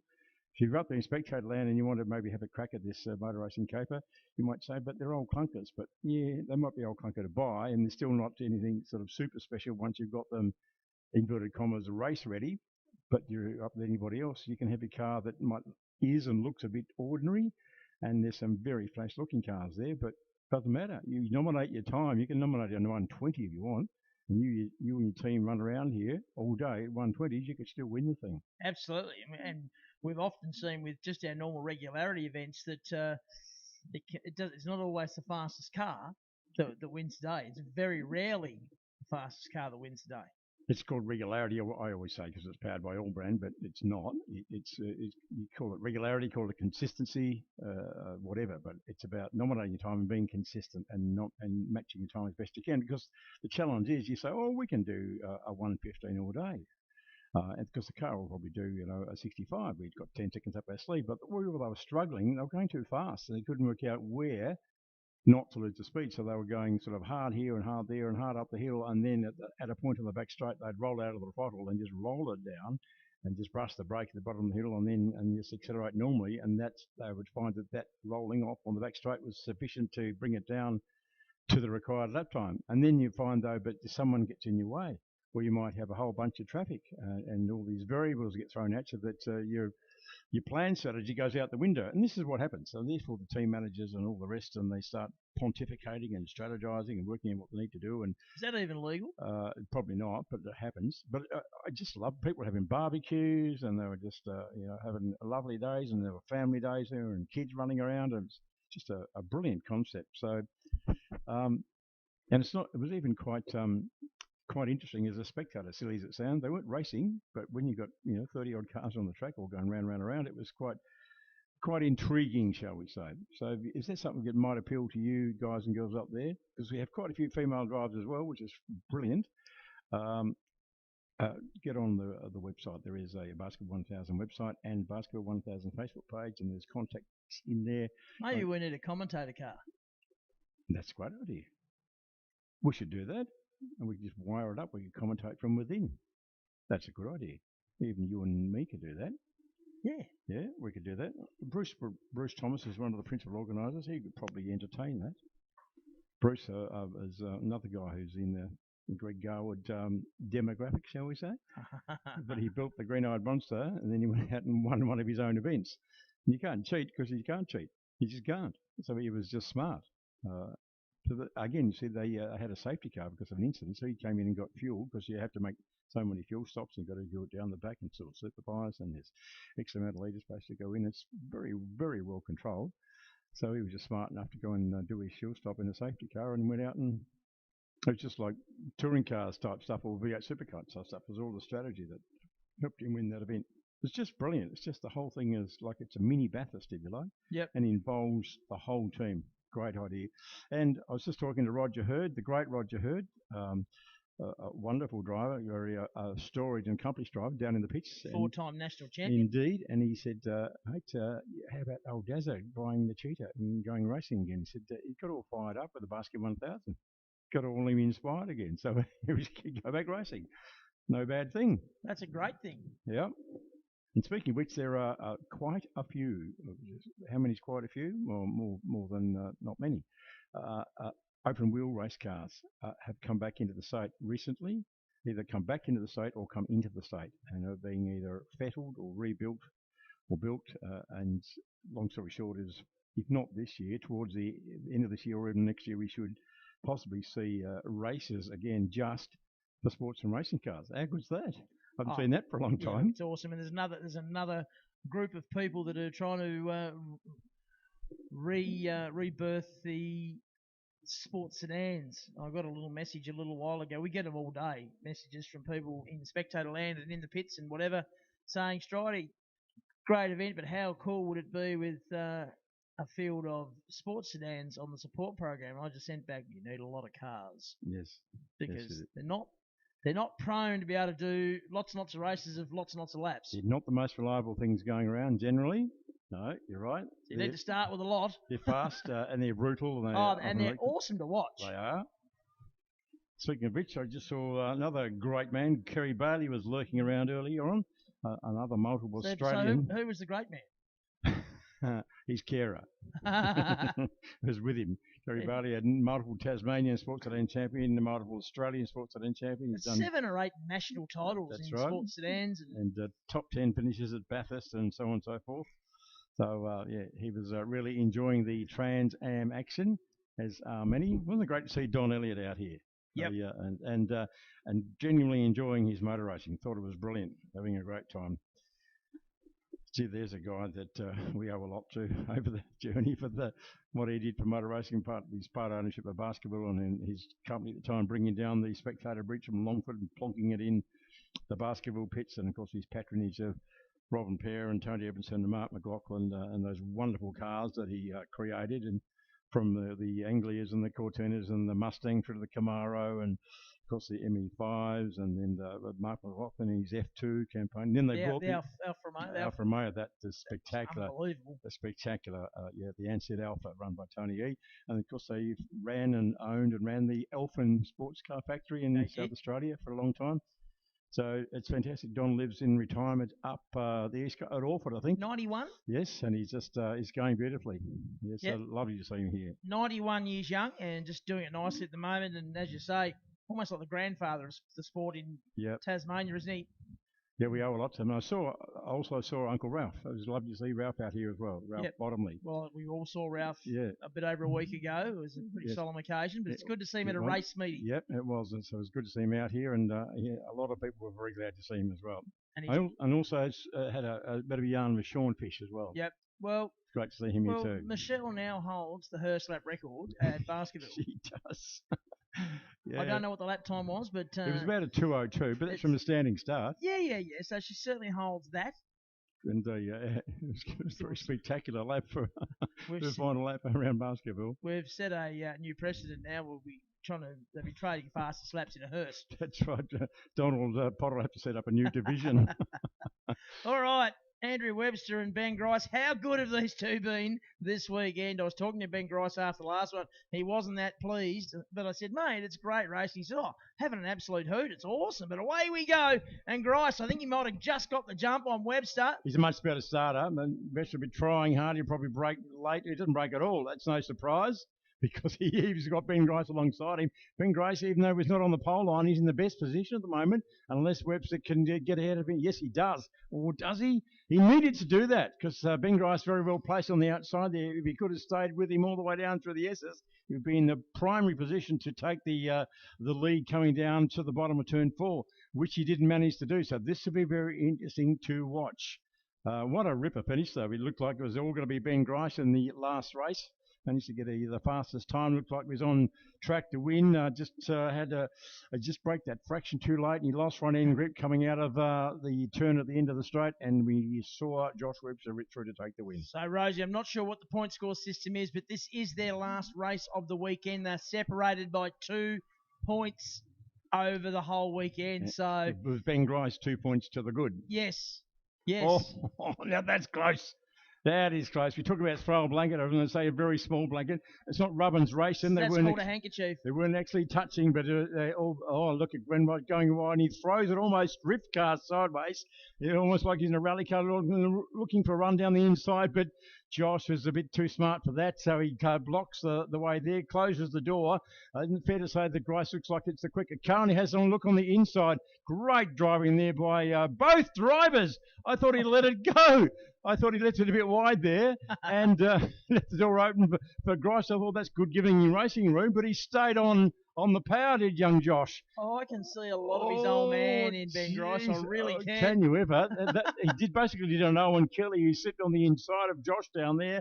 But didn't end badly like it did. But, jeez, they're all over the shop like a mad woman's breakfast. They're raising dust coming out of Carbon's corner. They're on the back straight now, and it is on. It is absolutely on.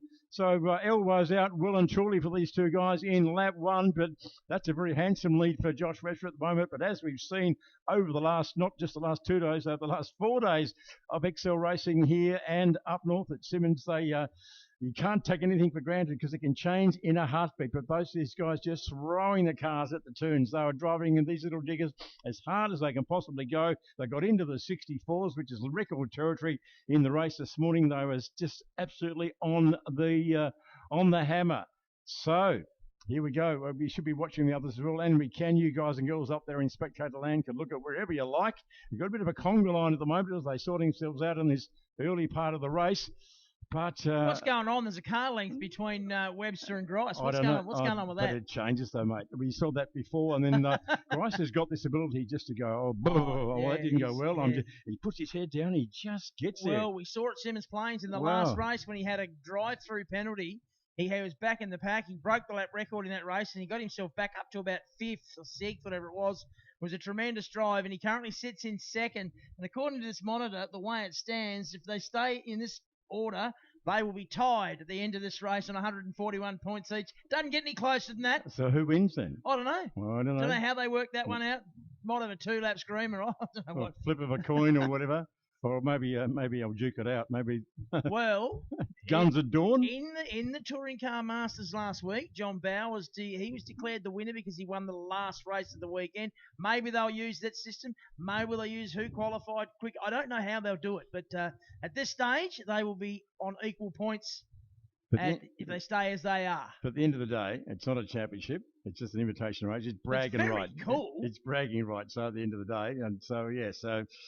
One of them would certainly like to win, wouldn't they? They'd like to say, look, I won the round over the 2 days. So we'll see how it lets others worry about that. A bit of a sideways moment there for Josh and a few others behind as well as they get up on the ripple strip. It's a little bit slippery up there. Josh has gapped him. Oh, gosh, I've never seen this young fella, the 18-year-old, who's in his 4th season of Hyundais, folks. 4th season. Started when he was 14.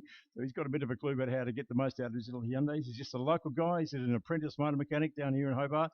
And he just lives and breathes his motorsport. Absolutely loves it. Look at these dices back in the field, though. Yeah, it's going on everywhere, isn't it? It Callum is. Mitchell Yeah. is going at it with Phillips, and behind them it's Logan and Bennett. And someone was saying yesterday, I think it was, that Jeremy Bennett seems to have been off the pace in recent times, but he's certainly got some more pace back in the mobile machine now. Doing a good job currently in 5th place. Yeah, it's good to see because he was one of sort of the top 3 or 4 runners and had that new engine at Simmons Plains, and it just didn't do the goods, didn't do the business for them. They were a bit perplexed, a bit of a head scratch there as to what was going on. Maybe he just needed to free up a bit, or whatever. But Jeremy's certainly running in that very, very strong dice for the miners, led by Phillips and of course Callum Mitchell, the ever improving Callum Mitchell. He's really stepped up again the last couple of races and running in 4th at the moment, ahead of Bennett and Logan. Campbell Logan in the car that was driven by Brody Kostecki at the Townsville touring car race last year. He won in that, didn't he? He did indeed, in the car that was built at Norwell by Paul Morrison and his mad mates. So that's quite a solid car, and obviously well built by the boys there. But Campbell, of course, running the P plate on the back of his little Excel. He is a rookie. So it's pretty much thrown in the deep end. He's got a good car under him, but it's just all about laps, more laps, and just getting a racecraft. You only get that by just getting out and putting your bum in the race car and spending more time out there. So there's that great little scrap happening for the miners, could we call them, the 3rd, 4th, 5th, 6th place, all scrapping over what they'd like to be at least 3rd, and then 100 metres back to the next little scrap, and just pretty much running line astern at the rear end of the field. Back to the front, as we say, sweeping down into the main straight again, and still Josh Webster is the main man. This is the biggest gap, surely. It's 0.9. Well, it was actually over a second last time by, and you can see that Grice did the fastest lap of the race to bring it into 0.9.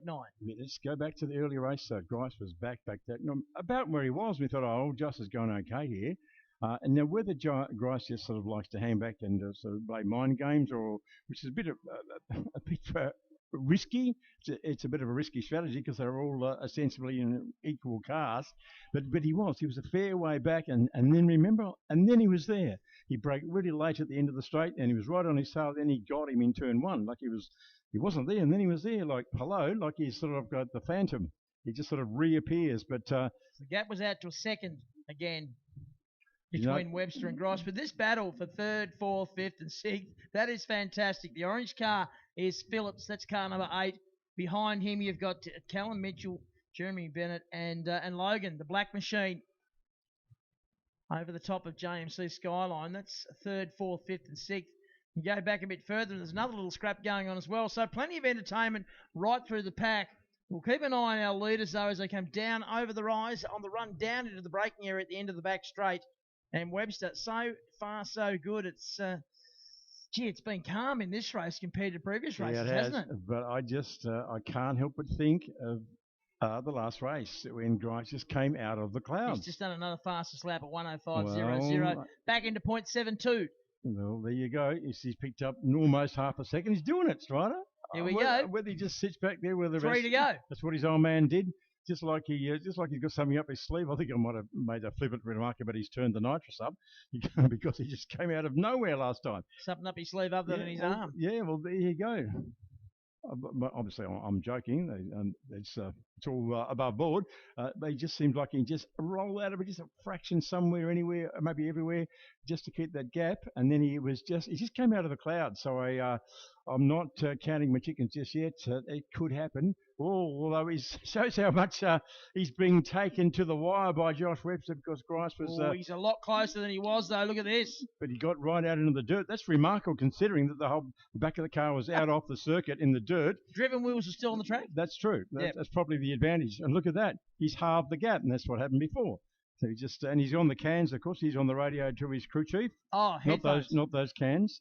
Or maybe he is. No, he's 0.27 of a second. Make that nothing. Look at that. So this is what happened. It's just like he's just got a nitrous oxide button. Of course. 2 laps to go. And of course, he has it. Contact there and more contact. They go. Rubbin's racing. There's a bang on the way in, another bang mid-corner, like mate. And he's been closely watched, though, by race officials, I noticed. The fun police here. They are, and they're having a good look at this. But that's... He knows who we're talking about too. Don't worry about that. Yeah, Rubbin's racing, and that's you can't be too anal about this. It's just got to let them have their head a little bit. But Josh just got rubbed up a bit by Gricey down there in the S's. That's how it happens. But didn't work out too well for Gricey in the end, though. He responded well, didn't he, Josh? He's done a good job there. Oh, he's way out wide. He's gone to play autocrossing, as Gricey. He's gone out to play with the 500 Car Club and doing the Carter Kids Junior Development Program. He's coming back on the track right now. The last person I saw it there was Adam Garwood. That's right. So he was that far off the road he needed a navigator. Well, there you but go. Anyway, Last lap, and Josh has rolled right out. And this would be a slower lap, I reckon, like a 1:06.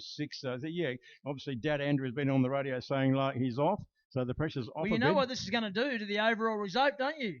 They said right, it's going to make Josh the winner, but he's got to stay on the lap on the track for one more lap. And Grice is well, I thought Grice was going to come back there. Remember Alan Grice? Left tyre. had a drama back here in the day at that special touring car meeting that the boys put on, and Alan Grice was here and he had a drama, and he went back out on the track and waited till the last lap, and he got mixed up in the dice between Colin Bond and someone else, and there were three across the finishing line, and Colin Bond spun across the finishing line because Alan Grice went out there and played spoiler. So that is a real shame. It's just taken the fun right out of that. Yeah, it has. But you know, who knows? But I think it's probably a forced error, or unforced error, I should say, because he just threw the car at the corner, as he's very good at doing. Well, he's got a deflating or deflated tyre, so yeah. But did it happen before or after? Wow. I mean, when he flung it across the curb, That's he the key. just chucked it at the corner and then hit the curb. There's and your then winner. Bounced on. There's the winner. So Josh Webster takes the win. And you happy about that? He will win the round. He will win the weekend. He will. And he's had to fight so hard for that.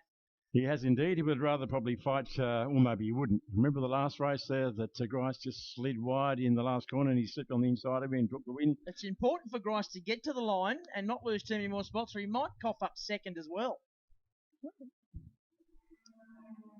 Let's have a look. Yeah, so it's still, well, he's trying to get the points because the left-hand front. It's one of the tyres stayed on the rim. He's hung on to second by 3 points.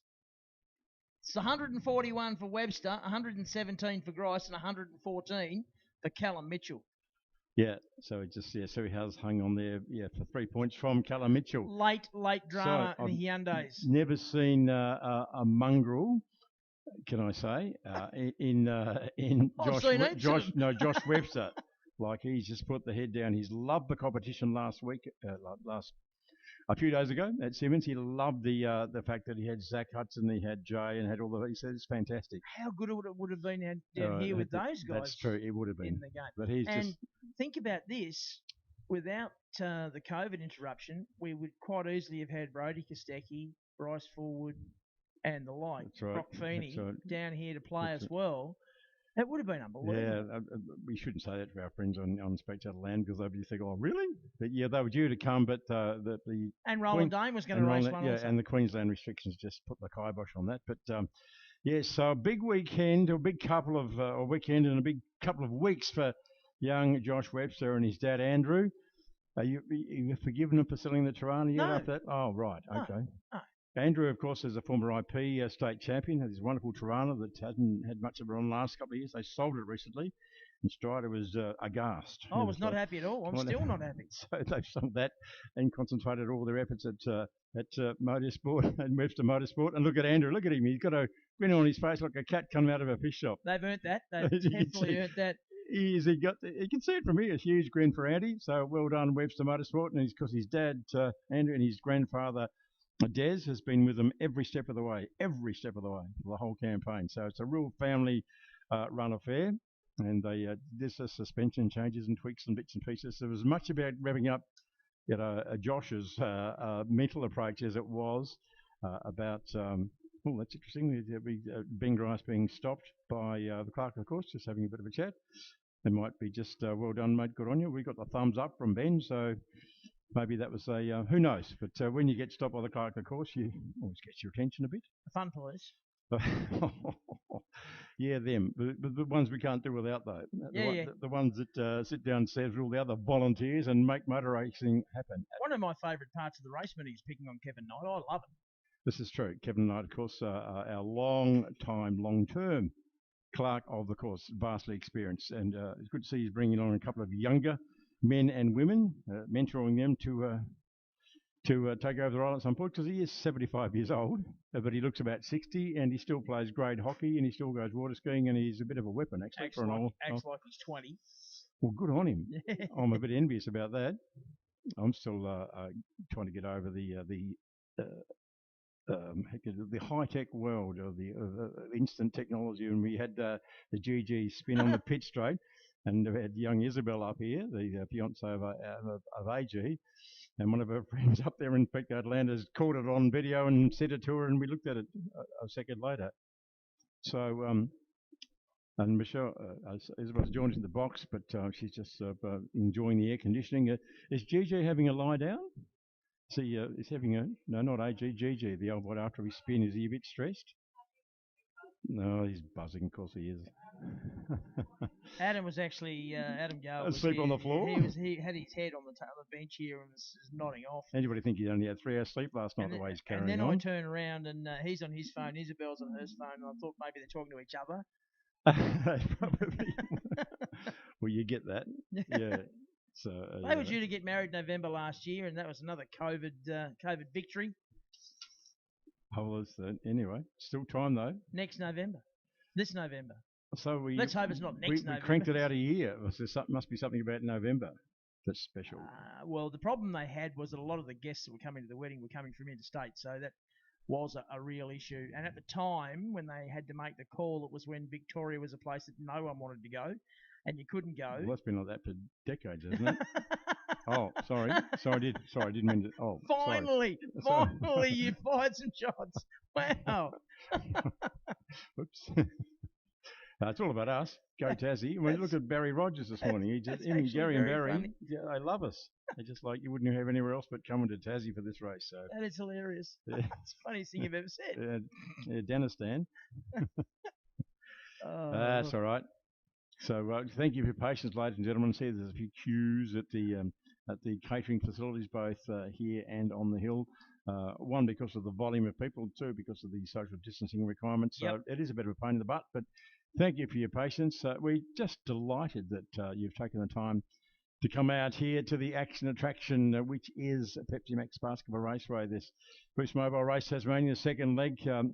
It's just a wonderful vibe. Everybody you talk to loves the racing. They can't wait to get back here as a championship in its entirety for the at least TCR and TCM at least going forward, and so on it goes. So in future we might have probably have bigger fields of proper championships, and fingers crossed we'll have no COVID restrictions. We won't have the restrictions we had today. We can have twice as many cars on the hill. And even if there are restrictions, hopefully they'll be much less stringent ones than we currently have.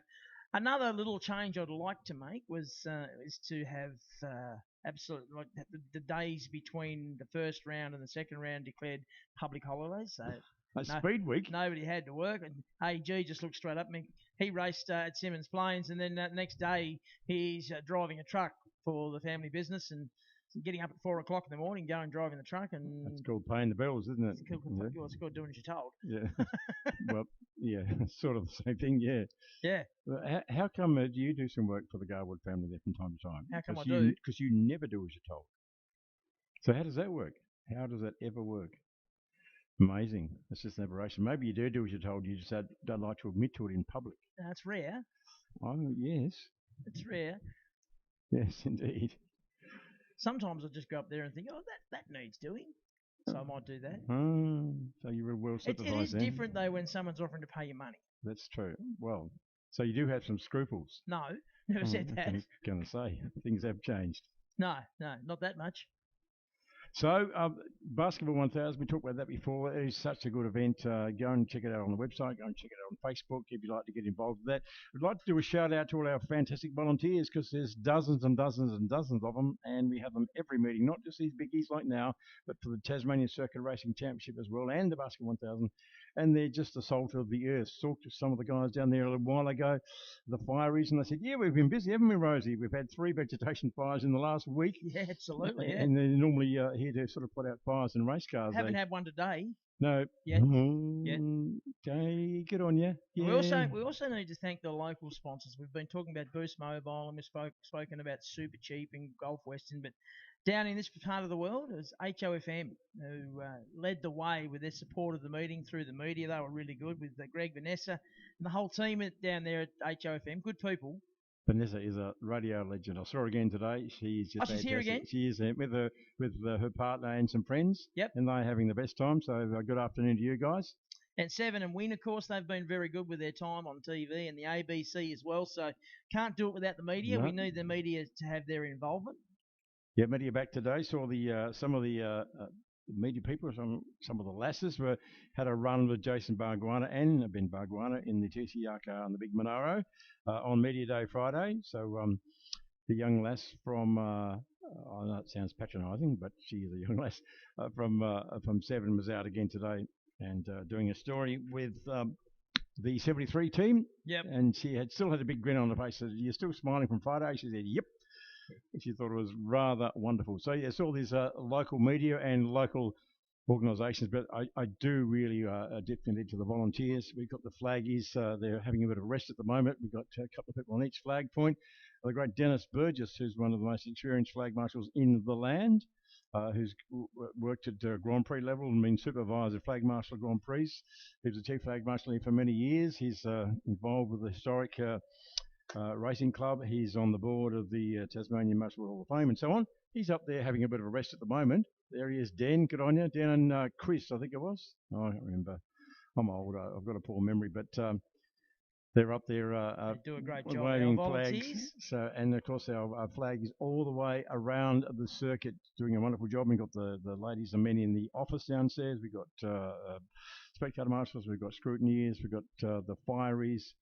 The administration people, we've got the timing people, all the volleys that make it happen. So we're having a good time, but all these volunteers, and they're out here at Sparrows and the last to leave. I saw some on social media last night. The same people are up there repairing the track and filling in potholes and yada, yada, yada, Yep. until the sun went down. They're just wonderful, wonderful people. So we do thank you very much. It's only a month till we do it all again. Yeah. Up at Symmons Plains, round 1 of the Tasmanian Circuit Racing Championship will be held at Symmons Plains the 27th and the 28th of February. So it's only a month away, and then back down here for round 2 on the 28th of March. So there's a fair bit of motorsport coming up.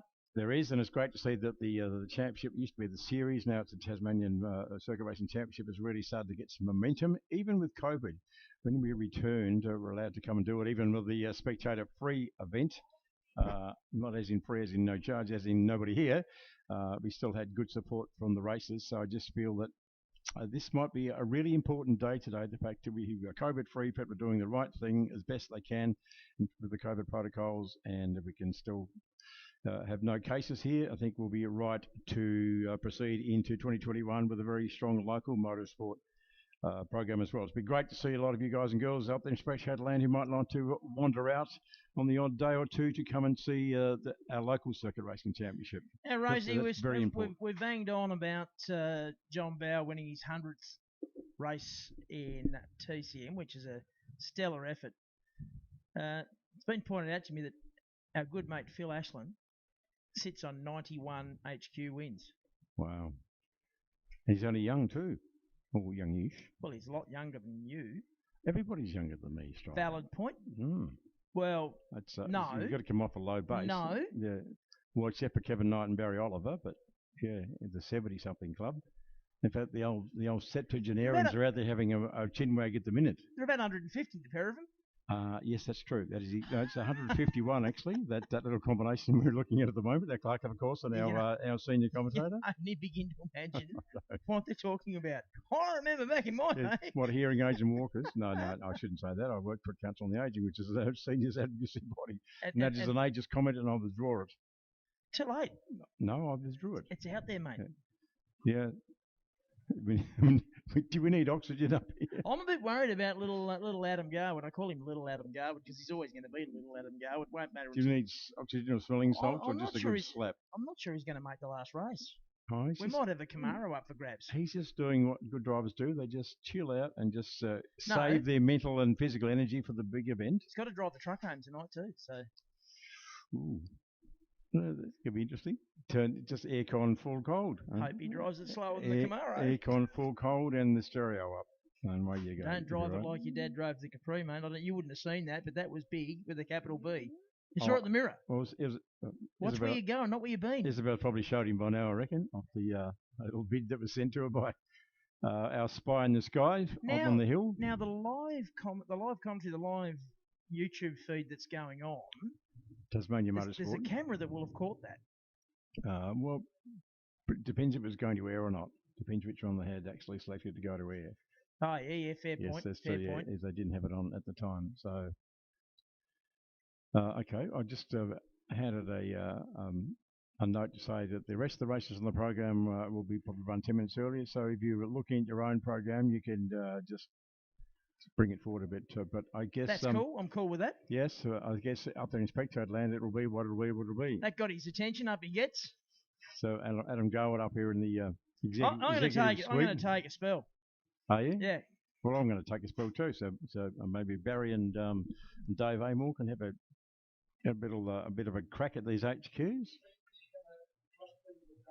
I'm going to trust Barry with Dave Amore. I don't know how it's going to go, but we'll just. But I'm a man who likes to take a risk, so we'll just give it a whirl and see what happens. I'm worried for both of them. Yeah. Although probably Dave's probably the youngest of all the people here, but no, you'll be the youngest of the people in the commentary box. But we'll see how we go. It'll be fine. It'll be right on the night.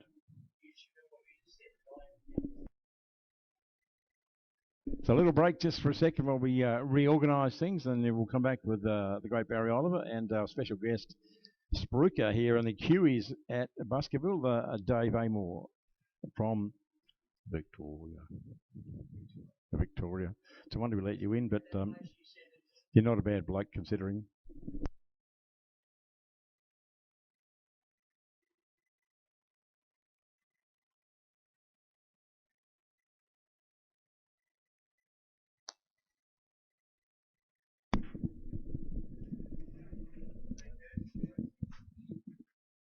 So the boys have decided to desert us, and we are now down to the final race for the HQ Holdens. They've turned on some great action over the weekend, and this is their fourth race. Again, it will be over 10 laps. And Dave, I guess you've been pretty impressed with what you've seen over the 2 days with the HQs. I certainly have. It's been unbelievable. It's been good. The camaraderie and all that from the Queensland guys, the Tassie guys is absolutely fantastic. But this race is reverse grid. Yeah. Yes, ladies and gentlemen, the yellow car, that's where it's going to start. The two gentlemen behind them, the 22 and the 19 car, they said, well, we've been the slowest all weekend. We still want to start rear field because we don't want to make a mistake for everyone else. And I reckon that's absolutely a gentleman's gesture, and it's absolutely fantastic. But it's reverse grid like they had at Simmons Plains only some 5 days ago. Yep. We got to remember we raced Monday, Tuesday, and then we're racing, Saturday, Sunday. So absolutely brilliant. So this will be an interesting track. It's totally different to Simmons Plains, where you got 2 drag strips up the front and back straight. It'll be well worth watching. And ladies and gentlemen, boys and girls, please make sure you've got a really good spot. Have a listen to us 2 old commentators up here, because we're going to have fun just like the HQ guys are. And it's affordable excitement, and it's all about motor racing and a family group. Yep. Well, now we need to reflect back to Tuesday at Simmons Plains, because if you remember, on that occasion, a certain Phil Ashland started last back in the pack and came right through the field. And I thought that was a stunning drive. Now, the question is, can he do it on this track, which is so different, but he knows like the back of his hand? Yep, well, that is very, very true. And there's a reason why he's up the front in every race in qualifying, just like Toffee is, just like Caldwell is, and all the rest. They get magnificent starts. They're craftsmen of HQ racing. And that's what makes all the difference. You will find that these guys will pass probably 5, 6, 7 cars in the first 2 or 3 laps. But it's trying to get past those 4 or 5 still at the front, because when you look at the times, there's a lot of cars within 1.5 seconds, ladies and gentlemen, as they start to line themselves up now. 1.5 seconds is a pretty broad group from around about 4th through to about 15th. So just keep an eye out. So it's Sean Madden on pole in the number 72 car, the Mad Trin earth-moving car, the green and black machine alongside is grey, and Sean Madden started to creep. Now we'll leave that to the officials. We certainly will. because the rule is quite clear. You must be stationary at the point where the race starts. Anyway, Gray has taken the lead because I would suggest to you that the number 72 car, Sean, had to prop just a little bit because of that movement, and that's enabled Gray to hit the lead at the stage. Now, I'm trying to pick up who's next, and I'm just wondering whether that's... That's the excavation car, the 22 car. So that's the green and black on the bottom there. So they're doing extremely well. But going through turns 1 and 2, son hit father in the Harvey's towing entrance there. 57 hit 58. 58's the old man, the godfather we call him. So Joe Andreski. So let's just keep an eye on it. Phil Ashland only got an average start, ladies and gentlemen, as Rattray there now trying to go to the 11 car down the inside there. You can see him coming on. He's up into 4th position. The 21 car has got a little bit of a gap. Have a look at that. Yeah. As they all start to stream. There's Phil Ashley. You can see him right behind him, the Viking, and also Bennett there on the outside. And there's also a Rattray car there, number 10 as well. So as they start to find their way through. Yep, well, that's Joe Rattray there right on the back of Bennett. Now, Phil Ashland's being hotly pursued by Otis Caldwell back in the pack. Now, this is where the experience of Phil Ashland will sort of come to the fore, working his way through this field. And I suspect that Otis Caldwell is going to try and stay with him, although he's dropped back a little bit at the moment.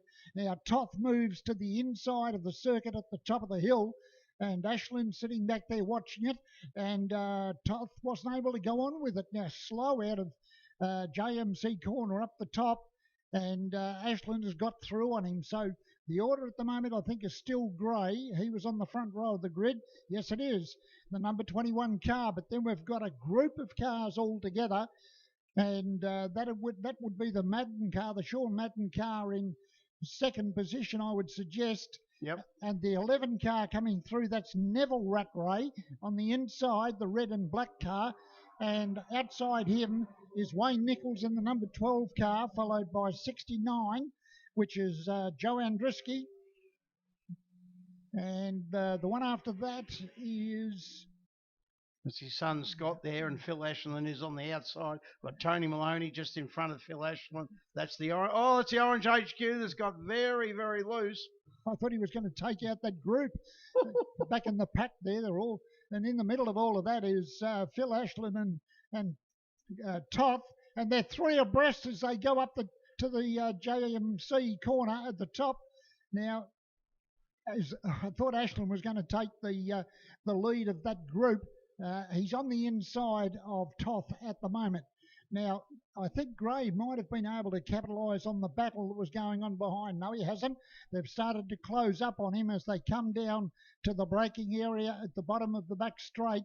And so at the moment, the order would be Gray, Madden, Rattray is still there. Then, Wayne Nichols has actually gone back to 5th place. So he's lost a spot.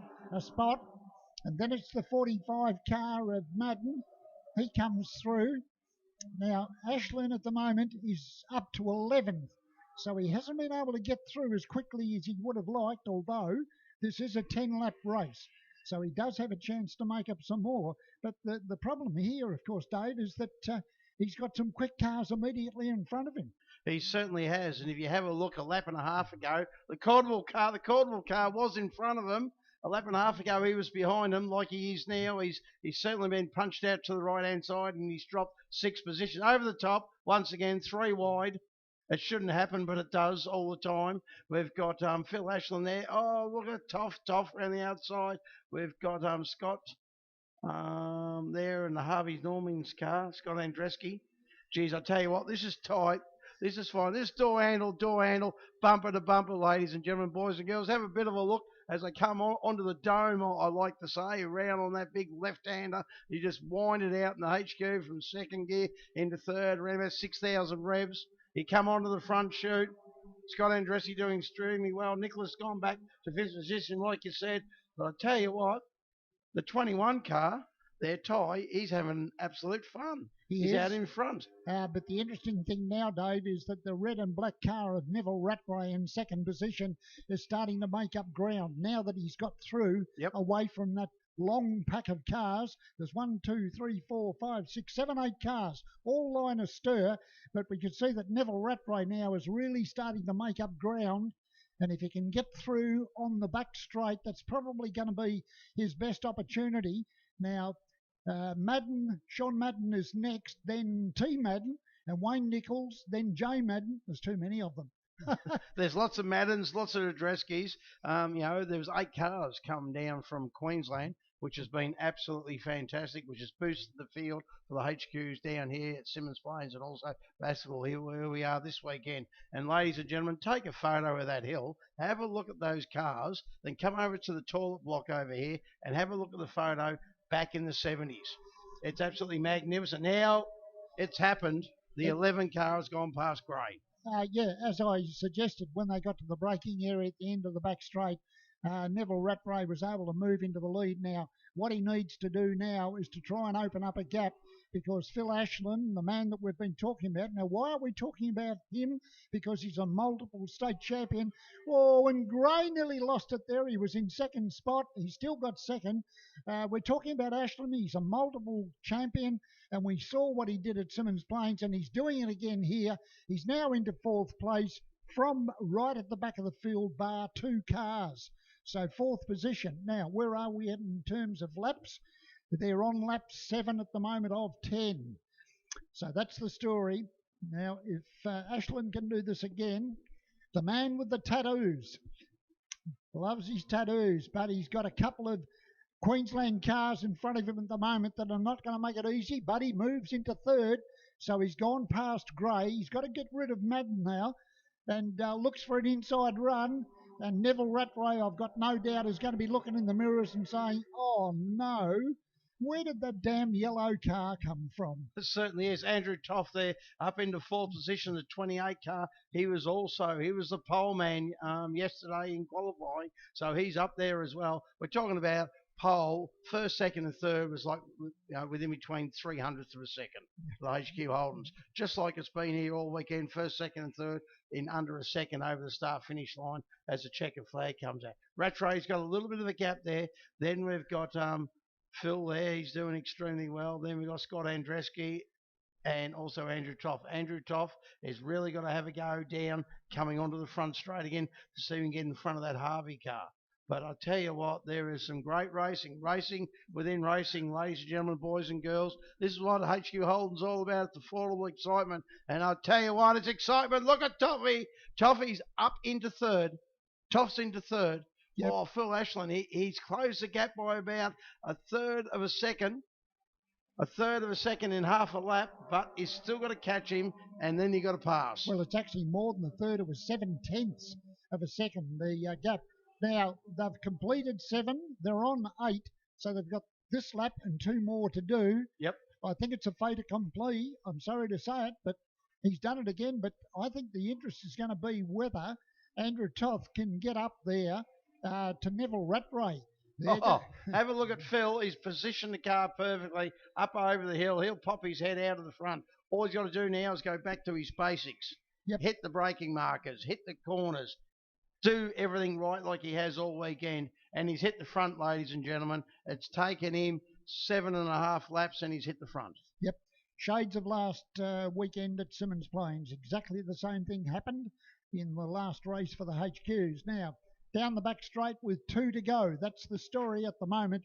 And it's Tasmanians 1, 2 and 3, despite a determined effort by our mainland counterparts. And so at the moment it's Phil Ashland. And here comes Toth. He's going to look for an inside run on Neville Rattray. I don't think Rattray's got anything to answer for. 2. So Toth now moves into 2nd. Can Andrew Toth make up any ground on Phil Ashland?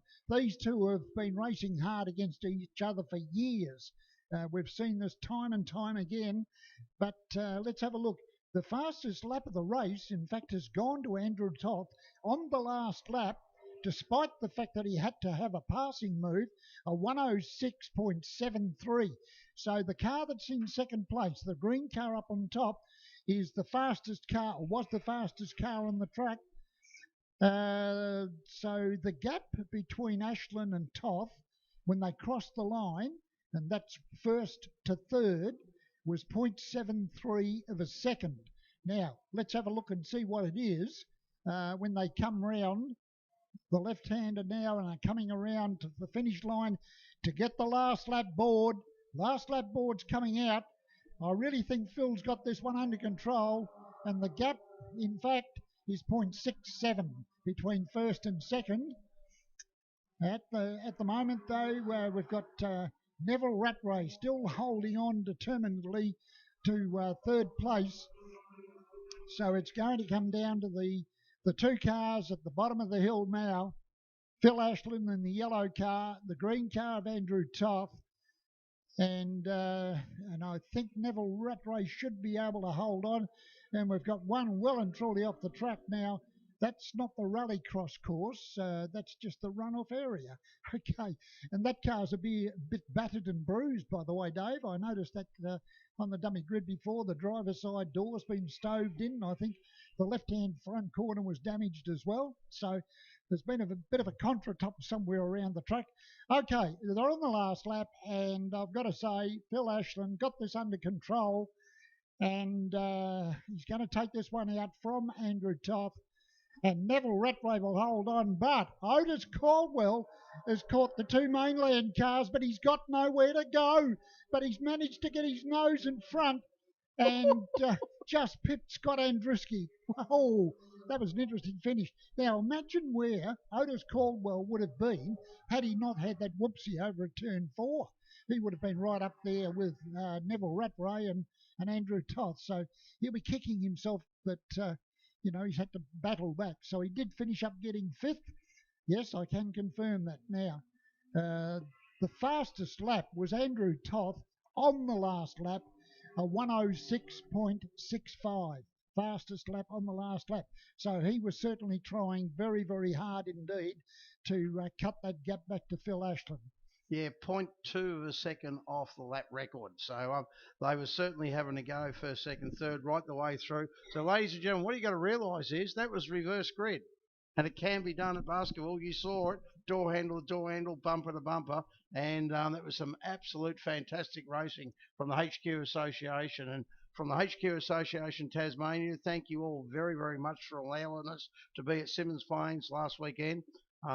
Basketball this weekend, absolutely blinder. It's been an honour. It's been an honour to be with this group of guys and what Gary and Boost Mobile are doing and all the other major sponsors. Absolutely fantastic. I feel it's bringing motor racing back to the spectators. Yes, certainly is, and we can look forward to, I'm sure, bigger and better in 12 months' time. That's certainly the plan. And I'd like to thank the mainlanders that made the trip down here. I know the circumstances. We've talked about it. All sorts of hoops that you had to jump through. Yep. Cars being in Melbourne, drivers being in Queensland, not knowing whether they could get on the aeroplane or not. So an incredible effort. So a big thank you to all of them. It's been great to have you down here. Yep, look, thank you very much, and I appreciate it. I love motorsport as much as you, but I've still got 20 years to catch up. But that won't be a problem. But thank you all very, very much. Thank you for allowing me to come up here and talk about the HQs. And everyone, enjoy your weekend. Have a safe trip back. But most importantly, motor racing is alive and well. Thank you all. Absolutely. Thank you, Dave. All right. Now, we're getting down to 4 events to go. And when I say events, we've got Touring Car Masters coming out in a few moments, and that will be followed by the final demonstration of the S5000 cars. That will be, well, it's going to be earlier because, as we said, we've moved everything forward or shortened the gaps between the events, let's put it that way, by 10 minutes. So there'll be the demo. Then we'll have the final race, the 4th and final race for the TCR cars. And we've seen some good close racing from that small group, only 5 today, but they certainly put on a great show. And then the biggie, folks, the all-important Trans Am race, the Baskerville 10,000, $30,000 in prize money up for grabs. My understanding is that apart from the first prize of $10,000, the balance of $20,000 will be distributed second through to eighth. So I'm sure the drivers will be very happy to get some prize money, and it's all going to help as far as the bills are concerned. Racing is expensive, as we all know, so I'm sure that every little will help. So that will be the final event. That will be over 25 laps. That's the longest distance that these cars will have done in the 2 weekends. So are we going to see the ongoing battle between Aaron Seaton and Owen Kelly? That's really what we're looking for, and it's a long way to go, and one mistake and you can be well and truly out of the equation. Now, what I can see down on the dummy grid are the TCM cars, and they're lining up down there. Now, bear in mind that the order will be Adam Garwood by virtue of winning, then John Bowe followed by Adam Williams in the two-door hatchback, Tony Karanfalowski, then Greg Garwood, then it will be Paul Freestone. Looks like King will be next, Mark King, followed by John Talbot. Now, it looks to me as though, I think it's the number 8 car that's sitting down there, the Trans Am. Let me just check my notes.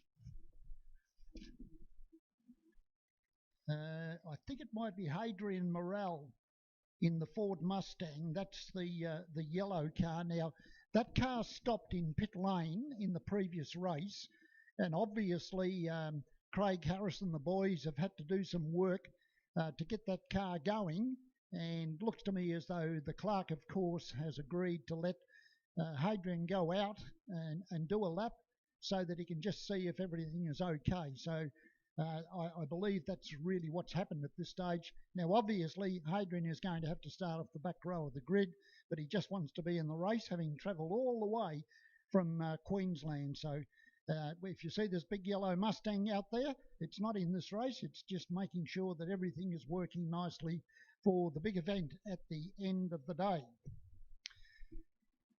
TCM, and the next time these cars come out will be the second round of their series, and that will be at Bathurst. So what can Adam Garwood and Tony Karanfalowski and John Bowe, etc., what can they come up with? And as Stridey said a while ago, there are a number of very, very quick cars that didn't make it here to Tassie for these 2 weekends, and they will certainly make an impact on the field as well. But what a place to go and run a TCM car. So that's not far away, and you'll be able to see that on the screens of 7.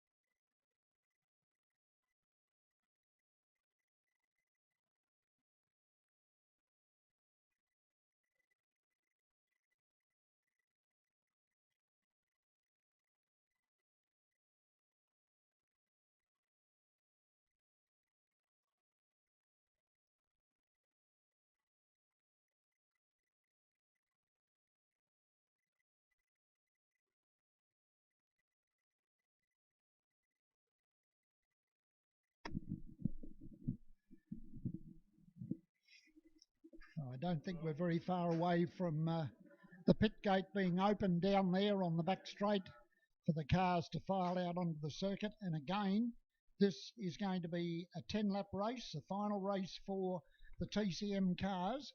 Now, let's have a look at point scores. You wouldn't be surprised if I tell you that after 3 races, Adam Garwood is on top with 180 points. John Bowe is on 160. Greg Garwood is on 153. They've got Adam Williams down at 145. Paul Freestone 126. Mark King 123. John Talbot 111. And Tony Karanfalowski 100. So that's the point score, but of course it doesn't count as far as the series is concerned. The sound of the V8s. In fact, every car on the grid is a V8. So there's no small capacity cars in this one. It's like it was back in the good old days. And Adam Garwood was very quick to start putting some pedal pressure into the brakes to not only warm up the brakes, but also to transfer some heat through the rim into the tyre. So Garwood again will start from pole position in the number 85 car with John Bow alongside. And on the second row, it will be Adam Williams and Tony Curran-Filosky. Garwood will start from position 5. That's Greg Garwood, Freestone from 6, Mark King from 7, and John Talbot from 8. And as I said, the yellow Mustang at the back, that is just doing some cursory laps to make sure that it's firing on all 8 cylinders and that it's all systems go, so that Hadrian Morel can take part in the big race at the end of the day. So that's why it's out there at the moment. And hopefully Craig and the boys will be quite happy with the message that they get back.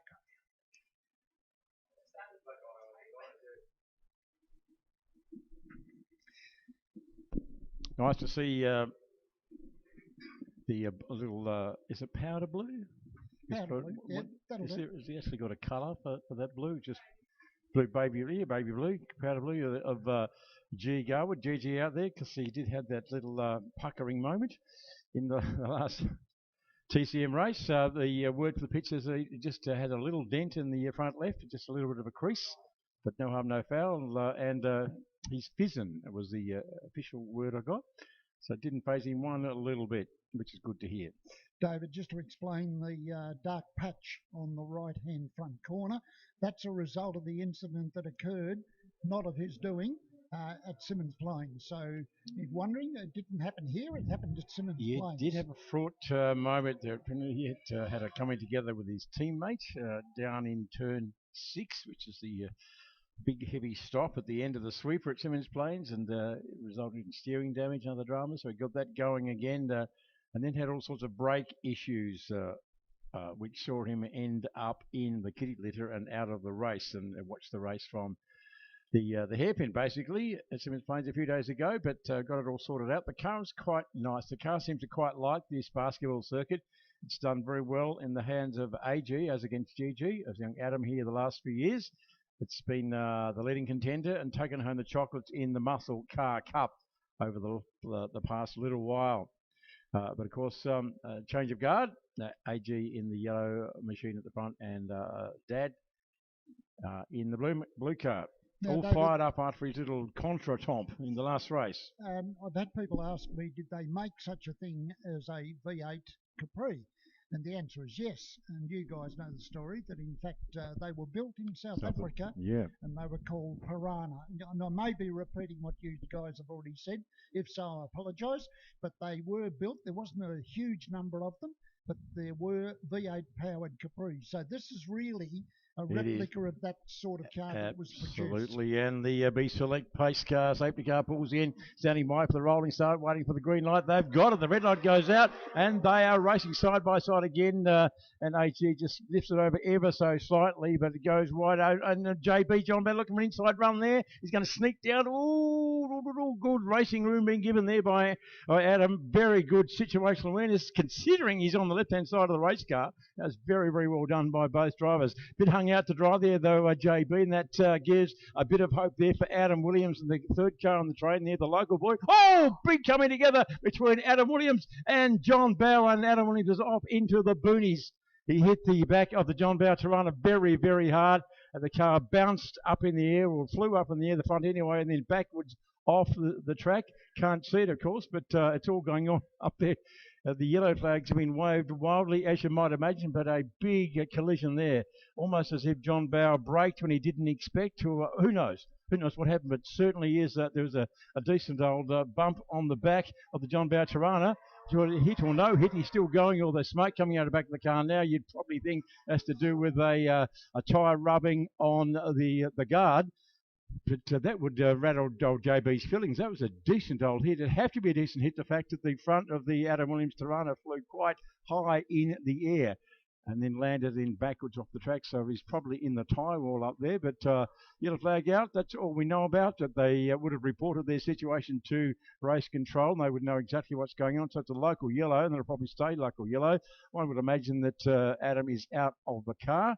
I'm only saying that because if there was any sort of danger or any potential for the driver to be injured, they would have neutralised the race, and they haven't. So I'm taking that as good news. So the race continues under local yellow. Here he comes.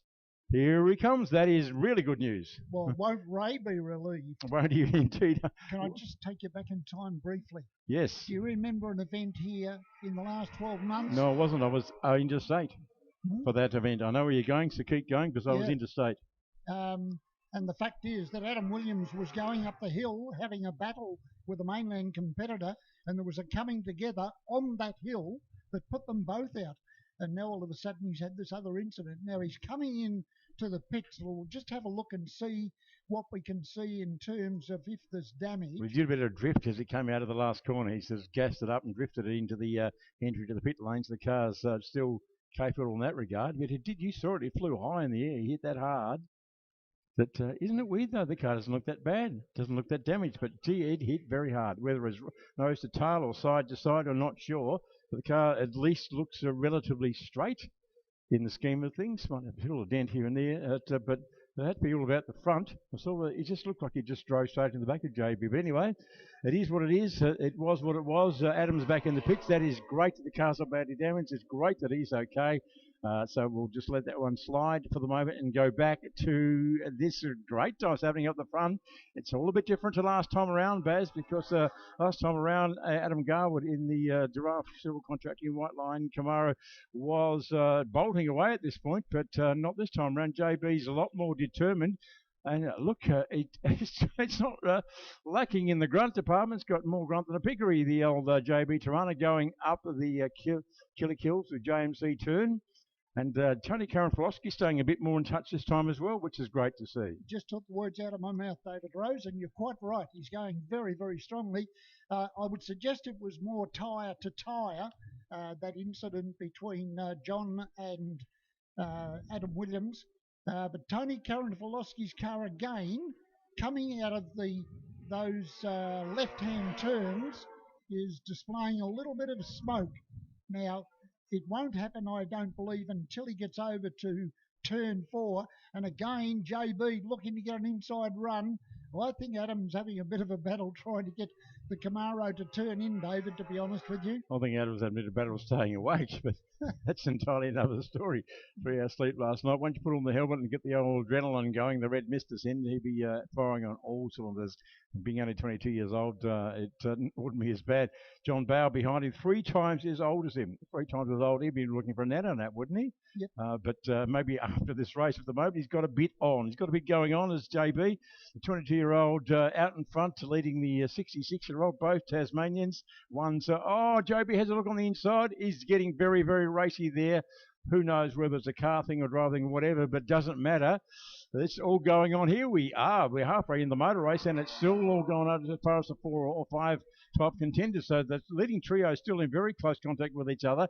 Greg Garwood, of course, having to start back a bit further than what he wanted after his drama in the last race, but he's still there or thereabouts, and it looks like Greg is actually making some inroads. In fact, he got the fastest lap of the race so far. Exactly. So that explains why he's closed up on the back of Tony Karanfilowski. So you're quite right. So this is an invitation event. It is not a TCM race. Is Adam saying, well, nothing to prove here, nothing to lose. Don't want to throw it in the scenery. So we might just ease back a bit and just have a play with the old boy behind me. Or is he? I'm just surmising that. I have no reason to say that, but I'm just wondering. And we'll look at the lap times because they're still quite handy. Not as fast as he was in the earlier races, he being Adam Garwood, so perhaps he has eased it off a little bit. But for all I know, the track conditions have changed. They've lost touch with Tony Kay a little bit, and same with Greg G. But John Bowe is absolutely lurking. I tell you what, he's an oldie, but he's a goodie. And he's absolutely poster child for older Tasmanians or older Australians, actually, when the 66-year-old is out there and he's running around like a teenager. He's got that much passion, that much enthusiasm.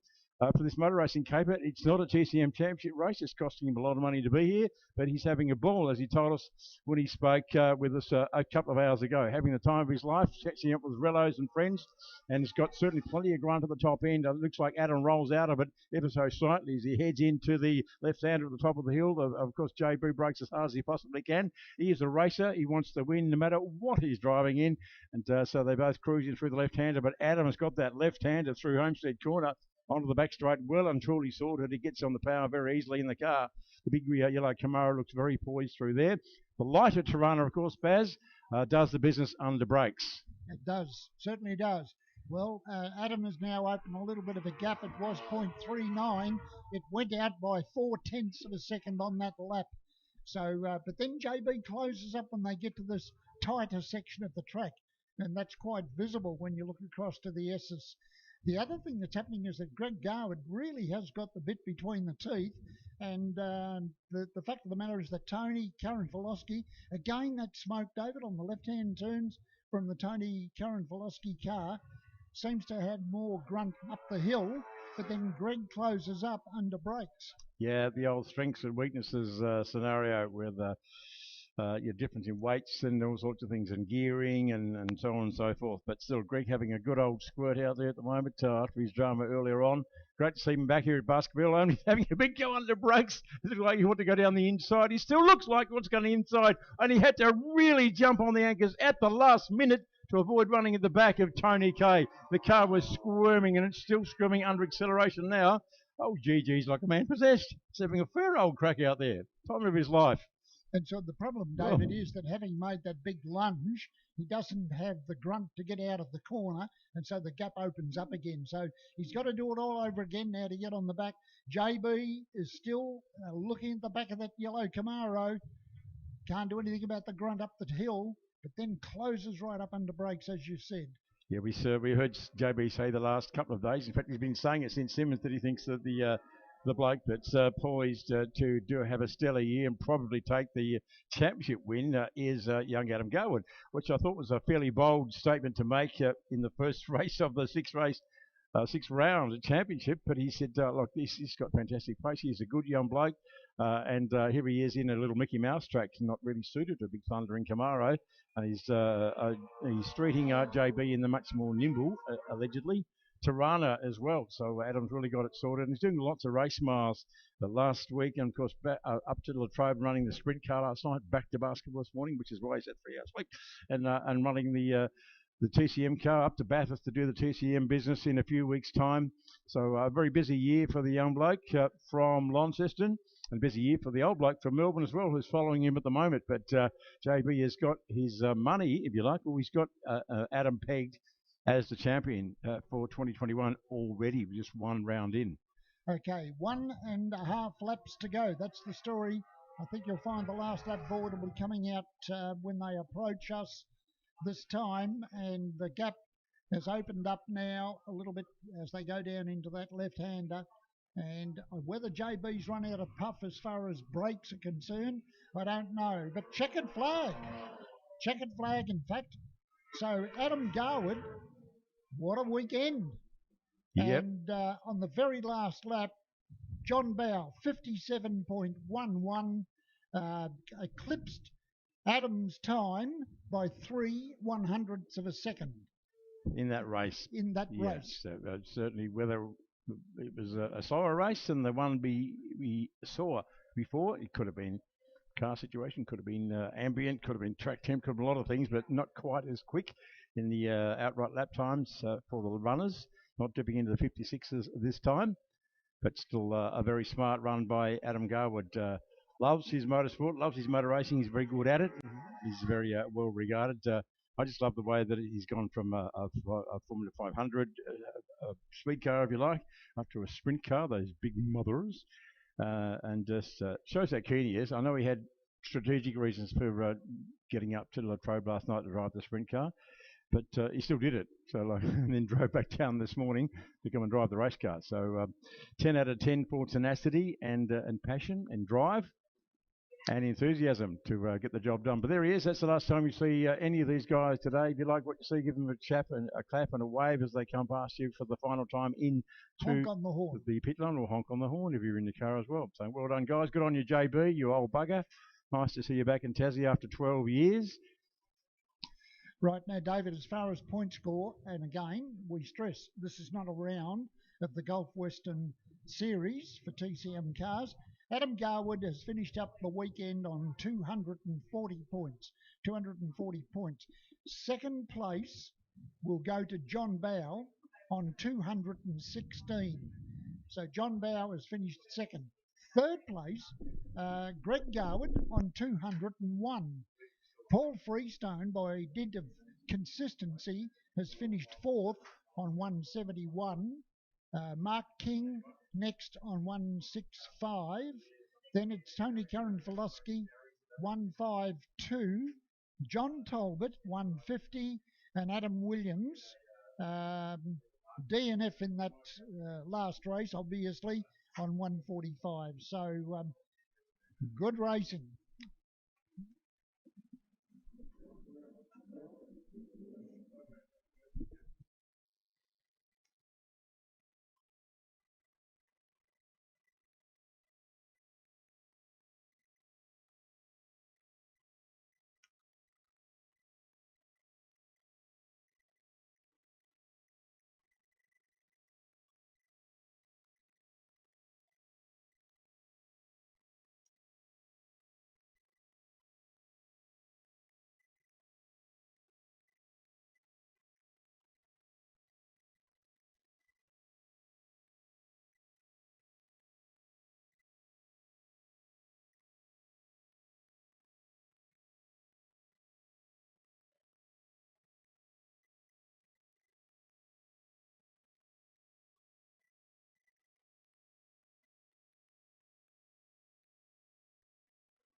Well, you know how it works, don't you, folks? There's the S5000s out on the track. I spoke to Jimmy Golding and Nathan Hearn a few hours ago when they were last out doing their thing in these wonderful race cars. Although, that's interesting, Nathan's pulled it in and he's signalling to his pit crew. Maybe he's seen something on his dash that he's not real happy about, but I'm still sure that he has gone pit side. So, in fact, he's just asked one of the, I think it might be another team official. No, it's a GRM guy to come down there and he's looking at something in the cockpit and he's fiddling with it or adjusting something in and around the steering wheel. So the problem there for Nathan, it's not much fun. But anyway, meanwhile, Jimmy Golding, they call him Beebs in his team because when he joined the team a few years ago, it was claimed he looked like Justin Bieber, and it must be said that he does, and he did, and he does a bit. Particularly his pretty wild hairstyle he had at the time was very radical and contemporary, and why wouldn't it be? Because he's only a young fella, good-looking young dude, so he was just going with the fashion. But a guy with a lot of talent, as we've already mentioned, why he was picked up by Gary Rogers, who's got great form in picking talent.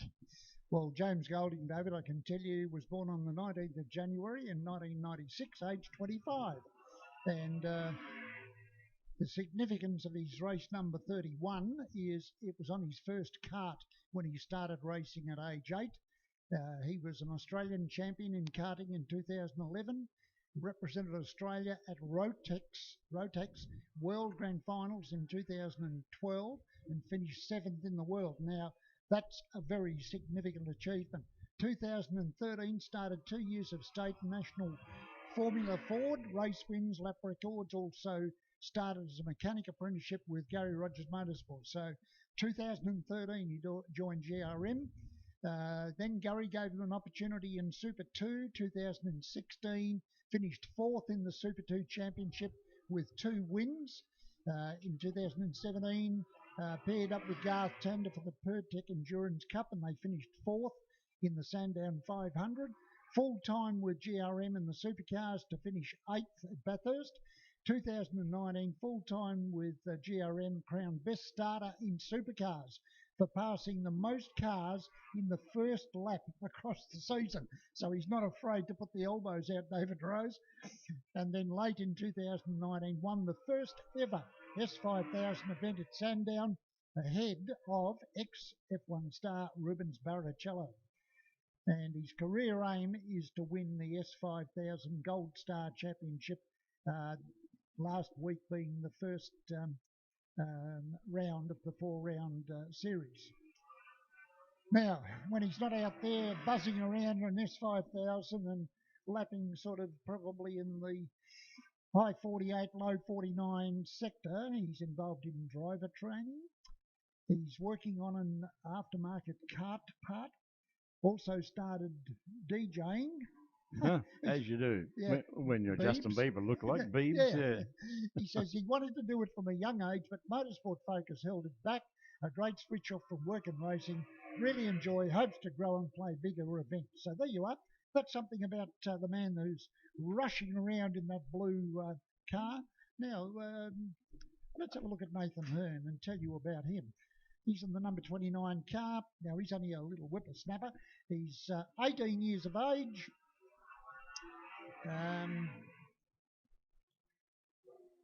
Significance of race number?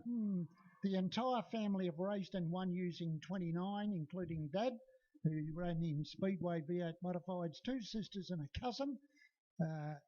Had to miss out on 29 in karts as his sister already had it. So there was a family dispute there. And I've only ever raced in a car with number 29. Started racing karts at age 6.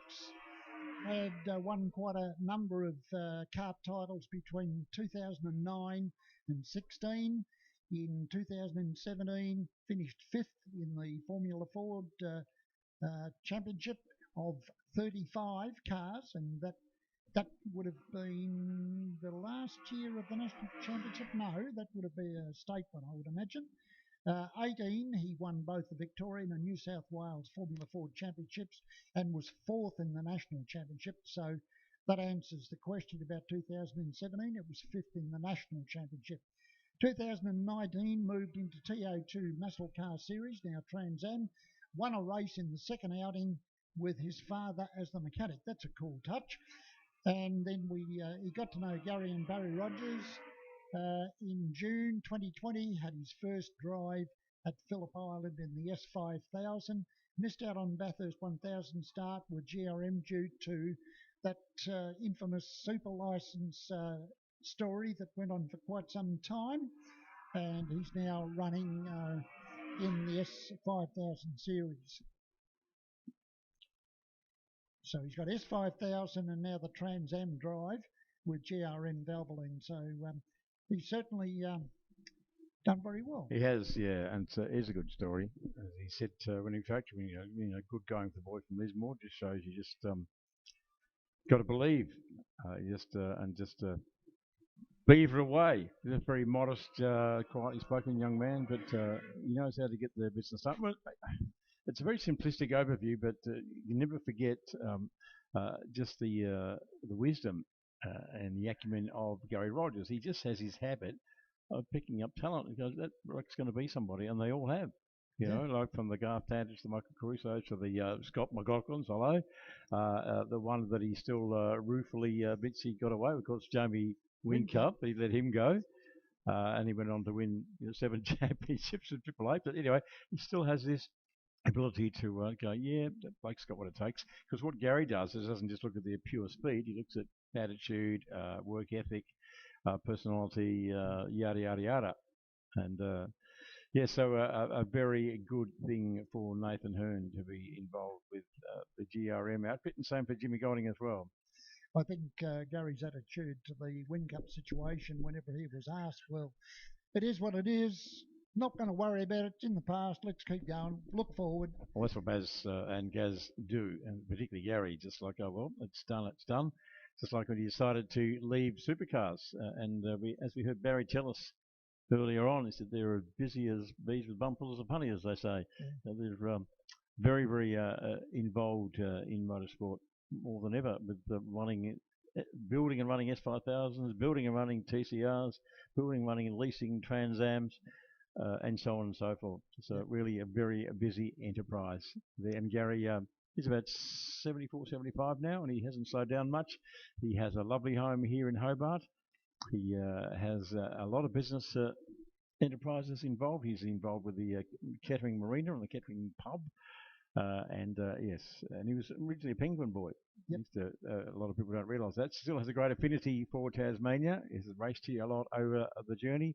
So it maintains a home here as well as one in Victoria. So he's got his business enterprises in Victoria, but he's still very much a proud part-time Tasmanian. Also, if he was born here, does that still make him a Tasmanian? Don't know. We claim him. Well, I suppose so. It's fair enough. Well, John Bauer's been living on the Big Island for about 30 years now. And he's still happy to be known as the bearded Tasmanian. Well, now, the thing with Gary Rogers, and I respect him for this, David, is that you always know where you stand with Gary. There's no mucking about. You don't always like what you hear, by the way, but you do know where you stand. Yeah, well, I'll give you an example. I finished up with supercars at the end of 2007, and in 2008, I was at Simmons Plains and I was standing in the garage, and something came up, and I said, I am disappointed that I'm no longer doing the commentary for the supercars. And Gazza turned around, he looked me in the eye, and he said, "Get over it." So there you go. And I respect him for that. Yeah, I knew exactly where I stood, and I thought, yeah, you're right. It's in the past, forget it. He's had the odd run-in with officialdom in supercars over the years and cams, aka Motorsport. Right. Yeah, because he just doesn't hold back. He's sort of like another Russell Ingall in a way. He is forthright, yeah. He says what he thinks, and with you don't have to like it, but you have to listen to it. Because he's good value for that. Old Gaz, no doubt about it. So a few of our competitors leaving, which are quite understandable. Some come from the north and the far northwest, which is a 4 or 5 hour drive. And it is a school day, of course, tomorrow. Not today, the day after. Normally it would be tomorrow because the schools are, getting ready to go back. But of course it's regatta day down here. Well, in the south of the state. Yeah, well, I'm back on pickup duty tomorrow, David, because the arrangement is that I have to pick up my granddaughter who is 9, from Scotch Oakburn. Now, that's a standing arrangement for every Monday afternoon. And she's made it quite clear, Pa, I expect you to pick me up in your Mazda MX-5. Well, there you go. Don't you be letting her down. And preferably with the top down. So. Well, hopefully the weather's good for that. It doesn't look too bad. Yeah. So, well, there you go. School back for other parts, but we have a regatta day holiday here in Tassie, so which is all very good. I believe that's the case. I don't work Monday, so I'm a bit off the pace on that. I don't really care because I'm going up the lake for 7 days. Yeah, I know, and I hope you have a great time, mate. So I do really I. do. Go me. It's my annual 35th year in a row. I've gone to my actual annual lakeside camping water skiing holiday, and used to take my kids up there and as babies, and now they're not babies, obviously. They're but they still come back to the mainland to do it. So anyway, not that anybody needs to know that, but if anybody else out there lucky enough to be still on leave in some way, shape or form, particularly this week with the weather looking improved, go you, because go me. And again, wonderful to see such a fantastic array of cars and new friends. And even though it's not an official show and shine per se, Baz, I did look over there and I see a number of different Mustangs. There's a red mouth, follow me.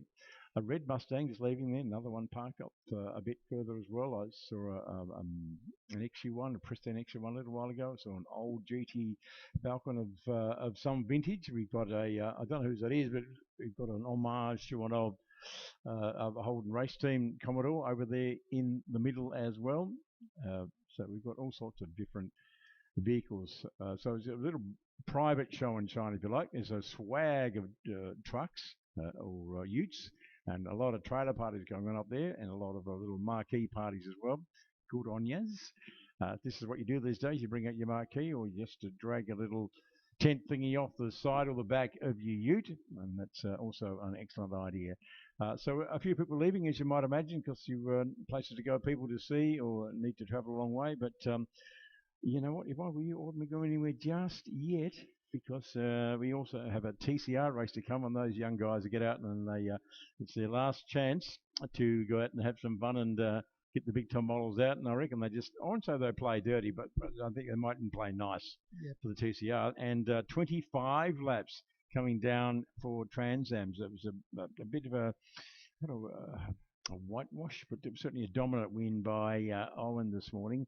And I heard him telling media that it was a bit of a difficult car to drive when you get in the aero wash. So it was quite nice to get that really good start and get out in front. And I spoke to Aaron Seat as well, and he said it was difficult to drive.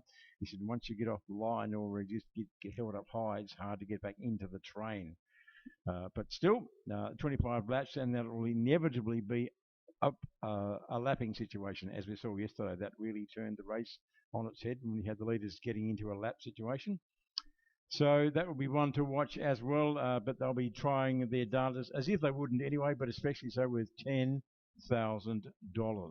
on the line for first. $10,000 for first as part of a $30,000 prize pool. That's very, very impressive. So we thank GRM organisation, we thank ARG, and we especially thank the Roadways Surfacing people, the Roadways Group, for their support of this event as well. And of course, in Symmons Plains just a few days ago, wonderful to see Sam Harrington from Toy World, and also as part of the Harrington Group, and of course the operators of the Roadways organisation. Good to see him out of here as well.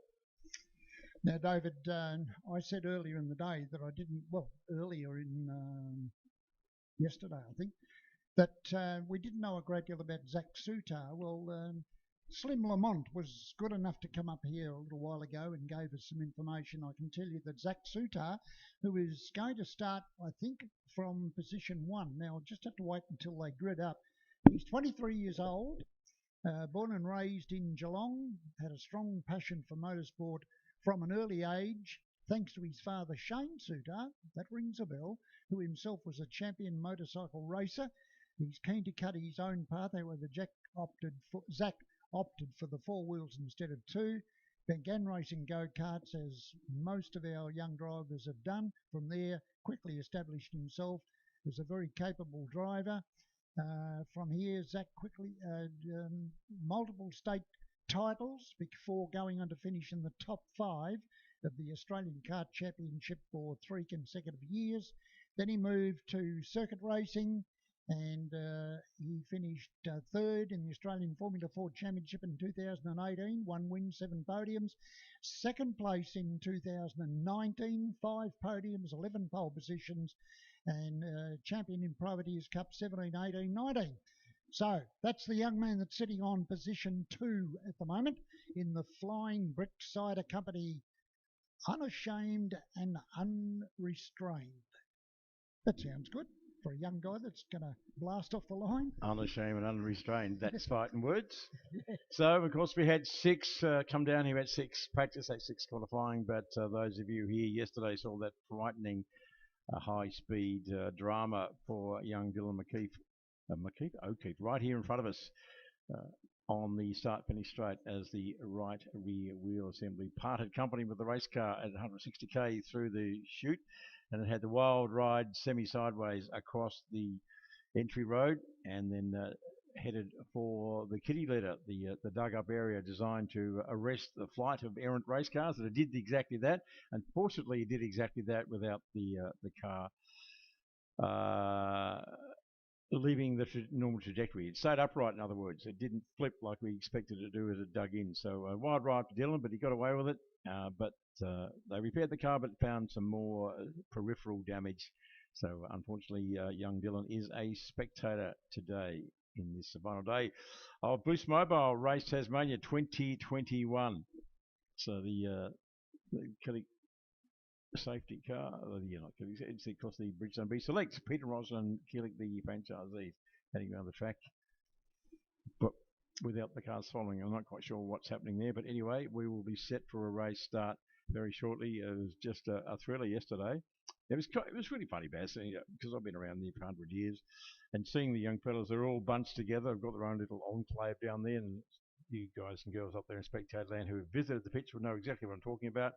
All the TCR cars together, they've got a big table in the middle, and they're doing their salads and their healthy stuff, and they're just so young. And they look around, they're all mates, even though they're competitors, and they're just sitting around talking, and it just reminded me of a go-kart meeting. They're just like these. They're just like go-karts for the bodies, and that's the way they drive them as well. But anyway, this is the new emerging class. It is competitor to supercars. It's not designed to replace them. It's just another very interesting and very exciting class of motor racing. And the thing that appeals to many, including me, is the fact that it's an international class. And as we heard Dylan O'Keefe tell us this morning, he managed to have that 6 weeks in Europe last year and did a couple of international races. And he said it was just one of the best times of his life. And this is the beauty of it is you can go to most places around the world that have this in place, and you can take the car with you, but you can jump into the car, and it's a similar spec around the world. So it's like a world touring car category in a sense. David, I was just going to point out, sorry to butt in, but there are 5 guys in particular that are standing down here at the moment. One of them is Jason Barguana. One of them is James Moffat over there to my right. Yep.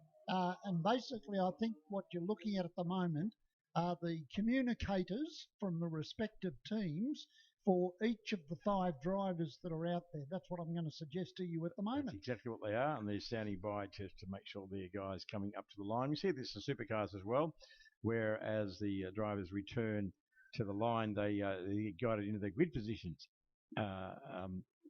So they're exactly where they could be, because it's millimetre perfect. So they reckon that, if you're 100 mil back, that's still, your competitor alongside you has got 100 mil on you before you even start, which sounds very odd, very esoteric, but that's what it comes down to. You don't want anybody stealing the march, but they don't need to. So they'll be lining their cars up. They'll be having a nice little final chat with them. And then when the race start, they tend to chat with them. I'm not sure they do too much of that in these little short races in the TCR cars, but certainly in the championship and in the longer races, they are not so much coached but mentored and advised about things happening on the track, maybe track conditions or crash ahead or whatever, or just breathe, mate, or remember to have a drink, or those sorts of things. It varies from driver to driver. Interesting to hear young Ben talking to us at lunchtime, saying on the last lap he pulled the radio out, so he didn't have to listen to Dad anymore on the radio. It's like, yeah, okay, the race is over. Like, see ya. Let me enjoy this. Yeah. How many times have we heard Kimi Raikkonen say, leave me to drive. That's what I just said to the boys. I know what I'm doing. Leave me alone. Okay, so on the front row, we've got Aaron Cameron on pole position in the Valvoline Peugeot and Suter, Right. and they get off very evenly. But again, Jordan Cox didn't make a really good start, although he's going to have to stay with fourth as they head up to turn 2. And so it's Aaron Cameron in the Peugeot, followed by Zach Suter in the Honda Type R, getting a bit taily. Then it's Ben Barguana in the second of the Peugeots, followed then by the car of Jordan Cox. And then we've got Zach Hudson. And Zach's already dropped back a little bit, but as we've been saying, this is his first time out in the TCR car. It's only his third race, isn't it, in his whole life? Well, that's right. Yes, and just not much difference between an Excel and a TCR car at all, really, is there? No. Well, they're both front-wheel drive. What could go wrong? Exactly. Yeah, there's a difference of about 250 horsepower. Yeah, exactly. That's right. Here we go, one lap down on this journey for the TCR cars. Final time around the Pepsi Max Basketball Raceway. First of 10 completed, a bit under 9 to go. And after a great start, Zach Suter is showing the way. He's not been really high on the radar of a lot of people so far, but as Baz has just described in his profile, he's a young man in a hurry, and he's taken to this category very strongly, very well. And it's the old story, isn't it? Every lap you do, every metre of racetrack you traverse, you're just getting a bit more experience, you're getting more and more comfortable. And all of the guys have been telling us that they love this track, and the cars are so suited. So Zach's got his excellent good position. He's making the most of it at the moment, but we're still only a lap and a half in. Anything can possibly will happen. And we've seen the likes of Jordan Cox, winner of the championship round a few days ago at Simmons. He knows how to do it as well. He knows to come from the rear. And of course, you can't miss his car because he's got the Dayglow orange colourings on his Alfa Romeo. Another lap under their belt. We're looking a bit racy now, Baz. There's Ben Barguana. He looks like he's a bit more comfortable with the race car. We did hear at Simmons, different track, but still, that the rears in these little cars take up to 5 laps to come in. In other words, to get up to temperature to make them super sticky or up to optimum temperature. So we're only a couple of laps in there. Well, they've got a few more corners here, so maybe that only takes 2 or 3 laps, but I wouldn't be surprised to see a bit more action, a bit more activity from these jiggers in the next couple of laps once all the tyres are up to optimum temperature, and we'll see what happens then. But I tell you what, Suter, he's got his race face on. Talk about eyes forward. You've got an eyes well on 24. That's a handsome gap in the Indy category, but certainly in this very close and very even TCR category. So in the sandwich at the moment, Benny Barguana in the second of the cars coming through the chute now in the Burson garage machine. He's got Aaron Cameron all over the back of him, but he is in the sandwich. He's got to be really careful about Cameron behind him. Has a look on the inside. That is a dive bomb. If there ever was one, you want an assertive move. That was an assertive move by the Valvoline car of Aaron Cameron. He just is beautifully done because it was a surprise. It was an surprise attack. He was in behind Barguana, and then he just suddenly jinked right and dived on the brakes, and all of a sudden he was there, and Ben had nowhere to go really, so it was traps for young players really, and importantly he was able to go on with it and take the ascendancy down through the S's. It wasn't a side-by-side jig, it was a nice clean move. So is he going to be the mover and shaker? Let's not forget, Baz, he was very impressive at Simmons. Oh, he was. He got that ripper start, and he was pretty much untouchable there for a while until he had that mechanical issue. That's right, David. And on the previous lap, he did the fastest lap, and it's now gone to Jordan Cox, a 54. No, I'm sorry. Aaron Cameron again. The screen's just come up to date. New lap record for TCR, 53.79. So that's to Aaron Cameron, who's in second place at the moment. That is fast. That is fast. Those of you up there in spectator land have been doing this caper for a while. You know how it all works. 53 seconds around. He is fast. Some guys can do that for 1 lap, and then the thing, if it doesn't blow up, they just ease off and have a nice day. But these are guys doing 53s and 54s lap after lap after lap. So that's fast. This is fast motor racing, guys. They're only little TCR cars, but they are fair motoring. Well, Jordan Cox had done the fastest lap, which was a new record. It's been taken off him. And so across the line they go this time. And,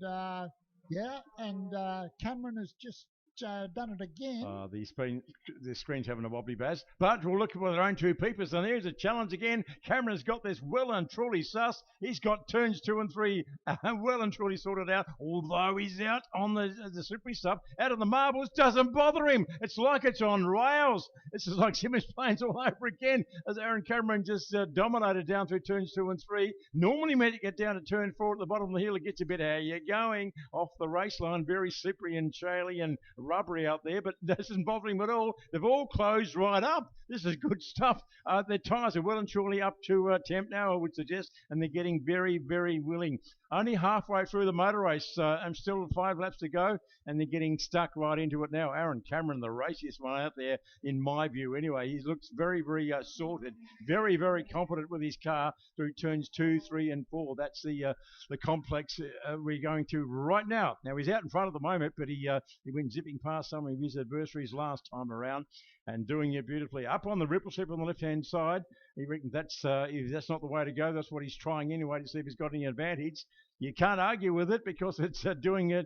It's doing the business for him. He's 3 car lengths clear of the guys behind him. So it's Cameron, it's Suter, it's Cox, and then it's Ben Bugwan, and then the rookie Zach Hudson bringing up the rear. A fairly lonely position at the rear, but it's all experience for him. Back to the front, as we say. Pick them up again on the back straight as they rocket down the back straight. The pocket rockets on the back straight, doing the business. And Aaron Cameron is now just established a nice little lead at the minute. Last time around, it was 0.51. It was half a second officially. We can see what it is ourselves. We'll see what the monitor tells us. It's 0.33. He's actually lost a little bit. So maybe use up a bit of tyre just to get into the lead, but it doesn't matter. He's in the lead, but he's certainly not bolting away. And Jordan Cox looking very racy as well. So it's now Zach Zuter in the sandwich between first and second and third. And Ben Barguana, even though he's back in the fourth position, they are so close, all of these cars, they could always get up there and have a crack. They're all in a position to change position because they're close enough to do that. And we have got 2.5 laps to go, Baz. Yeah, we have. The obvious thing to me with the Aaron Cameron Peugeot 308 TCR is the way that he's able to get out of turn 4 to go up the hill. He seems to be able to gap Zach Suter as they come out of there. Now, they're all closed up again. I've got to wonder what would happen if Jordan Cox could get past Zach Suter. I think we might have a hell of a squabble if that happens, but at the moment you wouldn't want to blink because the positions would change. Ben Barguana back there in fourth position at the moment. Now, there wasn't that long ago he was further up than that, but all of a sudden he's back there in fourth. And in the meantime, Hudson really enjoying himself at the back of the pack. So you would have noticed it then, David, as they came out of turn 4. Aaron Cameron's car seems to get the power down really well out of that corner. And what was rather impressive as well is that when he was having that scrap before, he was hung out to dry a bit, given racing room. And normally out there, it all goes wrong for you because it's shaly and rubbery and it's just rubbish here and you lose optimum grip. And his car just stuck to it like proverbial to a blanket. It was quite remarkable. So the chassis balance is wonderful and he's obviously reveling in that chassis balance. But he's leading, but he's not streeting him. He's not bolting away. So one little mistake from any of these guys and the guy behind is going to pounce. There's no doubt about it. But we are on the run home with a lap to go, and it looks like Aaron Cameron's going to take the chocolates for the final race here today. Only this 5-car race at Basketball Raceway. It's really a 4-car race as far as the main contenders are concerned. But young Zach Hudson driving an Excel 4 days ago, and the last time an Excel was backwards into the pit fence and rearranging the back end of it. Here we go. Nick Minute.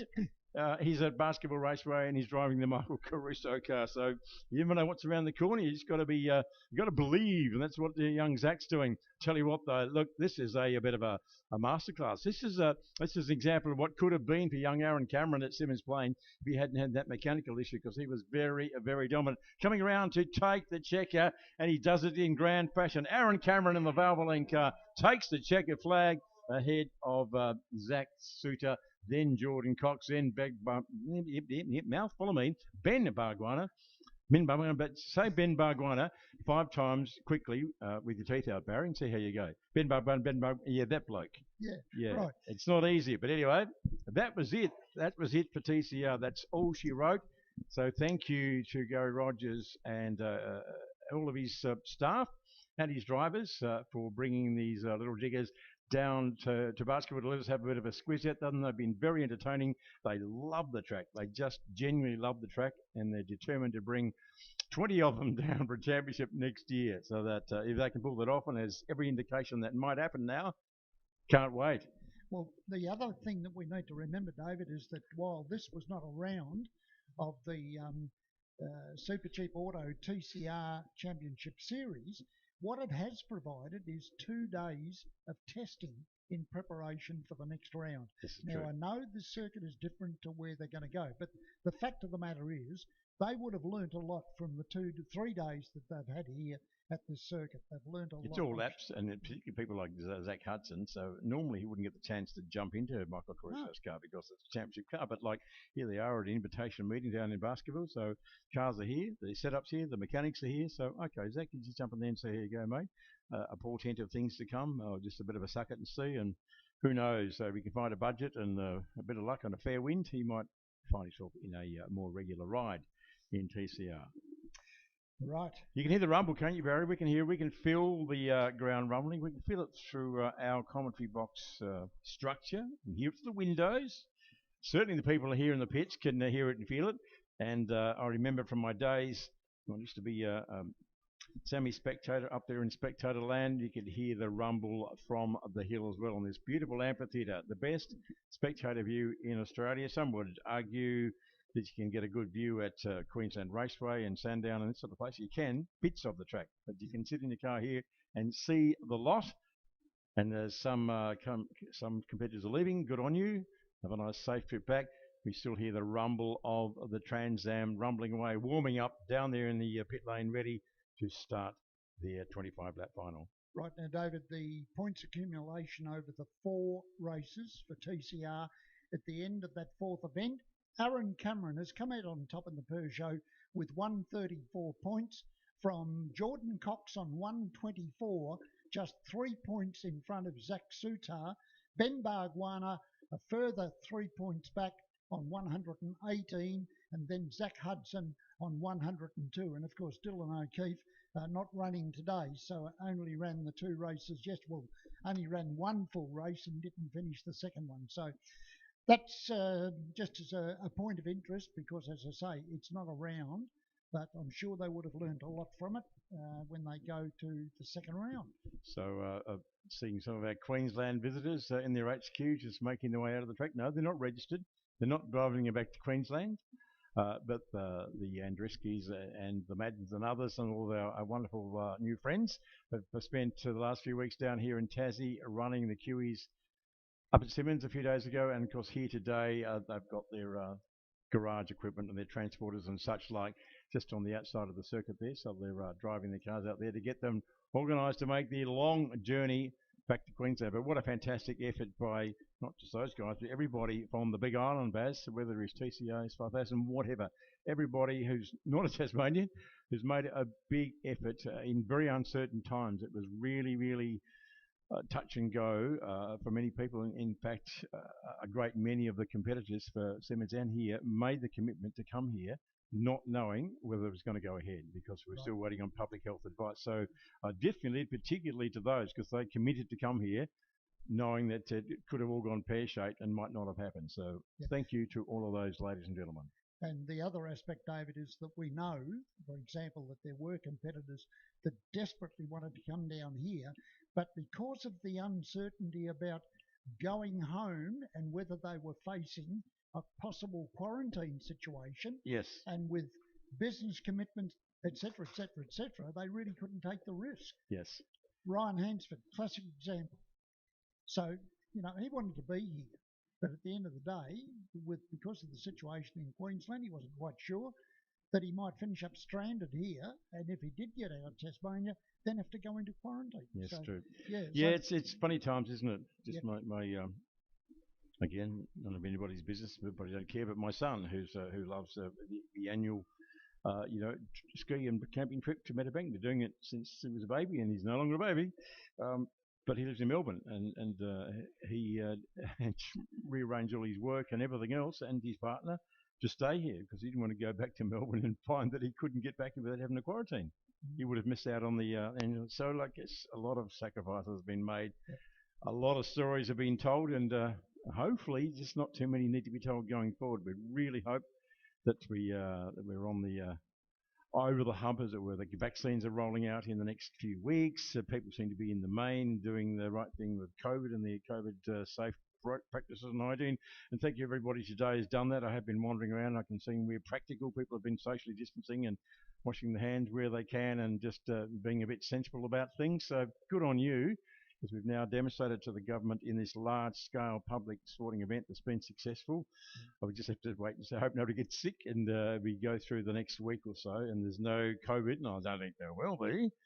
I think that's every little positive event like that just gives the government and the public health officials more confidence to open the borders more as well, or to open the to have less restrictions, and Yes. so we can go about our business as we do.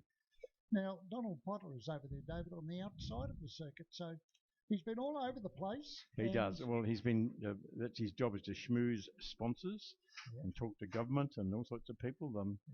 They might even be important people, like government people. Who knows? Well, his lovely wife, Chris, she misses all the action, David, because she's holding the fort. I introduced him again this morning when they were downstairs. Oh, yes. Said, hey, Don, this is Chris. This is Don. Remember me? They haven't seen a real lot of each other the last few weeks, because Don has been working 7 days, literally 7 days a week, and we've been getting emails at 1 and 2 a.m. because the poor bugger's so involved in making these two meetings happening in a COVID environment. There was a couple that came to me that would have gone to you guys as well, and I looked at when it was sent and thought, why wasn't he in bed? Yeah, I know. He's been. I think he'll have the biggest crash you've ever seen on either tomorrow or the day after, when he would just finally exhale and relax a little. Well, folks, if you haven't got your position on the fence, it's about time you did. I see the people down there that are sitting in their chairs and under their marquees and sitting on the back of your tailgates and things. Many of you have been there since very early this morning. There's even one chap there that has been camped there. I can see him up there now, and he's had his little car and his little tent there for about 3 days. So he was determined to get the prime position, spectator position, for this couple of days of action, or 3 days if you count Friday practice as well. So it's come down to this. This is the last race on the program. It is $10,000. Yes, I say it again, $10,000 on the line for the winner as part of a $30,000 prize pool. So no wonder we've got pretty much the whole Trans Am field have made the journey down the dusty track from Simmons Plains to basketball for this event, because a great chance to pick up 10K, but it goes down through the field as well. So it's not winner take all. Well, it is winner take all for the 10K, but thanks to the GRM group, and Gary and Barry have actually put up the money for this. They said, we're going to put this on the line. It's the Tas 10,000. Those of you of a certain age will remember Tas 10,000 from 1975, I think it was. We had those wonderful sports sedans down here. And the first time I ever saw the great Jim Richards down here in Seat Chrome Mustang, and I was just hooked on this motor racing caper after seeing that man. And the rest is history. So it's a famous event, the Tas 10,000. It's been revived for this day and this event. And very appropriately, we've got the Roadways group back involved as well. And the late and great Ian Harrington was the patriarch of the Roadways organisation back in the day, and of course a very prolific race team owner in the days of Garth Wixton and Alan Grice and Steve Harrington and STP and so on.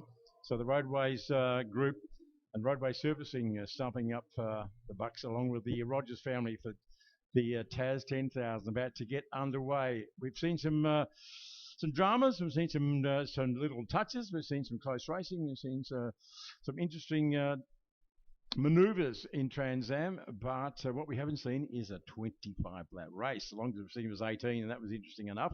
And we saw that Andrew Stride in a lapping situation, and that turned around the race yesterday for Cedo and Owen. Yeah, absolutely. I mean, how often have you seen lap traffic come into play? And you say 25 laps. We've spoken about it a couple of times, mate.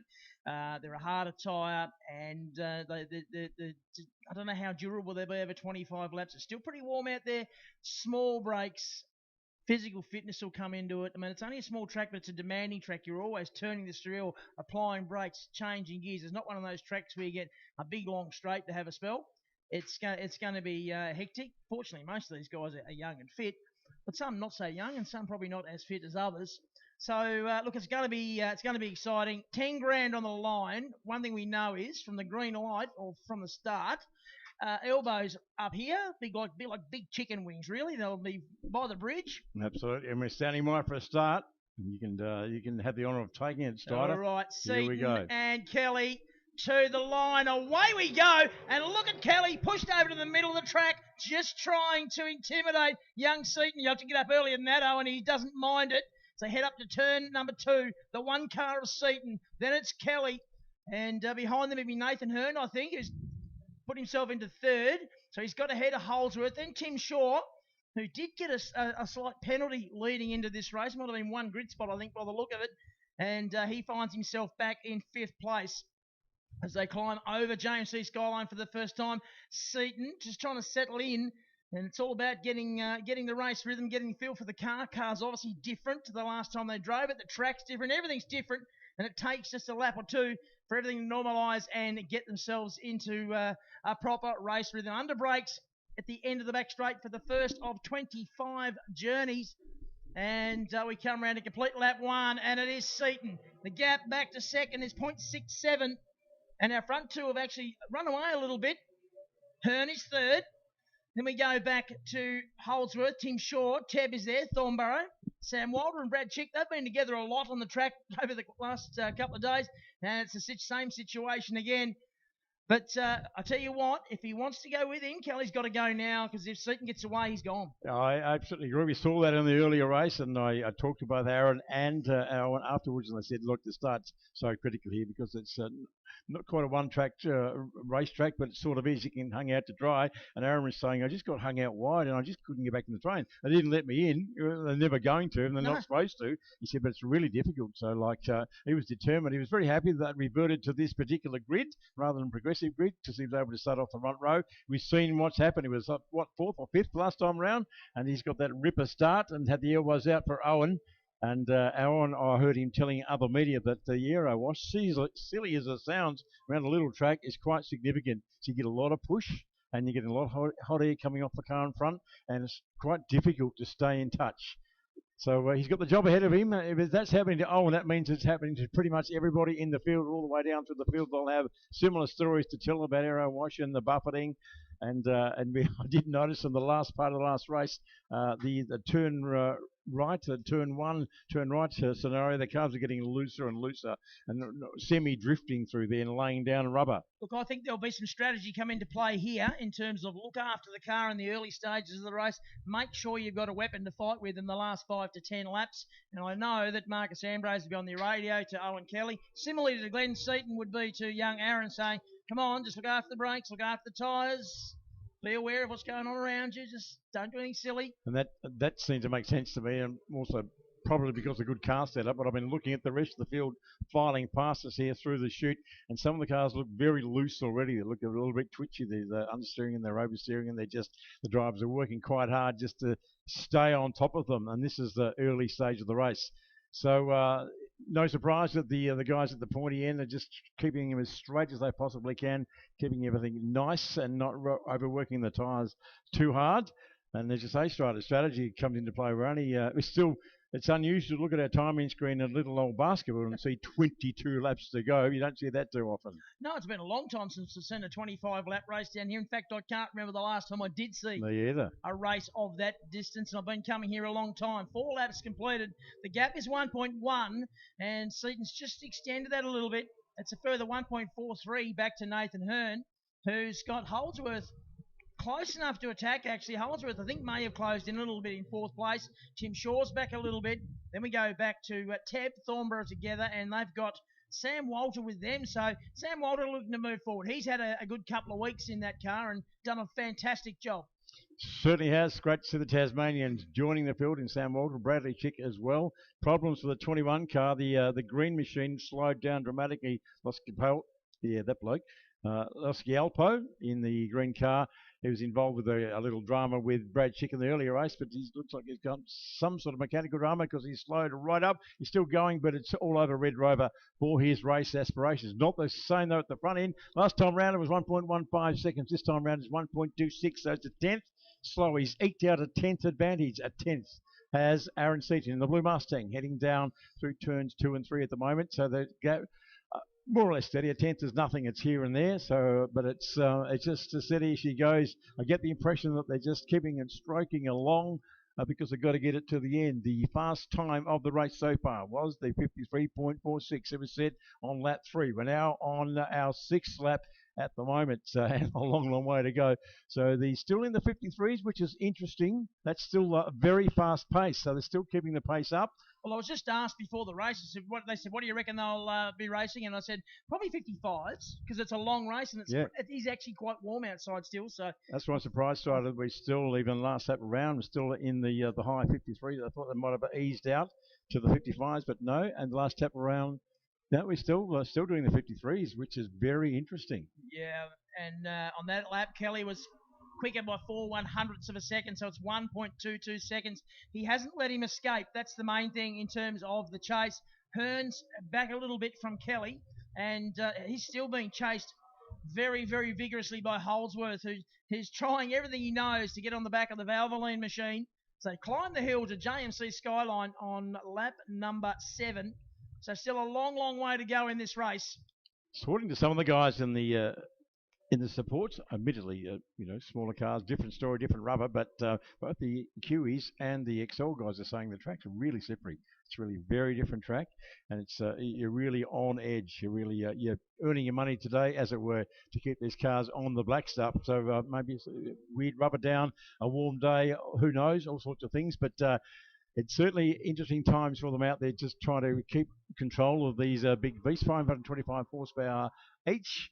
The 4-speed dog boxes and the little brakes, as we've been telling you about, so they're mainly little because they fit inside those wheels, but it makes it quite challenging after a while because there's still some reasonably hard stops. Certainly the one at the top of the hill where Aaron Seaton is now is a fairly decent old poke on that middle pedal as they head down into Calvin's Corner, the left-hander now onto the main straight, and of course quite a decent stop, 220 kilometres per hour down the back straight. So Aaron Seaton still leading the field, picks up 4th gear, 230 kilometres per hour, jumps on the brakes at about the 100-metre mark, and back to 2nd gear, back to 3rd, back to 2nd, coming to the chute now, about 110 kilometres per hour, and picks up 3rd gear about now, 190 kilometres per hour, then hard on the brakes, and leaves it in 3rd though. Got bucket loads of torque, as you might imagine, in the big V8, and they just sort of trundle down here, 3rd gear, 3rd gear, 3rd gear, just give it a bit of a squirt. Big squirt now on 3rd, and then on the brakes back to 2nd. Poke it around the left-hander, up the hill this time around, and just hold it in 2nd all the way, 160 kilometres per hour in 2nd gear. Hold it on the red wheel, and then pop on the brakes again, and then down the top straight, all the way in 2nd still, 165 kmh, hard on the brakes, and then up through the gears, up to about 3rd gear about now, and pick up another one about now, and then head down the back straight again, 230 kilometres per hour. Yeah, that is having a crack. And been watching Holdsworth. He's closed right in on the back of Nathan Hearn. He was actually right with him coming down the hill. He's with him now on the braking area for turn number 7. And they're coming around to complete lap number 9. The gap first to 2nd is 1.44, so that's moved out a little bit. Hearn comes along in 3rd. And the gap between them is 0.5 of a second. It's nothing. Holdsworth very close now. Can he attack? Now, you've made the point about aero wash and heat and all that sort of being buffeted from behind. That is a very valid point. Holdsworth to be feeling that right now as he tries to challenge the back of the Valvoline entry of Nathan Hearn. Just watch him up over the top. This is where he was really fast last lap. He closed right in on the back of Hearn's machine as they ran down here. Not quite close enough this time, but he's certainly been working away, and that is the battle for 3rd and 4th.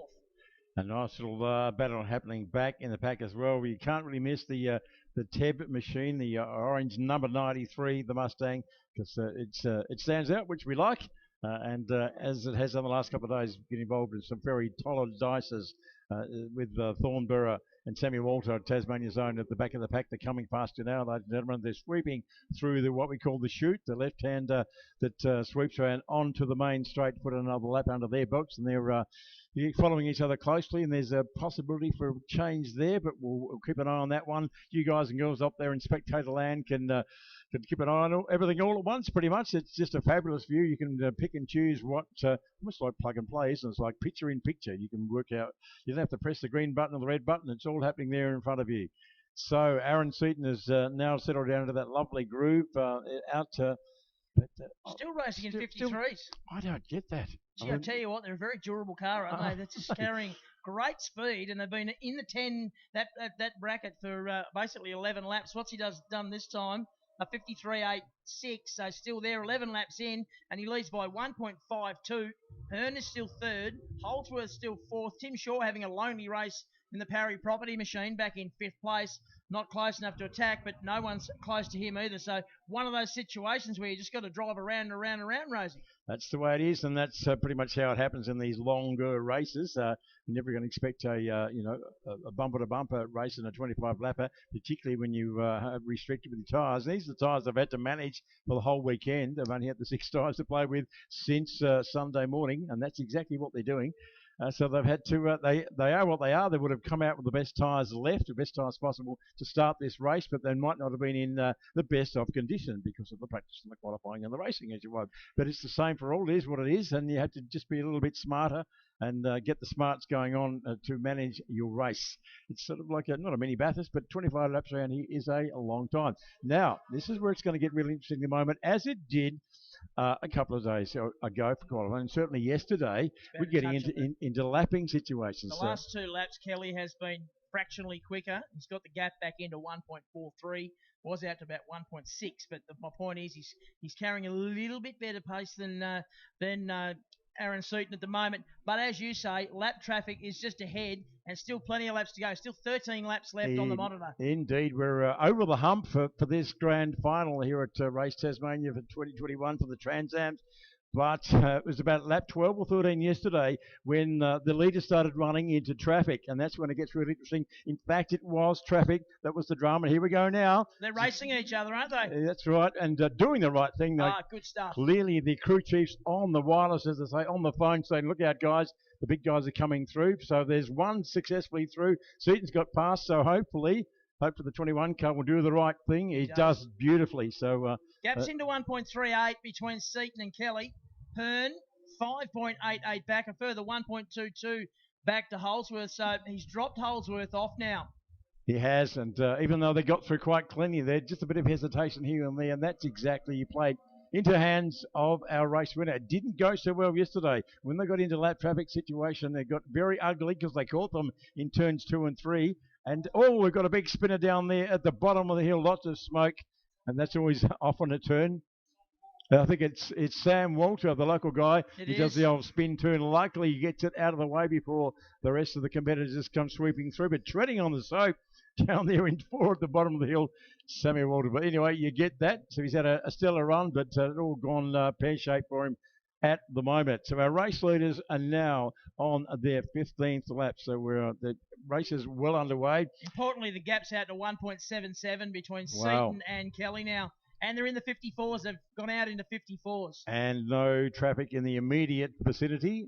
So he's got clear track, top straight, most of the clear track at the bottom straight. When he comes down, I'm talking he being Aaron Seaton, looks down the main straight right now and sees nobody. He'll be happy about that because that means to him no traffic. We can just head down, bum up, and just get on with it. We've drifted out into the 54s now.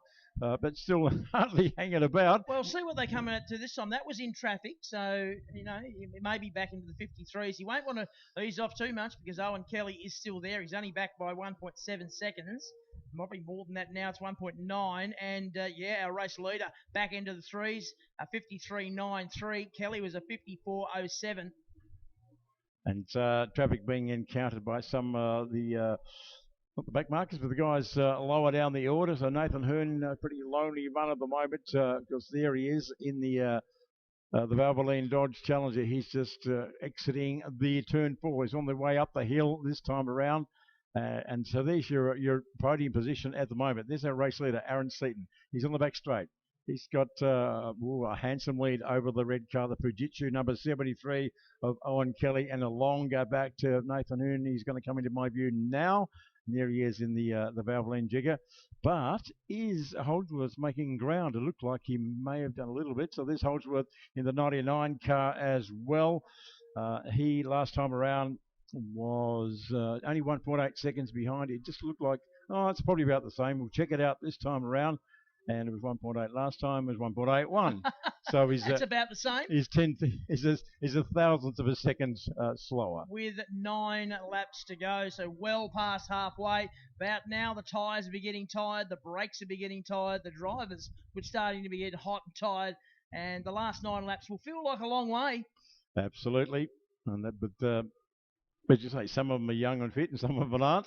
So all those combinations have to come together. The tyres, the car, the whole shebang. The brakes are tired, the tyres are tired. Can't do anything about that. But you probably can't do anything about a tired driver either. It's just a matter of hanging in there and doing what you can. Well, Aaron Seaton certainly got youth on his side. Just the youngster, the son of a gun, son of the great Glenn Seaton, has been with him here, of course, all weekend.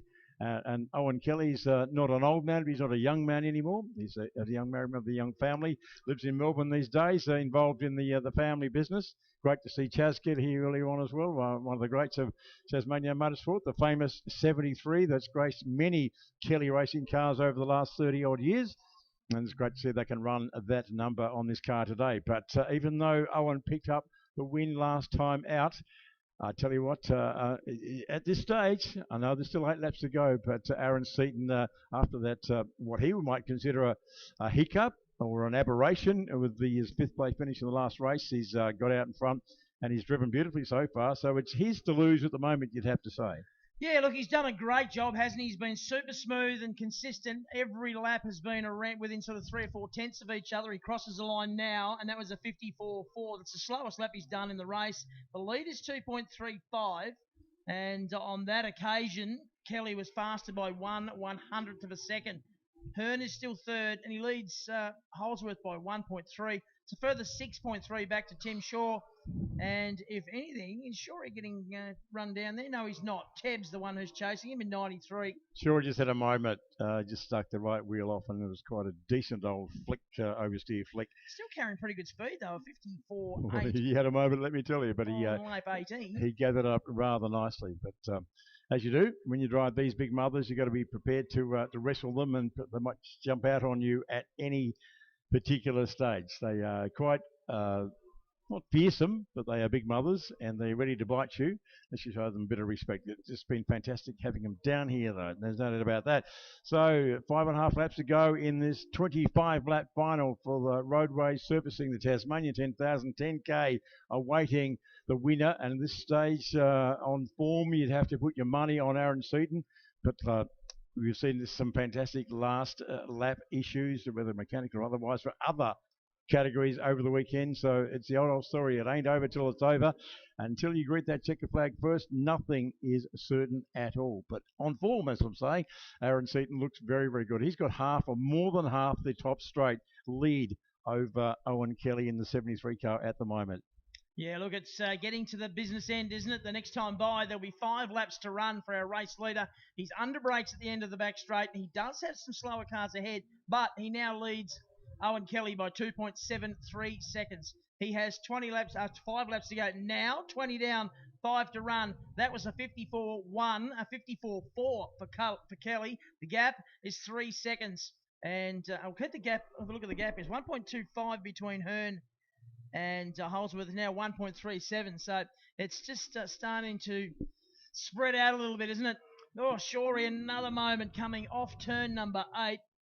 Well, you've got to give him 10 out of 10 for having a crack. Till the end, he's not just striking it home. He'll always do that. Well, that's true. And in 5th place, but he's not really chasing anybody. He's a long way off Holdsworth. He's a good length of the hill and a tiny bit more to the car ahead of him on the road and on the timing screen. So that's not kind of situation. He's not being harassed by anybody. Sam Wilder in the pits.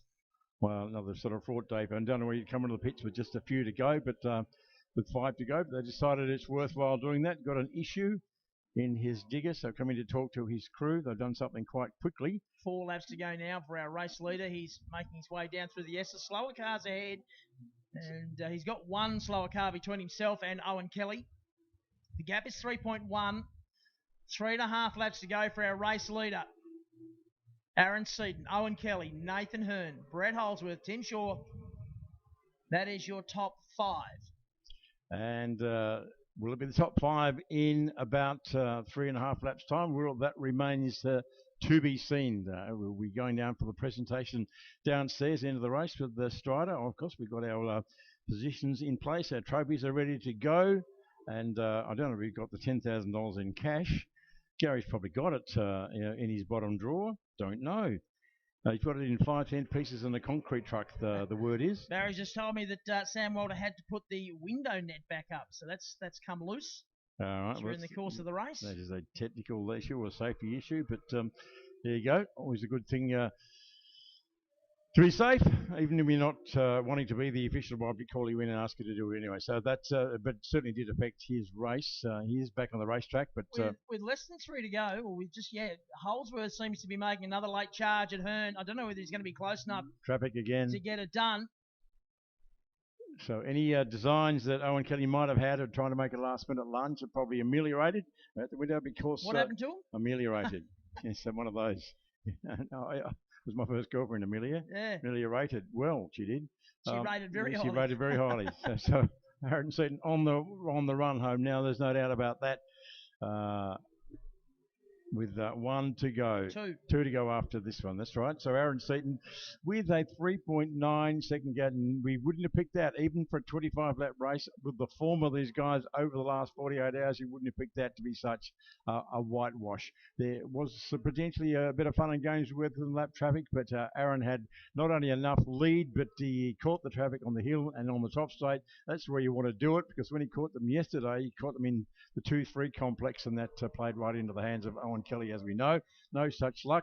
Hope we got another fire. Can you believe that? See, you're wanting about a fire today, Strider, but I think we might get away with it today because we're only on 2 laps to go. So you might just finish the race and then put the fire out. Oh, must be one of those weekends. So anyway, let's go back to the race. We'll let the officials worry about fire management. 1 to go. 1 to go. So I think we might just put up with that. We'll see what happens. Surely we're not going to call a safety car with a lap to go. So we'll just watch and enjoy our race. Leader goes through yet another lap car, slips underneath them, going into the 2-3 complex. There he is, the son of a gun, Aaron Seaton. He's got the number 1 on the door because he is the champion of 2019. Didn't do any racing in 2020, so he is the main man. And he's got half a lap to go. There's our second place man, the 73 Fujitsu Mustang of Owen Kelly. So there's the length of the top straight. They're on the run home now, Strider, so you can just about switch it off and coast home from here, don't you think? I would have thought so. He won't do that, though. Works his way down the hill into the braking area for the final time into turn number 7. And Aaron Seaton has driven close to the perfect race. He really has. Takes the win and 10 grand. Owen Kelly, the 73 machine, the Fujitsu entry, comes home in second. And third, I tell you what, another few laps might have been interesting because Holsworth certainly closed in, but Nathan Hearn hangs on for third ahead of Brett Holsworth. And Tim Shaw coming out of turn number 8 now will round out the top 5. Well done, gentlemen. Well done, drivers. Well done, pit crews, crew chiefs, etc., etc., etc. Everybody involved with Trans Am has come down to the Apple Isle, and those that live locally and have helped out with the local efforts. Well done also. So what a big weekend we have had in motor racing here at Basketball. What a big week. Sunday, Monday, Tuesday, Wednesday was hump day, moved to Hobart Day, and have a bit of relax. Thursday and Friday was get organised and get into practice, and then Saturday, Sunday, 2 big days of racing. It's something that we found interesting and a tiny bit stressful and a little bit tiresome is not the right word, but exhausting perhaps. But to give people like Marcus Ambrose crew chiefing for Owen Kelly this past couple of races, you walk in the park because the NASCAR boys race weekend after weekend after weekend after weekend, and it's just what they do. 30-something races a year? Yeah. In the main game? Yeah, they're just used to doing that. So we'll just keep an eye out downstairs. And as the cars are being guided back into their little finishing positions. We've got the little rostrum set up down here for those of you who can't see. We've got first, second and third the rostrum setups for the cars to pull into. And straight away the crews go down there and go straight into a tyre pressure mode. They just go down there and get the tyre pressures. A shake of the hand and a tap on the helmet and some encouraging words. In fact, even a bit of a hug, which is brilliant. Hard to do that when you're reaching into a Trans Am car and the person you're trying to hug has got a helmet on. And the hug's happening between father and son. The great Glenn Seaton, an absolute fan favourite over the years, and his son. And how's that for sportsmanship as well? Glenn walks around and shakes the hand of Nathan Hearn, and Owen Kelly jumps out of his race car and goes around to shake the hand of Aaron Kelly, and a hug and a handshake between Owen and Nathan Hearn as well. So, yes, it's all mono a mono and no holds barred out there on the racetrack, but at the end of the day, they become mates again. The helmets come off and it's all, not mates again, but everything sort of returned to normal. David, notice the driving set that Owen Kelly is wearing. It's a throwback from many years when he had that stint with Kelly's when it was Jack Daniels. That's it, and that's a good brotherly hug down there as well, and a heartfelt one from Marcus Ambrose and Owen Kelly as Marcus has made his way down there, and that's his great mate for many, many years, both Tasmanians as well, and Marcus has given his all to crew chief this car over the last couple of weeks in particular. He's just taken it dreadfully seriously, very, very seriously, and it's really been a joy to watch that little team in action with, of course, young Tabitha Ampros down there as well on their new pit popsy in Greg Rust. He's joined the team for this week as well, and he's had a good time. It was great to see Owen Kelly jumping out of retirement, as it were. Been 5 or 6 years since he's been in a race car. It's been probably 20 years since he's raced at basketball, because he was known as the super sub. He jumped into a NASCAR on several occasions for Marcus on some of the road courses when Marcus was tied up with double duties with the main game and the second tier NASCAR series. He'd rely on I want to come in and actually qualify the car for him, and then Marcus would fly in from the main game and jump in the race car and go and race it, and managed to pick up a couple of NASCAR wins along the journey as well. So it's just a terrific story there to old family mates, which is wonderful to see. David, it was interesting to watch Aaron Seaton go to the back of his car, and then he squatted down as much as to say, gee, I'm glad that's over. Yeah, I reckon. It's been a tough gig. He's a lovely young man, though. I've never met him until this weekend because I've had a lot of time with his dad. I was here at basketball when Glenn was 19, when he before he even started it all. He came here to run one of Fred Gibson's cars at one of those special touring car events that the blokes used to put on then, Ian and Ralph and co. And photos been taken down there with his mechanic and, of course, car owner, and then Aaron in the middle, and then Dad on the left. And there's our official photographer, Jared Leonard, known locally as our own Angry Man, has taken the winner's shots down there. And the PR man for the RG group, of course, down there, Grant Rowley, who's been a very, very busy boy this last couple of days, doing all sorts of event media. I tell you what, and this is very patronising, but I don't care. Some of the shots that Angry's taken the last couple of weeks have been fantastic. What we'll do now, we're going to go trackside for the presentations to Andrew Stride. Thanks, boys, and fantastic racing. Great to see the Trans Am cars down here, and what a weekend. A big thank you to everyone who's made the trek to Tasmania. It's been very special having these cars here. The Tasmania 10,000 is back, and it's great to have the Trans Am cars here to put on a hell of a show for everybody here in Tasmania. We'll get to the podium in third place. A great drive for Valvoline and Gary Rogers Motorsport. Nathan Hearn.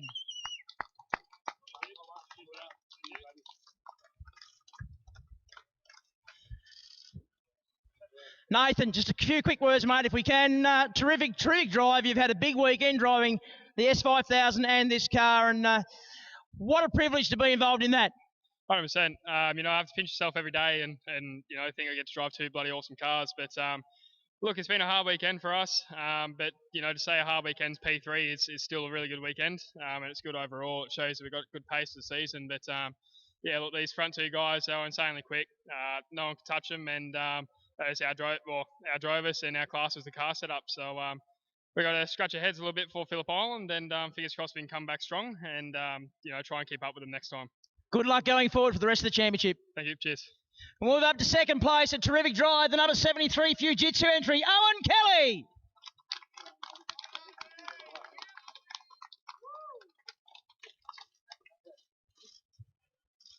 Owen, been a long time since you've raced, not only in Tasmania, but in Australia, about 5 years, I think, since you've been on track.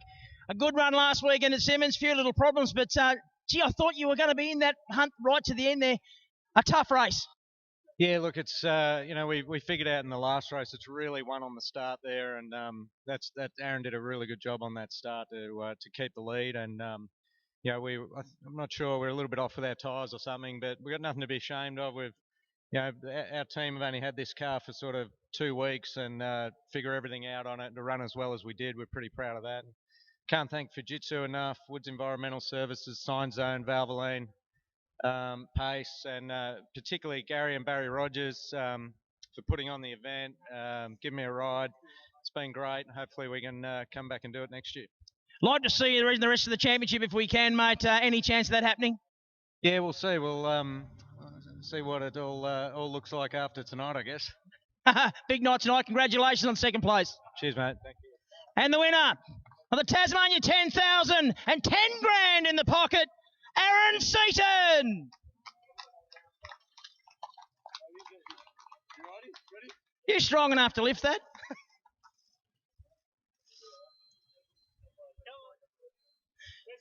Aaron, I know you want to get them all in here, but I'll have a quick word with you first. I don't know which one looks older. You. It takes 3 of them to lift it.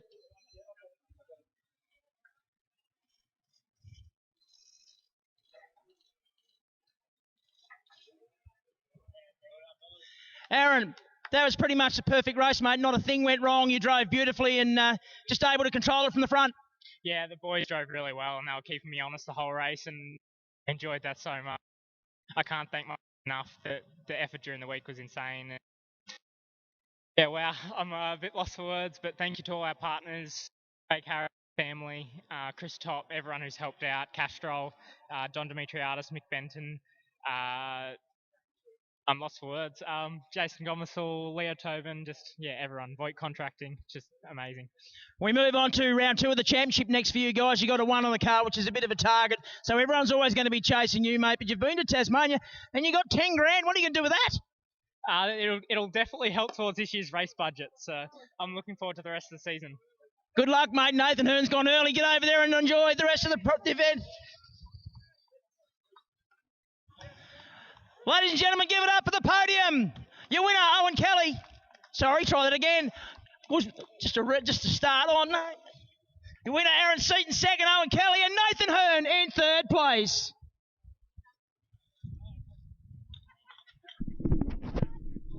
Well done, gentlemen. Fantastic podium, and the champagne being sprayed down here. And you heard a young strider, it's the first I've ever seen strider run away from alcohol.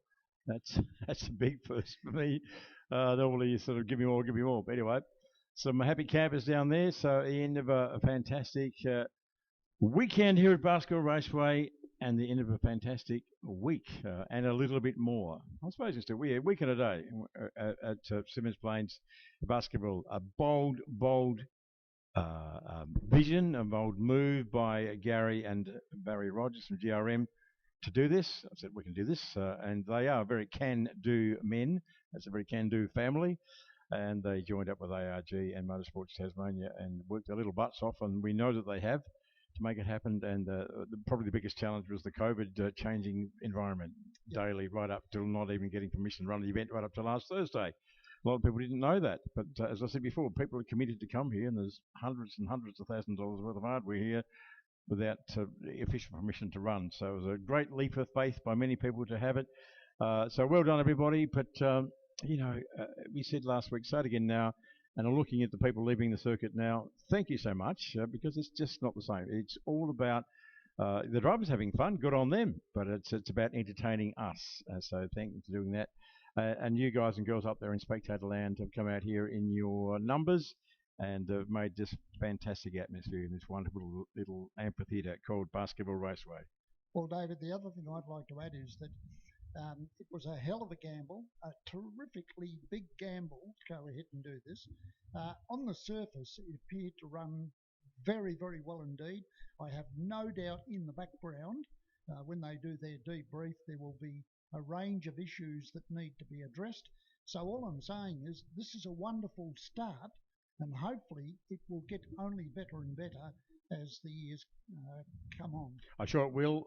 There's been such goodwill about not only the race Tasmania. I think that's looking pretty good. There's been a commitment by GRM to come back, to Simmons at least, and they want to come back here as well. But what I've been very buoyed and encouraged about was the enthusiasm by drivers and even people at higher echelons to turn this into a championship. There's a lot of support from drivers to put the pressure on the powers that be to turn it into championship races, not invitational races, which mean big fields and things that go with it. And again, if we can just get this COVID thing under control, and hopefully we can, next time last year it'll be open so that no caps on numbers and so on and so forth. We can move about freely and have massive racing here. So I think we've opened the door well. I think the door is going to stay open, and we just hope for the best. Well, you know, it'd be nice to think that we could repeat what happened with the original Tas 10,000 when they had to close the gates at 12 noon because they'd reached maximum capacity. That's right. And the premier of the day, Doug Lowe, was on the road out the back, about 2 k's away. He had to walk in with his driver to make it into the event. So we'll see. That was then. This is now. But long story short, it's been a wonderful week and a bit here in Tasmania. It's sort of almost like a speed week, if you like. And so thanks to everybody from all over Australia. Thanks to our fantastic volunteers. They really are wonderful. They're worth their weight in gold. But really, I just really thank you guys and girls, ladies and gentlemen, leaving the circuit now. Your support is wonderful. We really value it. It just makes such a difference to the vibe of the event. We hope you like what you saw, and we hope you come back and see some more at a local level. So we're going to wind it up now and let you leave you in pieces. So it's been my pleasure, David Rose, to be part of the team. So you, Barry Oliver, and Strider, you've had a very big weekend, mate, traversing the highway back and forward to Speedway and such like. I've got one thing I want to say before we go. Can I have sleep now? No. We have, here in Tasmania, across the last 7 or 8 days, we have started the season 2021 for National Motorsport. Now, the rest of the country's got to try and keep up. That's right. At every Good level. point. At every level. Yes. Because I reckon the bar is set pretty high after the last few days at Symmons Plains and now down here. And if the other national events around Australia are as good or better than that, what a season it'll be. Absolutely, mate. It's very positive. So it's all good vibes at every level, and which is a wonderful way to start our motorsport year. Take care on the way home, ladies and gentlemen. Hope you enjoy the rest of your summer, such as it is.